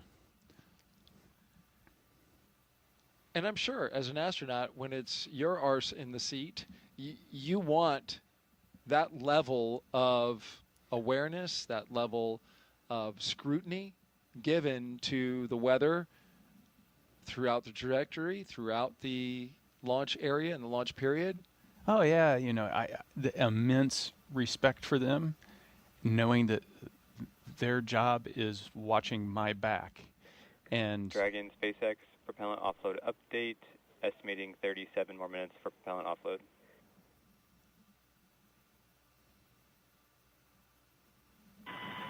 Dragon copies. 37 more minutes. The clock ticks slowly.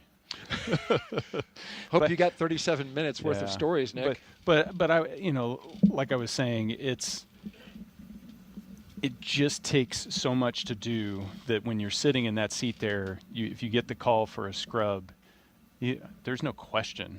It's, you guys are the experts. This is the safest thing for us to do right now, and you're all in. You're not second guessing.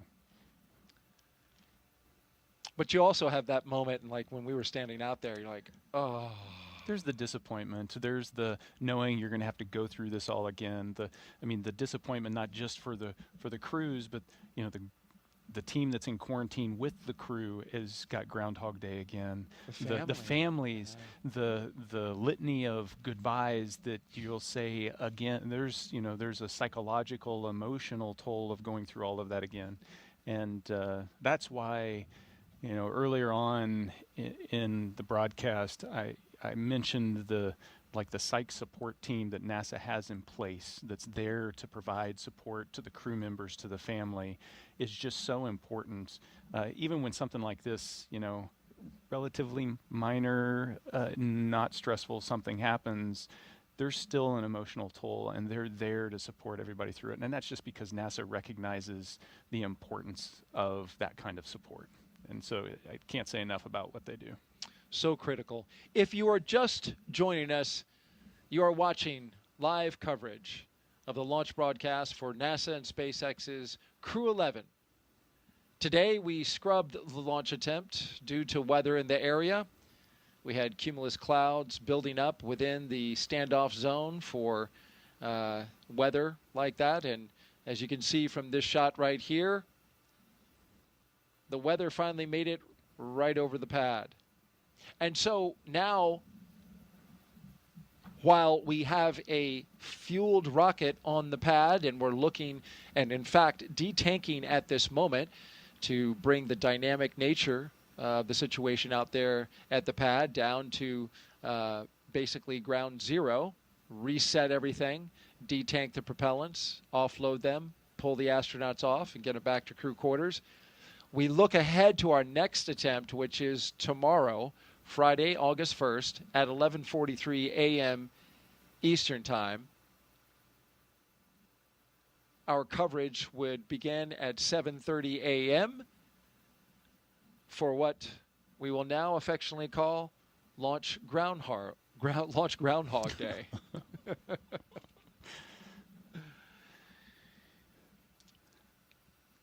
And you can see there the start time is 7:35 a.m. So it's that'll save you 5 minutes if you want to join us right at that moment. We'd love to see you again. Yeah.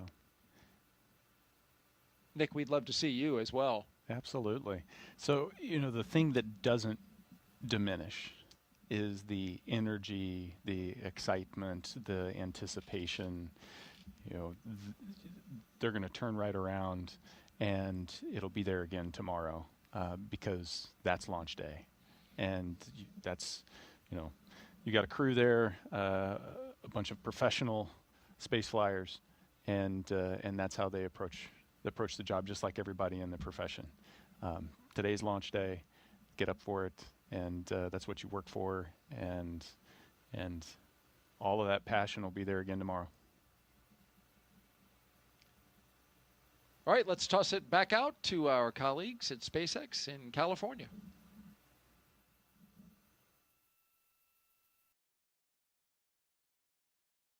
Thanks so much, Daryl. So couldn't agree with you both more. What we're doing here is trying to make sure that we are effectively doing the launch procedures in reverse. Right now we're detanking Falcon 9, so we're taking about 1 million pounds of RP-1 and liquid oxygen off the vehicle so that our crew can safely exit the spacecraft. On Monday, our crew actually worked through a dry dress rehearsal. So they went through a lot of the procedures that they did today exactly as they did them today in preparation for launch. Now that we've called that hold due to weather, we're standing down for tomorrow. We're actually just following through with the rest of the dry dress rehearsal procedures. The crew is going to exit or egress the spacecraft, and then, as we were just discussing, go back into that quarantine process. Meanwhile, our teams on the ground are going to go ahead and keep an eye on the health of the vehicle and our crew, of course, but also continue those vehicle side checkouts to make sure that we are ready for that next launch opportunity tomorrow at 11:43 a.m. Eastern.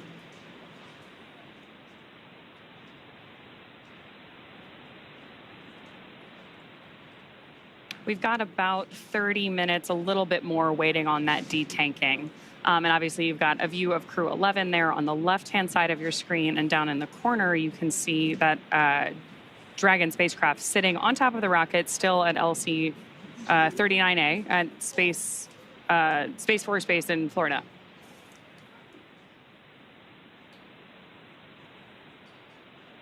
We're, of course, going to keep following the crew, keep a close eye on them as they follow through these egress procedures, and then make their way back to the crew quarters to maintain that quarantine environment that they've been in now in the lead up to launch for several days.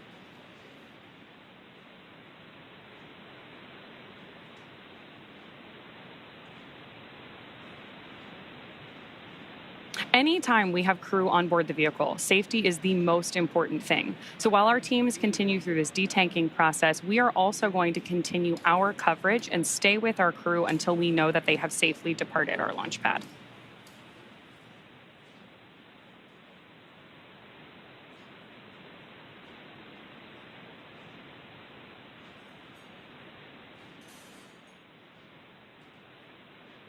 Of course, one of the other things we'll be keeping an eye on tomorrow is to understand how these weather systems evolve. Anyone who has ever joined us for a launch from Florida or followed along with our coverage of previous missions knows that weather, especially on the Space Coast, can evolve pretty rapidly. So as we're keeping an eye on everything for the next 24 hours or so in the lead up for launch tomorrow, we'll be watching the same things that we were looking at today. We're not just looking at weather at the launch pad either. We're also tracking the entire ascent corridor and the splashdown locations. In the very unlikely event that for some reason we had to abort our crew in flight, wherever Dragon exits the flight path to with our crew safely inside also needs to be a safe zone for recovery. So especially for these astronaut missions, it's really important that we have good weather kind of around the planet because we are moving so quickly.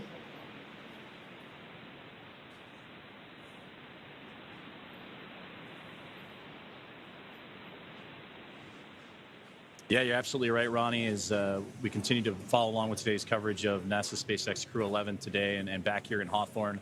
And you mentioned something that was the biggest key, whether it's prop loading or offloading, the procedures that were needed and required to do so, whether it was the static fire or preparing for actual launch date today. And that is safety. And that goes back to what everybody has been talking about throughout the mission, throughout the broadcast today, but even going into the pre-launch press conference yesterday with all the program managers, representatives from NASA headquarters, the International Space Station Commercial Crew Program, SpaceX, Roscosmos, and JAXA. That was the biggest key for them, is that we will fly when we are ready to fly, whether it's hardware or the weather that surrounds the crew itself. And that is unfortunately what has occurred today with that violation coming in. And to recap, that violation and that hold was called right up at the T-1 minute mark to launch. And there you can see a great view of the Dragon SpaceX spacecraft that is sitting up on top there with Crew 11 still inside. And Ronnie, you mentioned that we still have about half an hour or so for that detanking of the Falcon 9 rocket. There you can see the crew just taking it easy, relaxing. They're just kind of waiting their turn, waiting their time is again to safely prep the rocket. You'll see the crew access arm when the time comes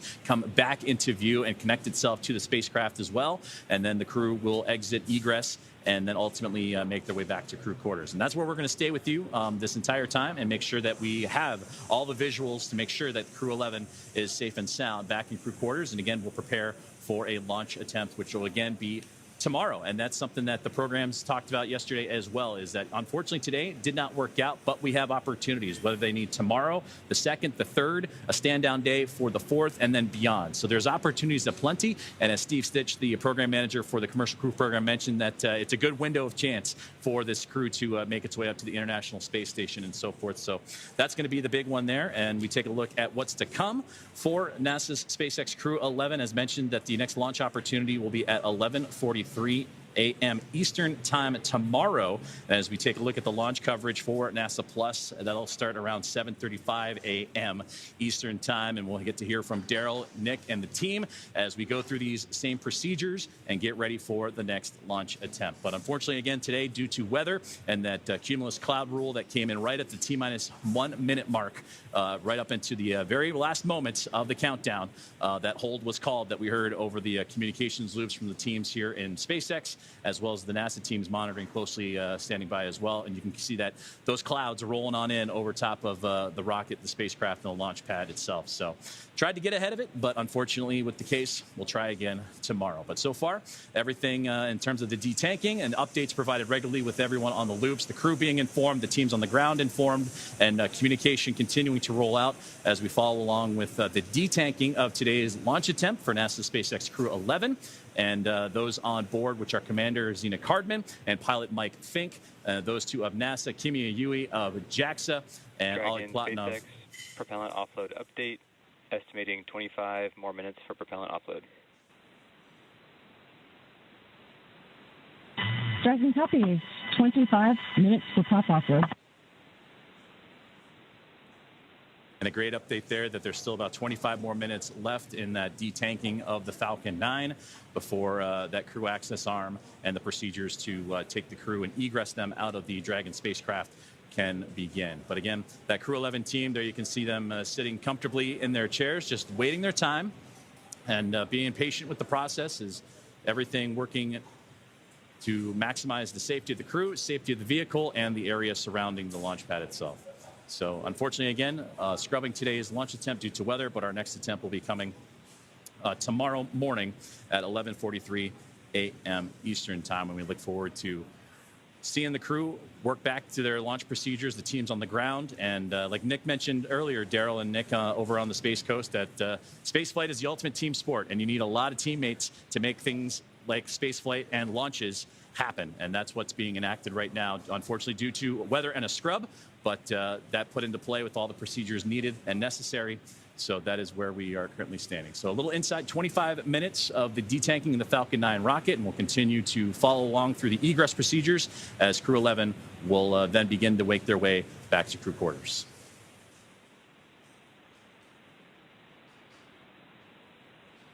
We are... So, of course, we are disappointed in that weather scrub today. But in a lot of ways, this is actually a really interesting testament to that huge team working together, like you just mentioned. We have, of course, Crew 11 safely on board Dragon and Falcon 9 right now. It's important to note that we had no issues impeding today's launch from either Falcon 9 or the Dragon spacecraft, or any of the ground systems supporting this vehicle. There are a lot of different engineering teams at play here. We obviously have everyone supporting the crew, the ground side teams. All of that was working as expected. Ultimately, the safest way to launch a rocket safely is to have done it before. So the fact that we're able to step through these procedures, we have these critical flight rules about saying when do we know this vehicle is going to be safe to operate, is a really important part of making sure that we execute every mission safely.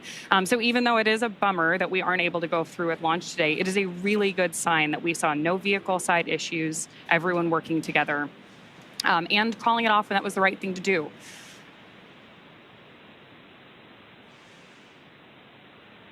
So with that, while we continue to monitor this, like we mentioned, we are going to keep our coverage going all the way through until Crew 11 egresses the spacecraft and then exits the pad. But I'll toss it back over to Daryl and Nick for a little while. All right, thank you very much, Ronnie. Back here at the Kennedy Space Center in Florida. And a look out from the press site. When you look out east, looks like a beautiful day. It sure does. And it was. But over top of the land, we had those cumulus clouds bubble up, and they created some storm clouds that got just a little too close to the rocket. So the launch was scrubbed at T-minus 1 minute and 7 seconds. So close, but just not going to take the chance with that kind of weather in the area. Even the local warning system, paging system, let us know that there was a potential for lightning in the area, even as we were at the T-minus 2 mark. So, yes, while everything looks good out over the Atlantic, we continue to have our journey through a hot Florida summer day. We were scheduled for launch at 12:09 p.m. Eastern Time. We had documented the crew getting ready for launch, starting around T-minus 4 hours and 10 minutes. And we walked that journey from suit up to drive out. We saw the crew ascend the launch tower there, get up to the top of the launch tower, get into their spacecraft, and prepare for launch. And all the systems, the high energy systems that came online, methodically going through the launch operations, until we reached T-minus 1 minute and 7 seconds, and then we got the call for the scrub.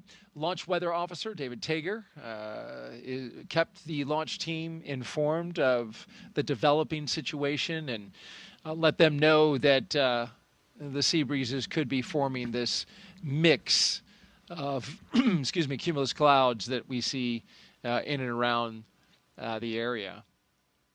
And so now we have a dynamic situation on the pad, and the reason that we are still here is because we still have astronauts inside that capsule right there. 4 crew members, Zena Cardman, pilot Mike Fink, Kimia Yui, and Oleg Platonov, who appears to be taking a nap. I would. I mean, at this point, what else are you going to do? You got to wait for them to detank, and so that takes a little bit. It's actually fun. Some of the shot of the rocket that you see, the side view, it's almost like a fuel gauge because you can see where the frost is melted off of the side of the rocket and determine how much of the fuel is left in that first stage. Yeah, that's a great shot. If we can take that wide shot there, that it almost serves as kind of a detanking gauge to see where the frost line is. There you go. We're about halfway. Yep, they're about halfway. Yeah, and it's going down. And they recapture that LOX and that fuel, of course, for the next attempt. You lose a bit of LOX because, after all, that stuff boils off. Yeah, and that's why they wait to load it until so late, right, because it's so cold. It starts to warm and expand and boil off, and you don't want to waste it.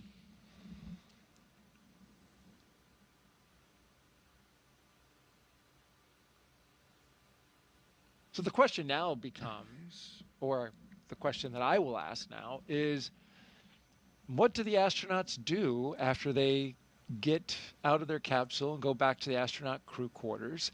This kind of served like a dress rehearsal. They have now had 2 of them, which is good practice for an operation like this.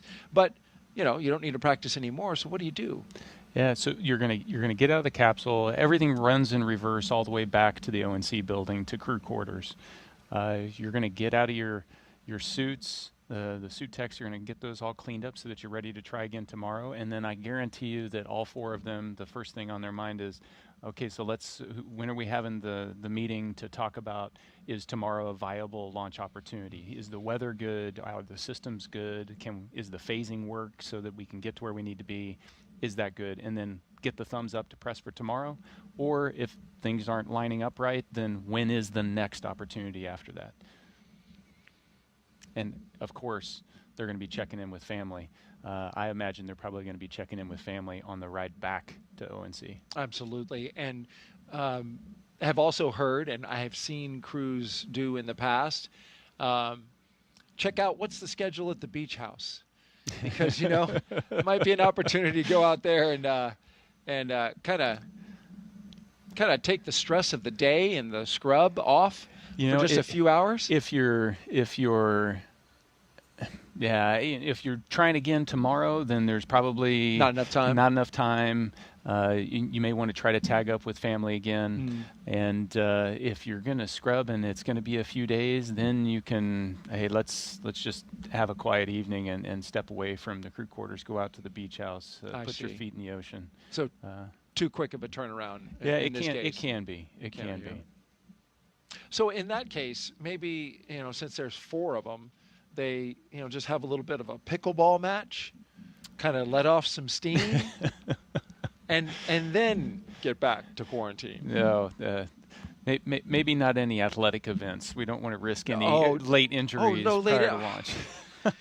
I hear that, it's a pretty somewhat safe sport, but you're right. It is a sport at the end of the day. Jessica Meir and Christina Cook, they played pickleball. Oh, yeah? Yeah.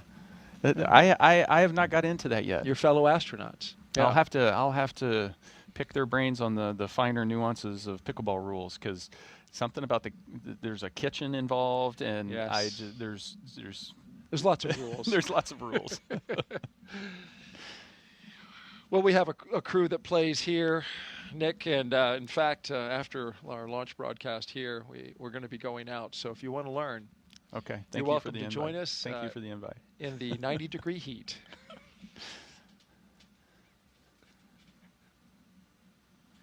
Still a beautiful rocket. It is indeed, and it's going to stay there overnight. It can rain on the rocket. That's not a problem. We can have storms in the area. That's not a problem. after we detank it, of course. While we're sitting here and we've got folks watching, why don't we take some social questions? Sounds great. All right, let's do it.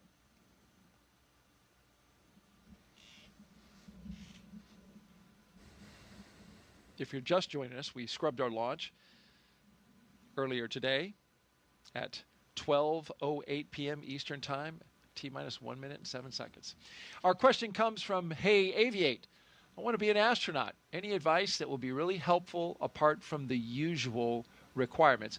I'm going to assume the usual requirements would be a STEM background, right? Mm-hmm. Science, technology, engineering, or mathematics. But like, what gives people an edge these days? Because it's so competitive, Nick. Let's be honest. It is. It's highly competitive. How many people in the astronaut corps? Less than 50. Right. Yeah. In each class, there's maybe 10,000 applications for a dozen spots. 10,000 applications. So it is very difficult. The minimum requirement is you need a STEM master's degree. Okay. And so you've got to get that foundational educational baseline. Yeah. So there's lots of things that you wouldn't necessarily think about that get evaluated. For example, we're watching Crew 11 here. They've been strapped into these seats for about 3 hours now. They've got another 30 minutes or so.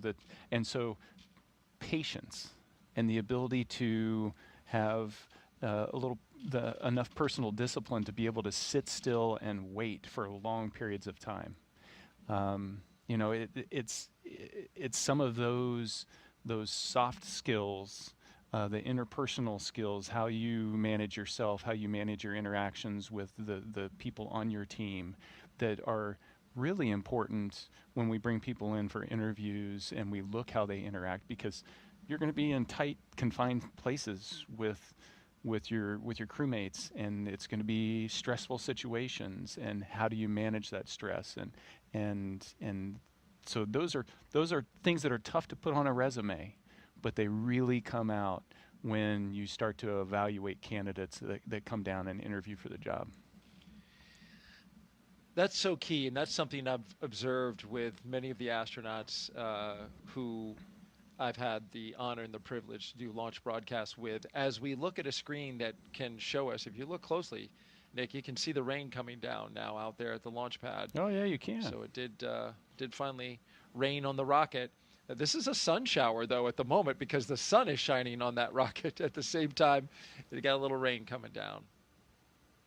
But to the point that you were talking about, those soft skills, it's after having done a number of launch broadcasts with astronauts, it's like almost every single one of them easy to get along with, super smart, adapts to situations real quickly. I see these common characteristics in everybody. I say almost all because, well,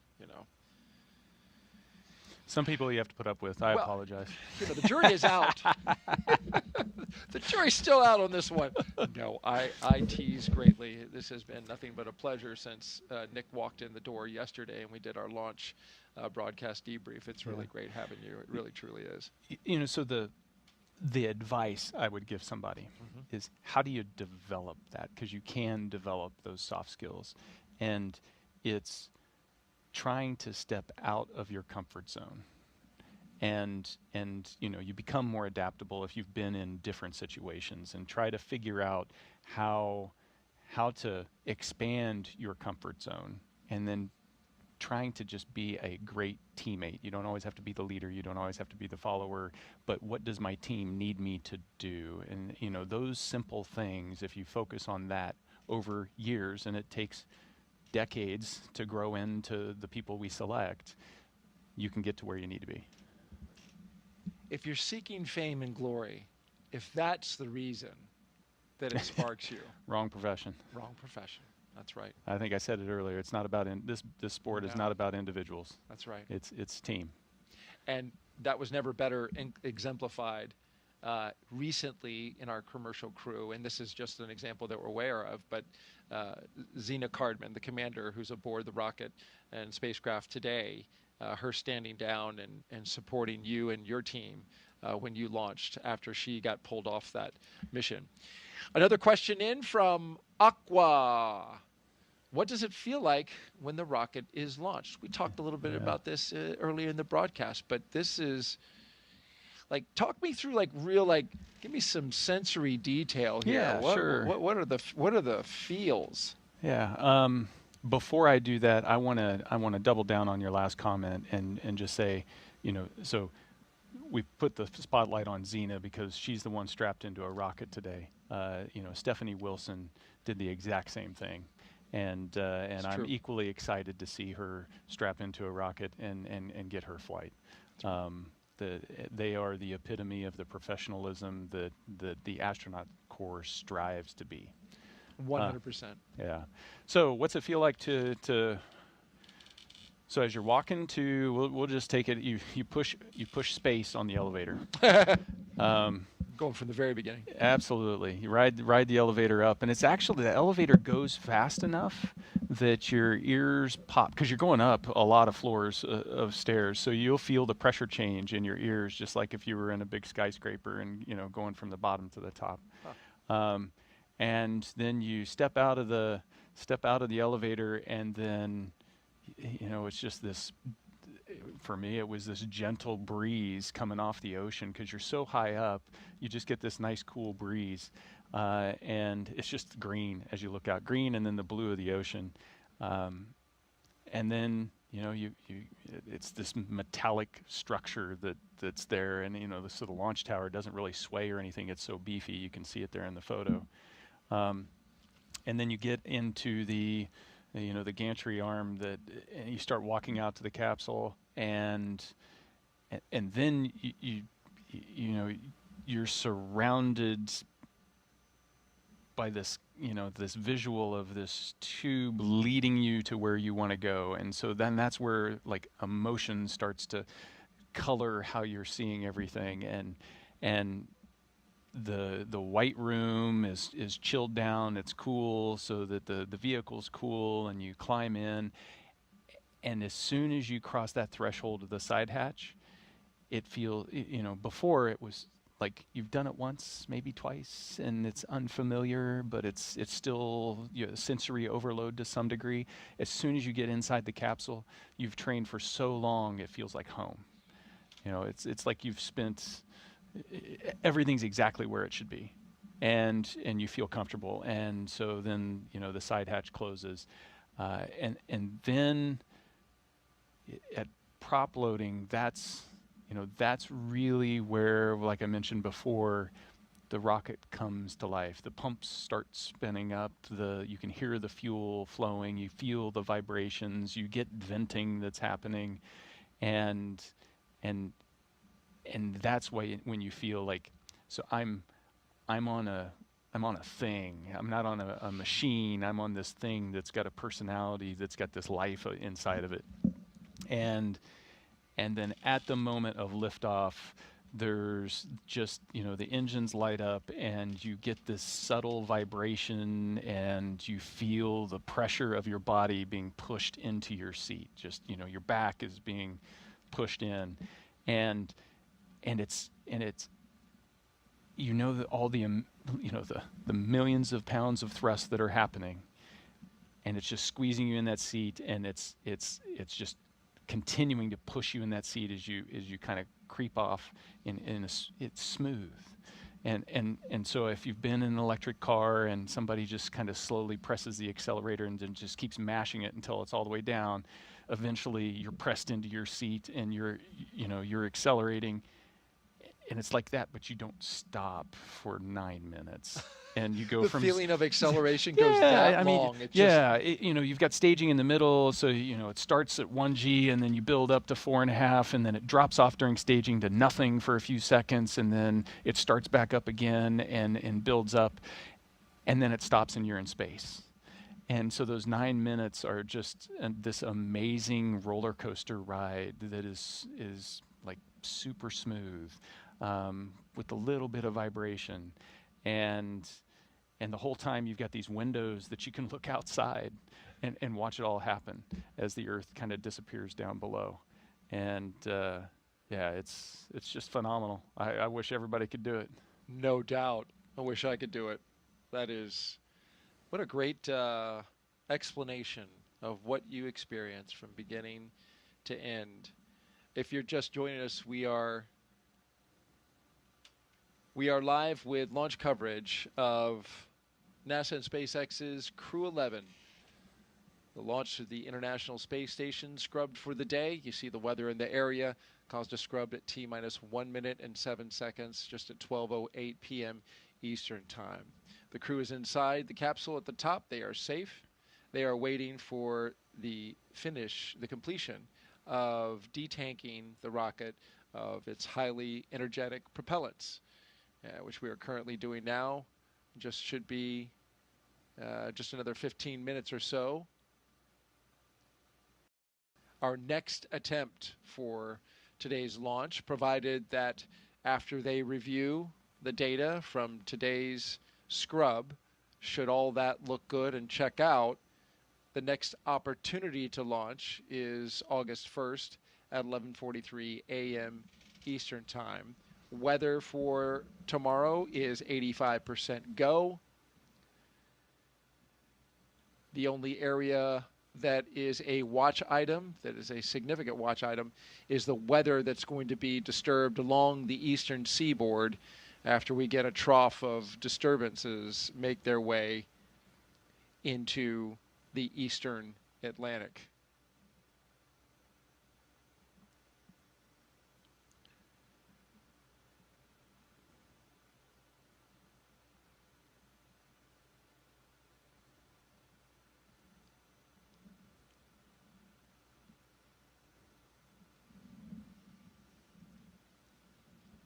Going back to your description about launching, what are the emotions, right? So when you first launch, I'm imagining when it lights and that first thrust off the pad, like the anxiety, a little fear. What are you feeling? You feel, for me, it's the swirl of emotions up to that point. I've got a swirl of emotions leading up to it, where there's this desire to be perfect, right? I don't want to make a mistake. I don't want to let down the people that spent the better part of a couple years training me to be perfect in the moment. So you don't want to make mistakes. There's this anticipation of the unknown, especially on your first launch when you don't know what to really expect. But even on subsequent launches, it's the unknown of what could happen. Just that heightened sense of vigilance that you need in order to be able to react in the moment appropriately. There's the joy of, like, I'm getting to do this thing that I love to do and I've wanted to do, and now's this moment. So there's just intense excitement and joy. Yeah. There's a tinge of sadness because everybody you love is down on the ground and you just said goodbye, and you're not going to see them for a long period of time, and so it's this blender of emotions. But as the clock ticks closer to T-0, the focus starts to narrow in, and it becomes, okay, now I'm in operator mode. Let's execute. We got a mission to do. And so at the moment you lift off, you've got a radio call, and you've got radio calls you need to make all the way up just to confirm what launch abort phase that you're in. And all of that, and so you're trying to absorb and monitor everything that's going on, and listen to and see what the vehicle is telling you. And you have to put that swirl of emotions off to the side, and do a job in that extremely exciting moment. And that's one of the, that's a skill you have to have in the job, because it's not just launch that happens. It happens all the time, and so we train to be able to stay focused on the task at hand, but then also recognize that you can't just bottle that stuff up. So you got to process it at some point. And so finding the right ways to process that and the right moments to process that. Fascinating to listen to everything that goes in to a launch day, to the launch moment, the emotions, the feelings, and the preparation, the skills required to get through it. Thank you so much for sharing that with us, Nick. Let's toss it out to SpaceX in California for our continued documentation and coverage of today's scrubbed launch attempt.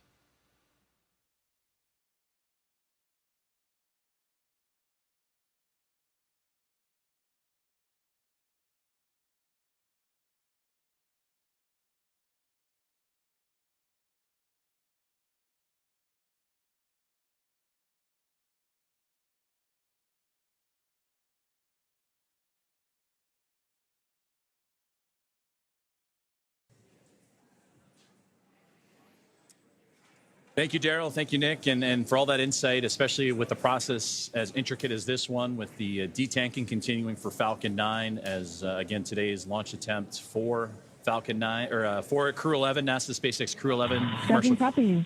Go to disarm LAS per section 2 of 5.100.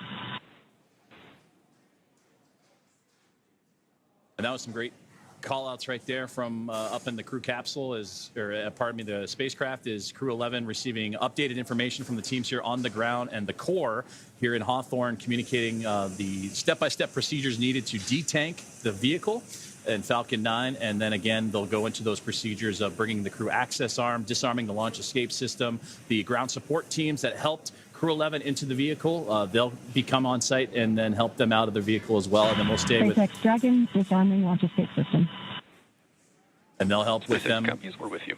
all the way down to their eventual return to crew quarters. So again, there you heard that the disarm of the launch escape system is underway, and that was the voice of Commander Zena Cardman copying those commands from the core and communications teams in SpaceX here in Hawthorne. So that's where we're at the moment, but still a couple more steps to go, and they've given continuous updates on the process of how long it would take to detank the Falcon 9 of both the RP-1, that rocket-grade kerosene, as well as the liquid oxygen tanks necessary to then, Dragon again... SpaceX launch escape system is disarmed. You go to open visors and then proceed to section 3.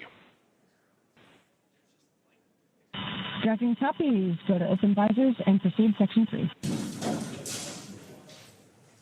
Crew arm engage sequence has started.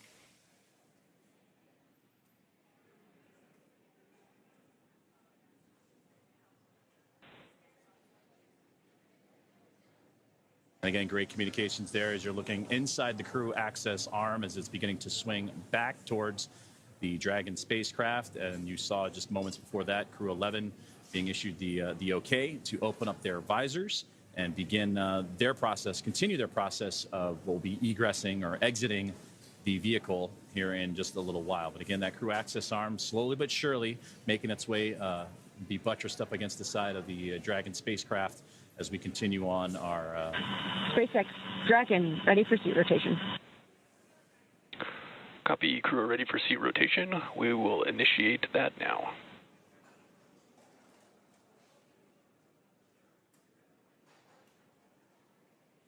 So again, great communication happening between the team in SpaceX and Crew 11 on board the Dragon Endeavour spacecraft as today's launch attempt has been scrubbed due to the cumulus cloud rule, and another launch attempt will be coming tomorrow, and that launch attempt will be at 11:43 a.m. Eastern time. And of course, with Daryl, Nick, team out in Kennedy, the team here at SpaceX and at NASA's Johnson Space Center and the International Space Station Flight Control Room, we'll bring you right back and get you prepared for another launch attempt for Crew 11. And again, that'll be tomorrow, August 1st, as we turn over to a new month at 11:43 a.m. Eastern time.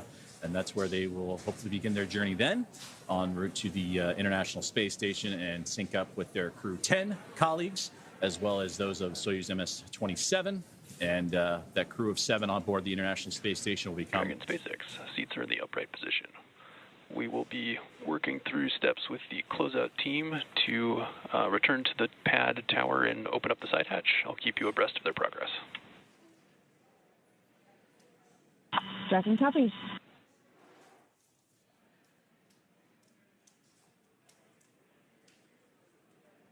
And a great look inside that crew access arm as it has now made its way right up against the side of the Dragon spacecraft. And Crew 11 sitting comfortably with their visors open, just recently given that command. The seat rotations have been issued, and they are now stretching their legs. You can see Mike Fink flexing the ankles a little bit and preparing to egress the capsule and Dragon Endeavour here in just a few moments. But to go back to what we were saying, they were heading up to the International Space Station, where currently a crew of 7 will look to welcome in this cadre of 4, including the commander of Expedition 73, Takuya Onishi of JAXA, his best friend, Kimiya Yui, as a member of Crew 11. So it'll be the first time in several years that 2 JAXA astronauts have been on board the International Space Station together. And what better way to do that than with your best friend that gets to come up and pay a visit with you. But NASA's Anne McClain and Nicole Ayers, along with Johnny Kim, also on board, along with Roscosmos cosmonauts Kirill Peskov, Sergei Ryzhikov, and Alexei Zubritsky, will anxiously await their arrival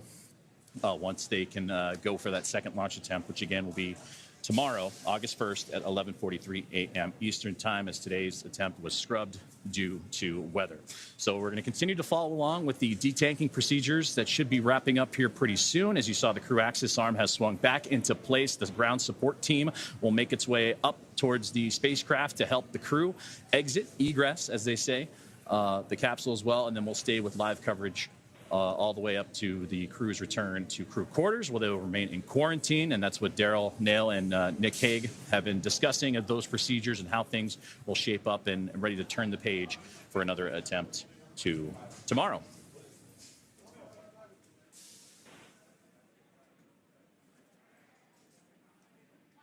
So as we continue to follow along and keep updates with the egress of NASA's SpaceX Crew 11 and the next crew rotational mission to the International Space Station, I'd like to join and bring in my colleague here in Hawthorne for another update, and Ronnie on all things with the spacecraft, Falcon 9, and the egress procedures that are currently ongoing. Thanks so much, Joseph. So we're obviously following very closely as we move through these detanking and then these upcoming egress procedures. For those of you who have been following along with this mission since we picked up our launch coverage today, you can really tell that we are doing everything that we did in the lead up to liftoff now just in reverse. So a couple of minutes ago, we heard the call out that the launch escape system has been disarmed. To give you a little bit more color there, the launch escape system consists of 8 Super Draco thrusters, in addition to a lot of avionics and control systems that support them. And those engines provide fault-tolerant propulsion for Dragon's launch escape system. In the extremely unlikely event of an emergency, those Super Draco engines can actually power Dragon off the top of Falcon 9 and away from the launch vehicle in less than 8 seconds. To be able to do that, obviously those engines are extremely powerful. So we only want that system armed and capable of doing that emergency exit procedure when it's absolutely necessary. Our flight rules dictate that that is necessary anytime we have propulsion and astronauts on board the vehicle. So right now, knowing that we're clearing the completion of that detanking process, it was safe to go ahead and disarm that launch escape system. Now, of course, on your screen, you've got this view of the crew access arm, which is the primary way that our astronauts walk out from the white room, to the white room and then enter the Dragon spacecraft. But it's important to note that all these systems we have working together, the Super Dracos that are part of the LES. The crew arm engage sequence is complete. Crew arm is fully engaged and pinned. Confirmation there that we've got the crew arm fully engaged and ready for our astronauts to begin that egress process. Obviously, that's going to start by having our ground support team come back up and help with that hatch opening procedure.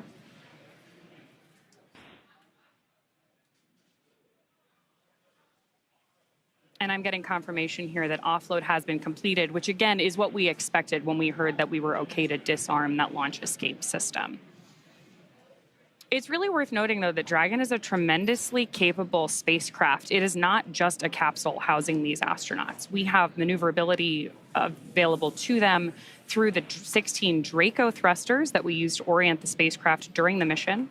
We obviously use those, rely on them really heavily as we do all of the maneuvers in our approach to the International Space Station. And then those Super Draco thrusters that are part of the launch escape system, as well as all of the avionics, the controls, everything that our astronauts are using to monitor the vehicle progress, both now in more off-nominal situations like this, where we've had a scrub due to weather, but also throughout their flight to the International Space Station.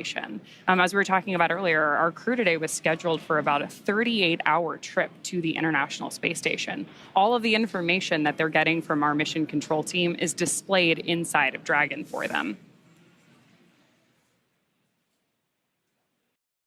Still seeing little bits of rain. One of the things that we talked a little bit about earlier, but is still really interesting, anytime you are leaving Earth, we're monitoring weather not just at the launch site. It's really all the way along the ascent corridor. Obviously, Falcon lifts off and then does a gravity turn so that we can get up to space going 17,500 miles an hour horizontally. We're not just going up.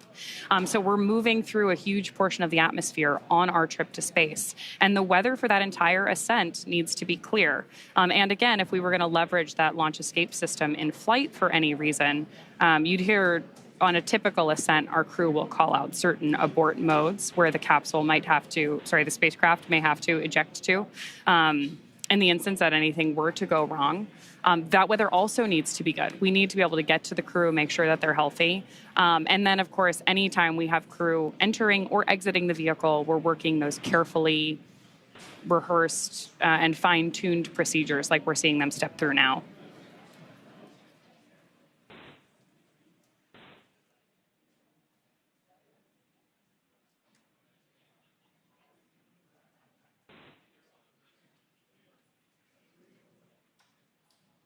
The view you have on your screen right now is Historic Launch Complex 39A. SpaceX has made some modifications to the crew access tower that you see over there. If you followed along with any of our social media channels or on previous webcasts, you know that when our astronauts are ready to board Dragon, they actually go to an elevator inside that tower and hit the space button before going up to that crew access arm, which is currently bridging between the tower and just behind Dragon on your screen. Right now, our ground support teams are preparing to ascend the tower and go over. And like I mentioned earlier, we're going to help with that hatch opening and then help our crew egress the spacecraft. From there, they'll be going back into quarantine. It's important that astronauts maintain that quarantine environment, often away from friends and family in the lead up to launch, so that they're 100% healthy when we get them up to the International Space Station. So to maintain their well-being ahead of our next launch attempt, which is currently scheduled for tomorrow at 11:43 a.m. Eastern, they're going to go back into that quarantine environment. Getting some nice views of Crew 11 in their seats there. Earlier on, we also heard discussion that we were rotating our seats back into the vertical position. We rotate our astronauts to lay on their back ahead of liftoff because it is more comfortable when you are experiencing the high G-force loading of ascent to have that pressure go through your chest. So anytime you see a photo of an astronaut in Dragon or any historical spacecraft, you know you see them in that reclined position. The seats on Dragon are another really nuanced and sophisticated part of the spacecraft. They have the ability to do that rotation and then move themselves back into the horizontal position in the event of an egress like this. But we also heard discussion earlier that we can remove those footrests to give the crew some additional room inside the spacecraft for their trip to the International Space Station.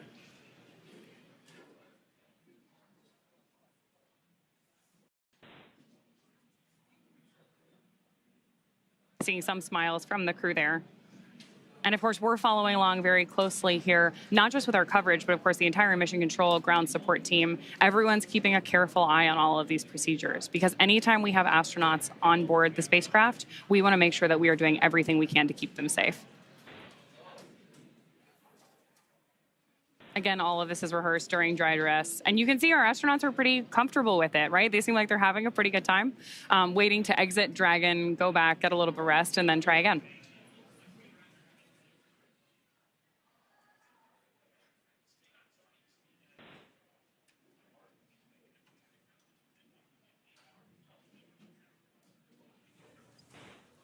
And to that point, too, Ronnie, it's great to see them with those smiles, too. This has been a crew that we heard in earlier portions of the broadcast today that they've all been coming from different missions and different assignments, and to have that flexibility and to be a team player is a crucial component of becoming an astronaut and a cosmonaut, and seeing those smiles for them and knowing their journey and their path and their history as a NASA astronaut or a JAXA astronaut or Roscosmos cosmonaut. This is just another step in that path and that journey that they have had along the way. So it's great to see them with all smiles. They're a crew that is very emotional, very thankful, very supportive of each other and of the mission, but also very happy. And I hear a lot about each crew member has a very unique sense of humor. So during that 39-hour of phasing, I can only imagine what the jokes were going to be like exchanged, the stories that were going to be told, and for two of them as first-time flyers experiencing it for the very first time, and Oleg Platonov of Roscosmos and Zena Cardman, the commander of NASA. So to see them sharing smiles, telling stories, and just knowing that another opportunity awaits them around the corner. Again, tomorrow's next opportunity at 11:43 a.m. Eastern certainly has them in bright spirits, it seems.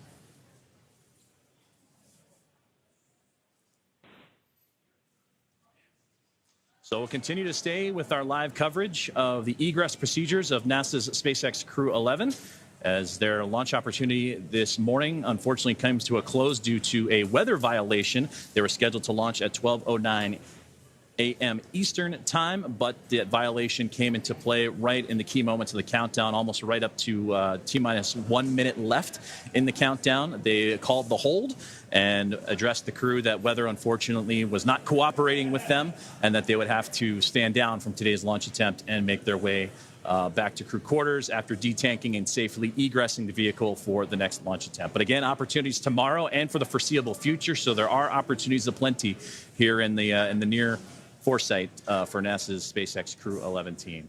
So with that, we'll depart from Hawthorne for the moment and head back out to the Space Coast and check in with Daryl and NASA astronaut Nick Hague. Thank you very much, sir. We've been watching the crew. I'm here with Nick Hague, NASA astronaut. And in a moment like this, when I look at the crew biding their time, waiting patiently for the moment to egress out of this capsule and get back to the astronaut crew quarters, I see Mike Fink talking a lot. In a moment like that, it's pretty good to have somebody who's, a jovial, talkable fellow like Mike Fink who likes to crack jokes. And Now, humor is a great tool, and being able to find the humor in just about any situation is a true talent and a benefit to the team. So, they're sitting here. You saw the gantry arm is back up to the capsule. Pad teams getting access. They're going to pop open the side hatch here and get them out of the capsule. So now's the time they can relax a little bit.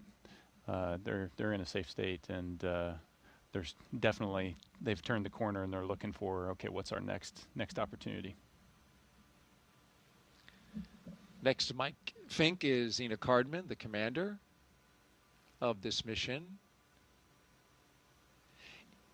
Is it the commander's responsibility to kind of regroup the team emotionally? I mean, these are professional astronauts and a cosmonaut, so I know they know how to, gather themselves and gear up for another attempt. But it's also an opportunity to lead. Yeah, absolutely. Every person on the crew is responsible for themselves and also feels a sense of responsibility for the team. The commander's the one that ultimately is accountable for the well-being of that crew, the well-being of that spacecraft, and making real-time calls. And so the commander's job is to read the room and understand what the team needs in that moment. And maybe you need to recage, maybe it's crack a joke, maybe you've got to read the room. It gets back to those soft skills I was talking about before. We are awaiting the completion of detanking of the Falcon 9 rocket. A moment that, when it arrives, will allow for the astronauts to egress from the Dragon, make their way across the platform and down to their waiting Teslas, where they will be driven back a 20-minute drive across the spaceport under security escort back to astronaut crew quarters. And we hear the call that detanking is complete. Again, detanking is complete. That paves the way for the closeout crew. So a little hand battle there between the commander and pilot. Paves the way for the closeout crew to come up and ascend the tower, make their way into the blast danger area, and help the astronauts make their way out of the spacecraft. And there you see at the base, here comes the closeout crew.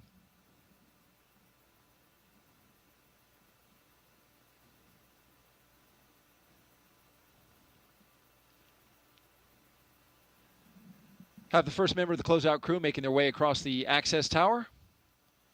And this is actually the final steps up to the 275-foot level, where they go into the crew access arm. At this point, Nick, you can say that the rocket has been safed. Yes. You've detanked the rocket, the launch escape system is off. As soon as those two things were complete, then they were able to rotate the seats and pop visors and essentially sit there and wait for the pad crew to show up. We saw pad crew walking down the arm. They'll put some safety restraints in place to secure the gap between the arm and the capsule and pop open that side hatch. Dragon SpaceX, the team has reached the White Room. We're now beginning preparations for configuring the White Room and side hatch opening. Dragon copies.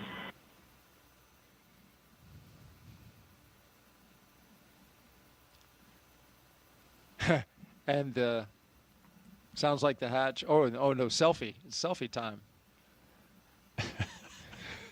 Kimmy has got his tablet out and he's taking a selfie. I'm not sure where that picture will go in the grand scheme of pictures that they'll be taking, especially with a launch day, a real launch day where everything works out. Yeah, but on a real launch day, you don't have time for something like this, right? Yeah, and you wouldn't risk taking the tablet out and potentially dropping it, and then having the launch, the pad crew having to come back in and dig that out. So this is a unique opportunity to get some photos you might not otherwise get.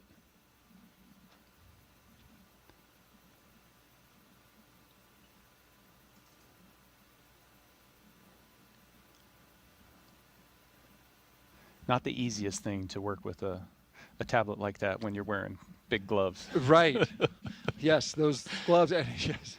So now they're doing it again. Yeah, those gloves are touch sensitive. Yes. You can use them on the tablets and they work, but they do look pretty bulky. Yeah, and your fingers, there's some layers associated with it, so you're not as dexterous as you would be otherwise. And you get used to it, though, because you spend a lot of time in training sitting in the suit, working in the capsule, weeks at a time in Hawthorne out in Los Angeles. As the closeout crew brings their equipment necessary to unseal the side hatch, open it up, and get the crew out.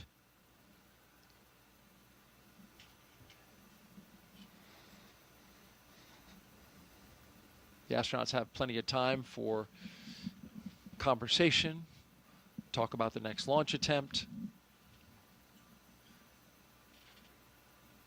take selfies.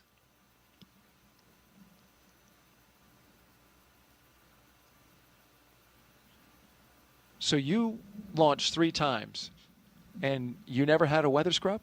Never had a weather scrub. That is fortunate. Yes, indeed. We had a delay. We didn't actually scrub. We had a delay because of a hurricane coming through. Oh, right. But we saw that days well in advance. So yeah, never got to the point where we did that. Although, and the point was brought up earlier, every crew practices a scrub when they do dry dress. Right. And so you get to go through the procedures minus all of the waiting for the prop load to go on and the prop load to come off. There have been astronauts who have scrubbed due to weather 5 times. Yeah. Famously, our former NASA administrator Bill Nelson tells that story all the time. about 5 scrubs to get to launch. I thought, oh man. It's space is hard. It's there's a lot of factors that going into everybody feeling comfortable that it's safe to launch. Is there any way to put in a food order back at astronaut crew quarters? Food will be waiting because you got to remember they suited up almost 6 hours ago. So hungry. it's been a while since they've had a meal. Right. There'll be food waiting. And the staff at crew quarters does an amazing job of making sure that you've got the right food. It's nutritious food. They do an amazing job that extends not just from crew quarters, but also gets into the food system on board the International Space Station. And it's just, again, every time we talk about something, there's another facet of, hey, there's this team, and they are experts in their field at doing what they're doing, and what they do is so critical. And the food lab is another example of that.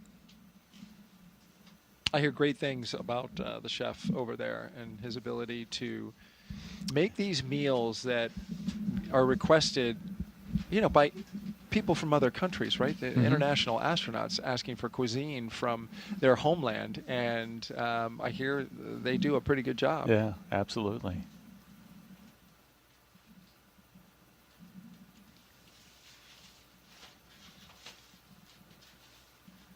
You see the closeout crew on the left. They are securing the white room to the capsule, and then they'll begin unbolting the fasteners that hold that side hatch in.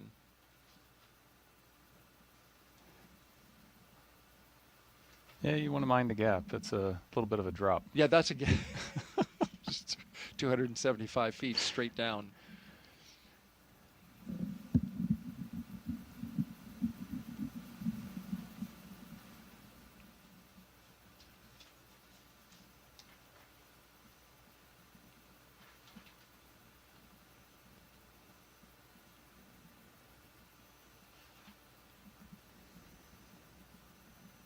And so this crew, of course, is planning on a 3+2 handover. Now, does that calculus change? Well, you saw the handover is going to be influenced by weather as well, because you have to have good weather to land. So even if we can launch them, Crew 10's got to have good weather to land. And so you'll see that calculus change. The importance of the handover activities and being able to have one crew, essentially show the ropes a little bit to the other crew before they leave is still critical. But that is also tempered with, well, we have a window of good weather here, or we have a window of bad weather there, and trying to find that spot, that sweet spot to bring everybody home.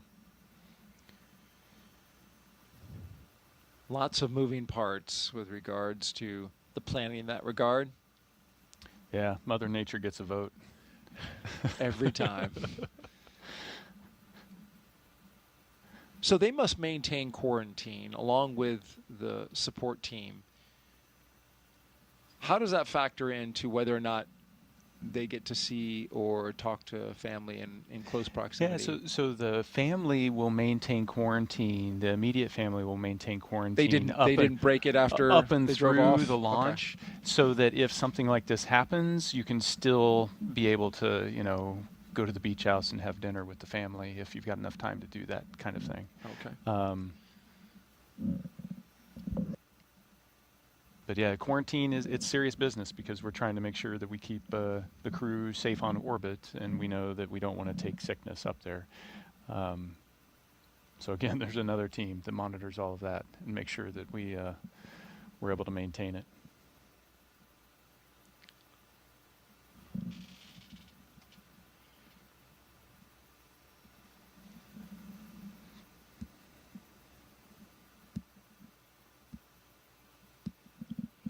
For pilot Mike Fink, it's been 14 years since he last flew to space, doing so aboard STS-134 in 2011. The second to last flight, the penultimate flight of the Space Shuttle program. And he said that he's looking forward to getting back after all these years to the International Space Station. It will have to wait another day.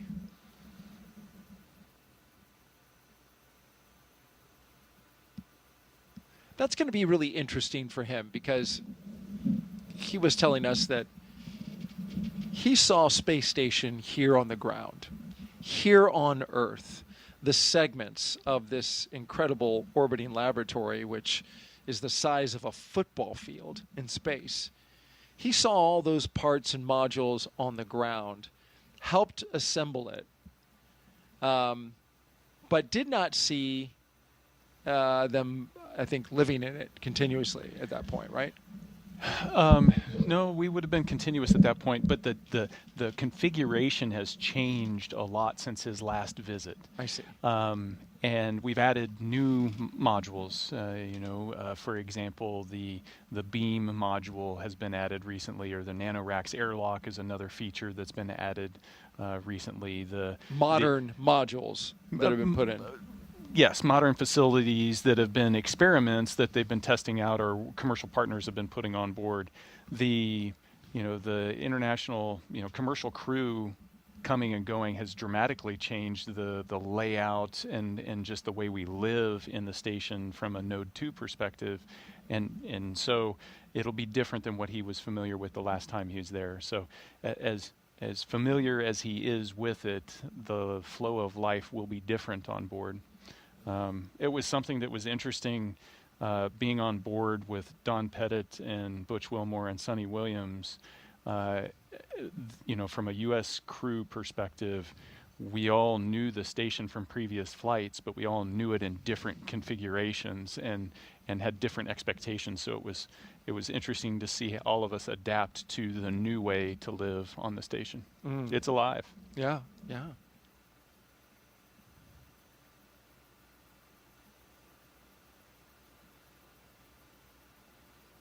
So we got a question that has come in from Joseph Zashevsky, our commentator in Hawthorne. Okay. He has a question. He wants to know, do you mix up the procedures tomorrow? So, for example, instead of Eggs Benedict, do you eat oatmeal? Do you put your left shoe versus your right shoe? He's just curious. Yeah, that's a personal question. How superstitious are you? Right. Do you need to change up something just to turn the tide of fate your direction? Or do you not want to change something because you're concerned it might throw your own personal, preparation off? and for me personally, it was I keep a routine consistent. So even during quarantine and the weeks leading up, it's not like I'm trying to have every meal I'm going to miss crammed into 2 weeks, the meals I'm going to miss over 6 months. It's having some level of consistency. What do I normally have for breakfast? What do I I don't want my body to go through that kind of shock. Right. Because you can order anything, but it's probably safer to go with some food that you're used to having. You order anything and everything carries some consequence.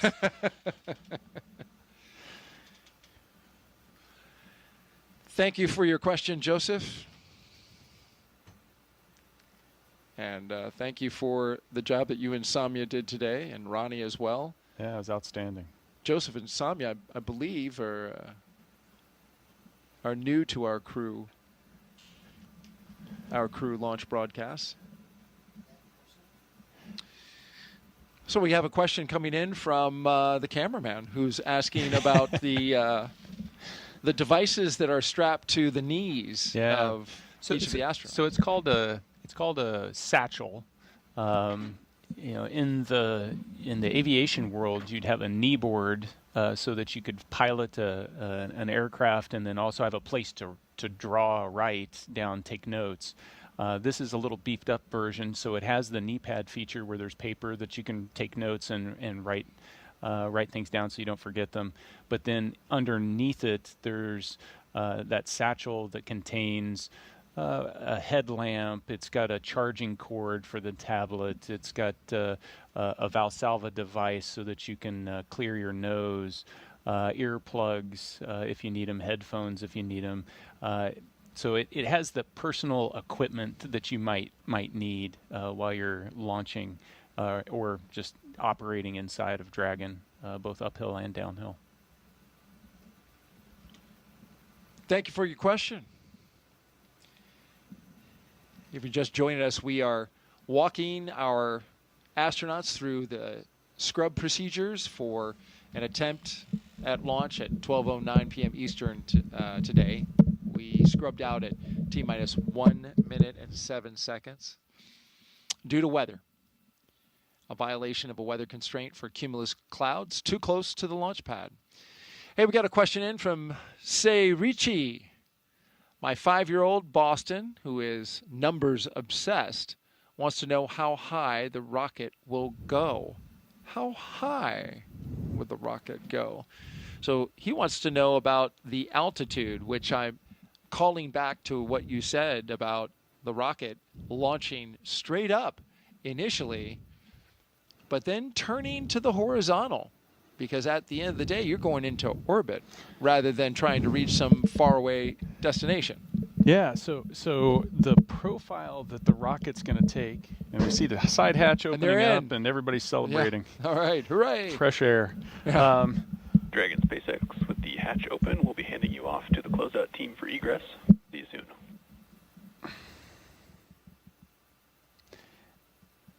And so the rocket's going to initially go straight up to get some clearance from the ground, and then it turns horizontal.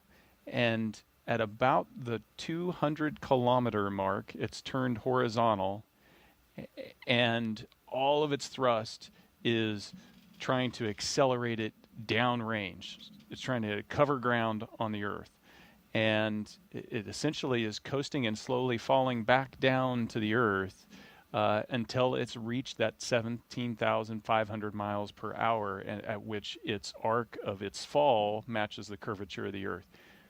But it's only a few hundred kilometers up. And then as we spend the next 40 hours, or what they would have spent 40 hours rendezvousing with the space station, they would have raised that 200 kilometers up to the 400 kilometers or 250 miles that the station lives at.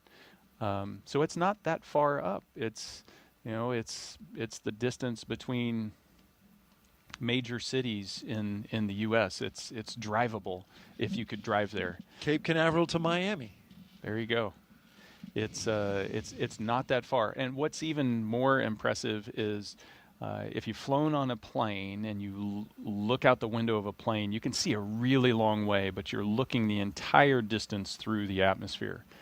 The space station, when you look down, you're looking a really long way, but it's only the last few miles that you're looking through the atmosphere. And so the Earth, the surface of the Earth is really clear. And so it doesn't feel like it's that far away. If you fly over New York City, you can see Central Park in the middle of Manhattan with just your naked eye. Huh. You can see major bridges. If you fly over San Francisco, you can see the Golden Gate Bridge. These things stick out pretty prominently. It's just surprising how clear everything is. Right.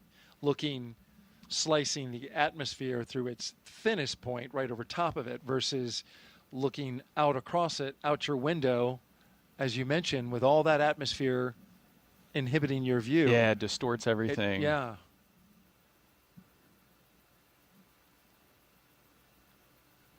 Which is also why you get a sunburn between 11 and 2 o'clock and not at 7 in the morning or 7 at night, right? Yes, Because the indeed. sun has to travel through all that atmosphere. Wear your sunscreen. That's right. All this public service announcement brought to you by NASA.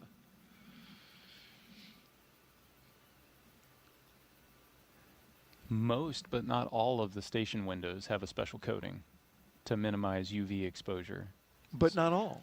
Well, some of them we don't want that because we want to do scientific experiment. We want to collect scientific data through them, and so those you have to be careful. Those, if you're in them for a handful of minutes without any protection, you can get burned. How about that? Yeah. Also, do you put special cameras in those windows as well, or Do you just shoot through the regular UV protected ones? You can. We just use the regular cameras through. There may be other more scientifically focused cameras, but I can take our standard camera and shoot out the ones without the UV filters as well. Right. The U.S. lab window wharf is not UV protected. That makes sense. It's interesting.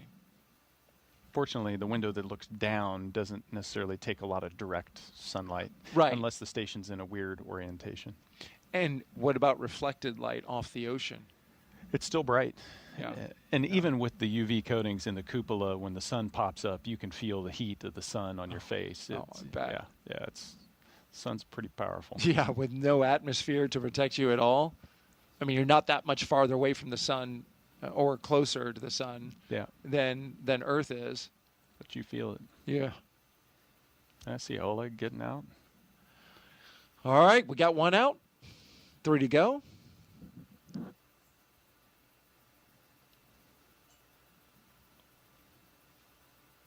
And they just go reverse order.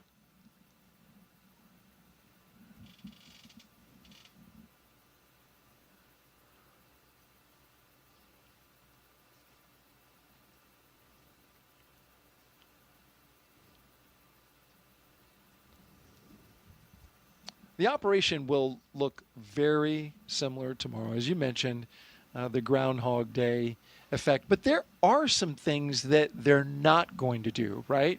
They're not going to sign the side of the White Room. Yeah, right? It's your signature's there already. It's already there.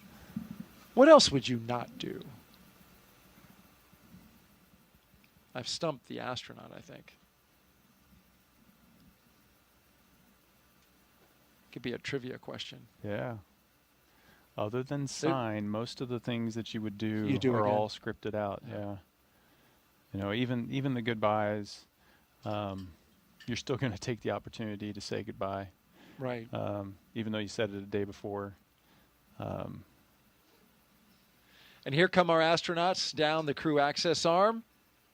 Looks like they're putting on rain jackets. Ponchos. That's a new one for me. I did not get trained in the SpaceX rain poncho. Well, now these are spacesuits that don't like water. Indeed. They're not not necessarily designed for that. And they also carry umbrellas with them. The closeout crew does, so that extra layer of protection.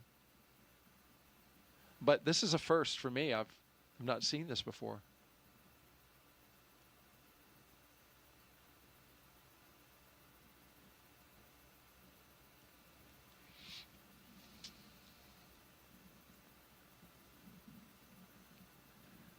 If there is a shot that really exemplifies what we went through today, it's this one.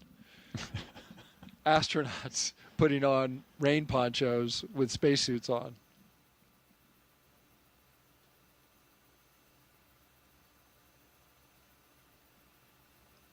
So they come out of the gantry. They have to walk down a flight of stairs over to the elevator.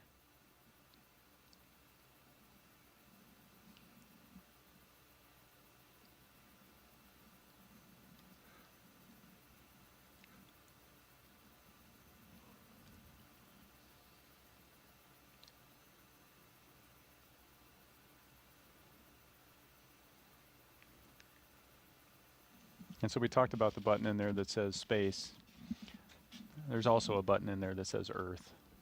Yes, that's right. Come back to Earth, everyone. There'll be another chance tomorrow. Rain on the lens tells the story. Now we have these passing rain clouds going over the pad. Of course, this was the reason for the scrub. At 12:08 p.m. Eastern Time today, we scrubbed the launch attempt of NASA and SpaceX's Crew 11 launch to the International Space Station. Now looking ahead to the next opportunity, tomorrow at 11:43 a.m. Eastern Time. Our coverage on NASA Plus and our streaming channels starts at 7:35 a.m. Eastern Time. And so next up, we are watching as the astronauts go down the tower, making their way to their Teslas, which are parked at the base of the launch pad where they left them earlier today, about 3 hours ago. And they'll get back in their ride and head back to astronaut crew quarters, the safe and comfortable confines of the operations and checkout building.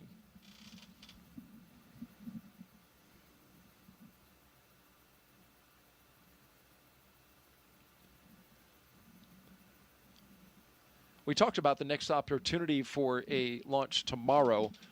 One thing that will be considered, teams from SpaceX and NASA and the Commercial Crew Program will take a close look at that weather in the ascent corridor to see if it is worth taking a shot. Yes, they have the opportunity to go to the space station, but they will want to see if that situation is going to work out, if the weather's not too difficult to extract the crew from the Dragon should they have an emergency abort, come off the top of the rocket and splash down in the Atlantic Ocean.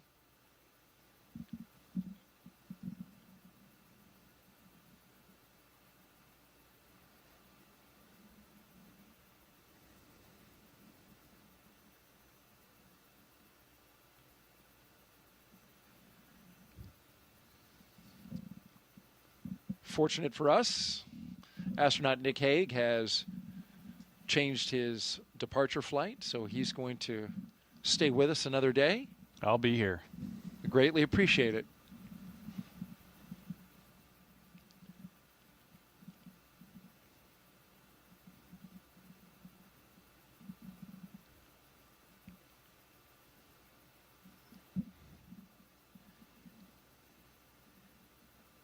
You talk about the support of the crew in throughout the operations, both getting ready for launch and, of course, in this capacity for a scrub procedure. But there are thousands of people who came to see this launch today in person.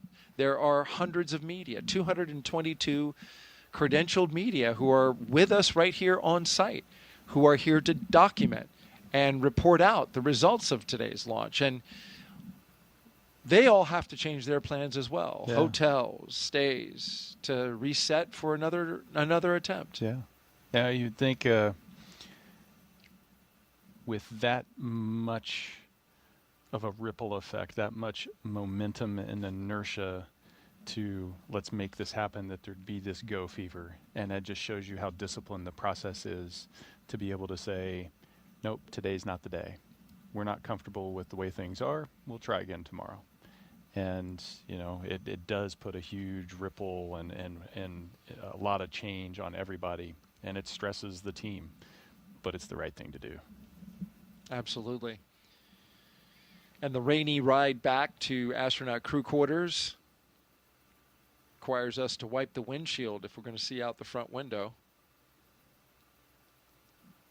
Did you bring an umbrella? Because we're in a studio where, it's not a straight shot back to the press site.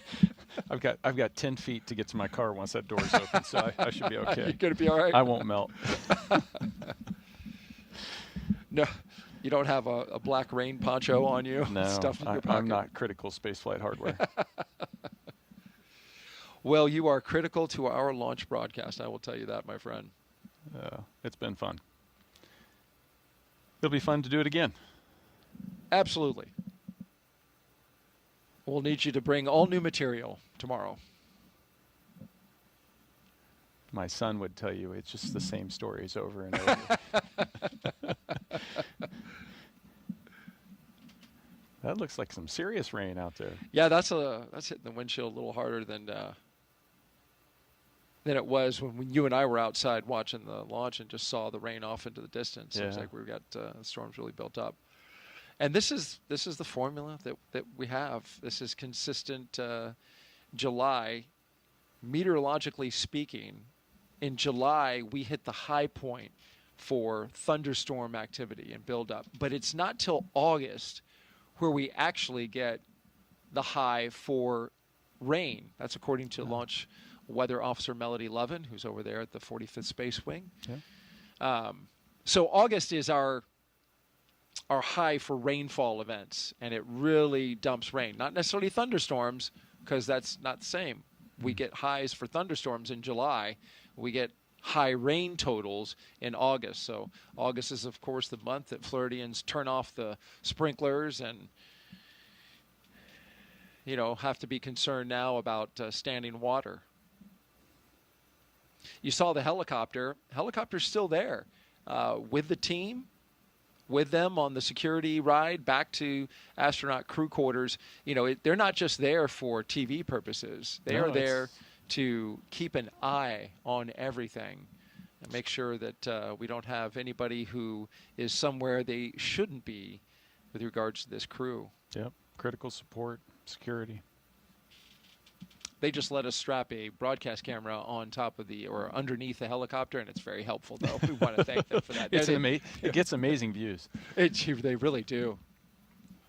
And they're out there flying in the rain, so we appreciate their efforts today. They did a great job with those shots around the pad.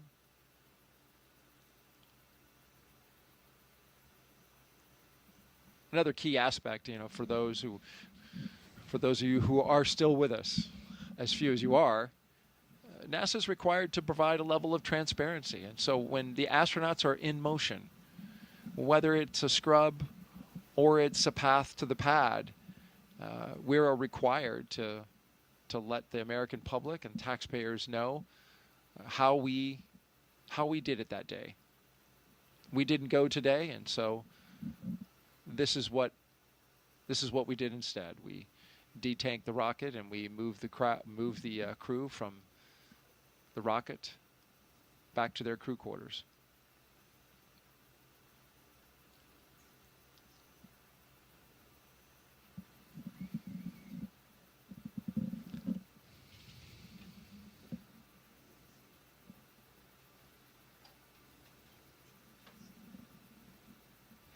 You know it's coming down when you can't see the VAB. Yeah, you just see the shadow of it, just the outline of it right there, right? Yeah. You know you're in a good downpour.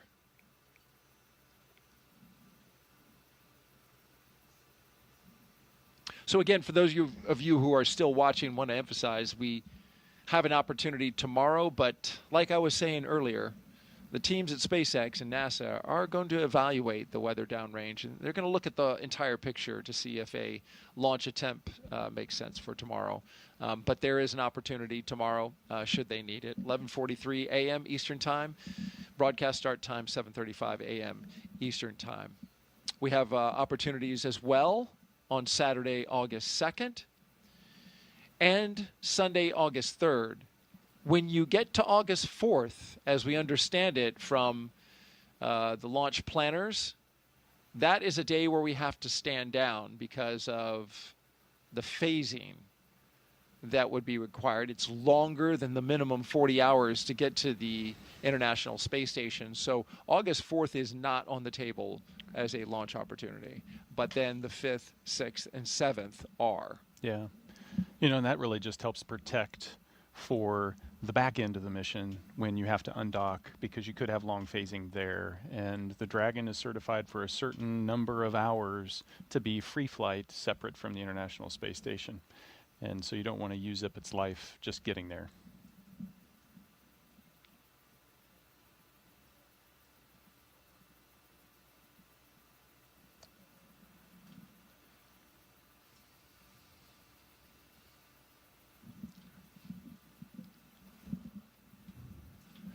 Making the left-hand turn now from Saturn Causeway onto NASA Causeway.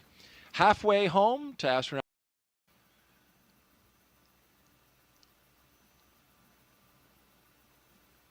And I've been on the NASA Causeway, when the security detail comes rolling down your way, there's always a little bit of a sinking feeling, because honestly, you never know if they're like they have a gigantic rocket right behind it and they need you to pull over and sit there and wait for them to go by, or if it's in this case, not as often, but you've got an astronaut crew coming by, which is cool nonetheless. But they clear the roads, and you have to move over when you see that security car coming. Yeah. It's fun to drive around KSC and Cape Canaveral Space Force Station, because you just don't know what you're going to see on the road. And, that's right. And how often do you get stuck behind a rocket? It only happens here, right? Only here. And places where you launch, but it literally. And I can't help. I got to roll down the window, and I just have to gaze at this giant rocket booster moving down the road. And it's and many times it's flown to space. Yeah. So you're looking at flown space hardware going right by you on the middle of the road. Yeah, this is a special place. Right through the red light, as it should be.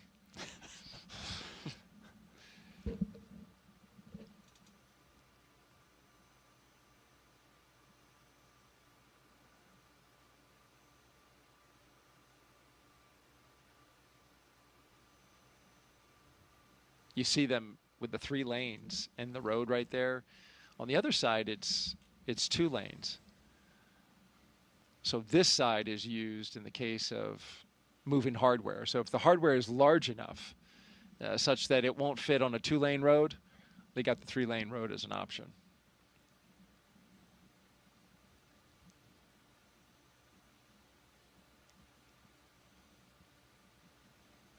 That's when you're talking big rockets. Oh, you're talking real big stuff right there, yeah. And, some of the hardware that is required to work on the rockets, right? That stuff is pretty large as well.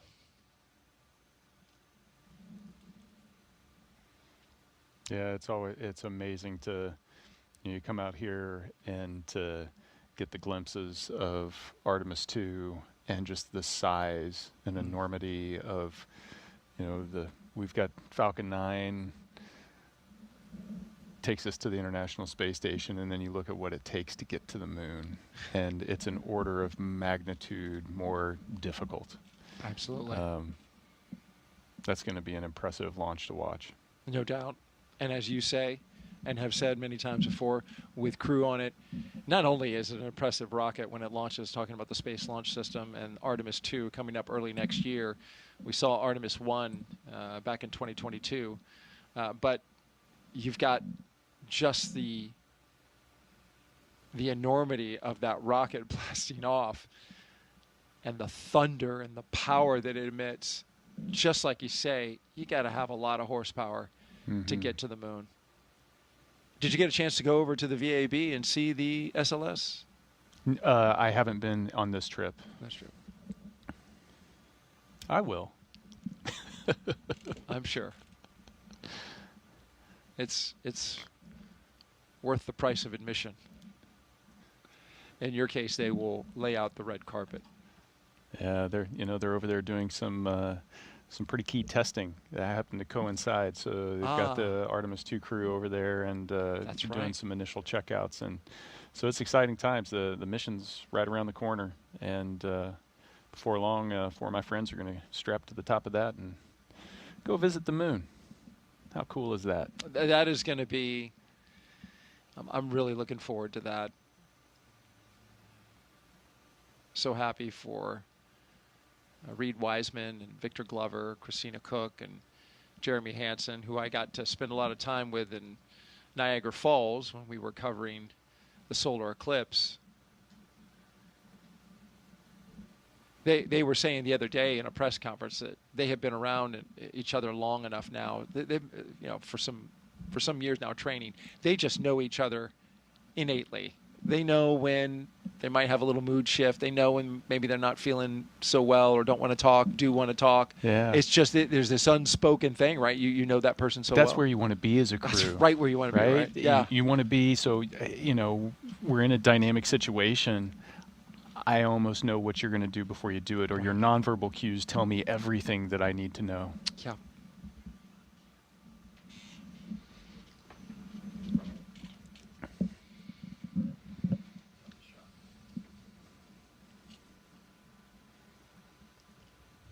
That's why we train the way we train.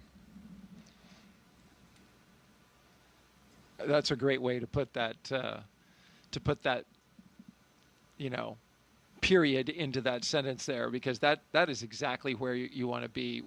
Sometimes I look at the training, I'm like, wow, that's a long time training. But the better integrated you are, the more you know your crew member, your fellow crew members. That just, like you just said, that has to lend itself to a higher level of mission success. Well, it's the last leg here as we make our way. You can see the operations and checkout building on the left in view. Getting ready to wrap up our coverage here. The astronauts, they're up on the 3rd floor of that building.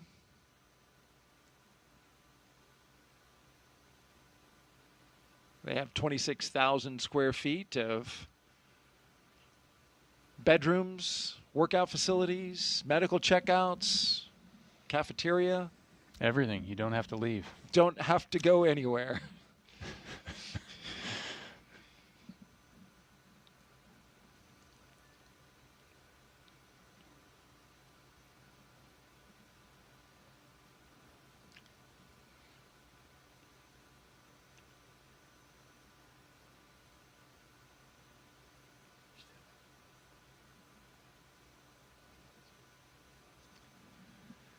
And we are back to where we all started this thing, about 6 hours ago, Nick. Yeah. This was the starting point. Well, we really appreciate, if you're still with us, joining us for our launch attempt today, the attempted launch of Crew 11 by NASA and SpaceX. We were scheduled to launch at 12:09 p.m. Eastern Time, but scrubbed out our attempt at 12:08, just about 1 minute and 7 seconds before we were set to lift off. We had a weather violation on the range inside the 10-mile radius area, had a cumulus cloud that just swooped on in and fouled the launch, the weather criteria. And so that's the way it goes. In the interest of safety, as we've said for the past hour or two, this is the reason that we have so much safety surrounding the astronauts and so many launch commit criteria. These criteria, when violated, we don't take any chances. We follow through and pull the crew out and reset for another time. Yeah, absolutely. Safety is paramount. Today's an example of that. I want to thank all of our guests who were with us today. I want to thank SpaceX, of course, and the team over at Johnson Space Center for joining us on this launch attempt. And thank you, sir, Brigadier General. My pleasure. You'll be back tomorrow? Absolutely. Happy about that. We hope to see you there. And if we do choose that attempt for tomorrow, we will be on the air at 7:35 a.m. But stay tuned to our NASA social channels. We will update you with the latest information about which launch attempt we end up looking for. We've got a number of them, as I mentioned, going up to August 3rd. We skip the 4th and then have the 5th through the 7th. So stay tuned to our social media channels. We'll bring you the latest information on when that next launch opportunity will happen. Until then, have a great rest of your day. Thank you for watching, and we'll see you next time.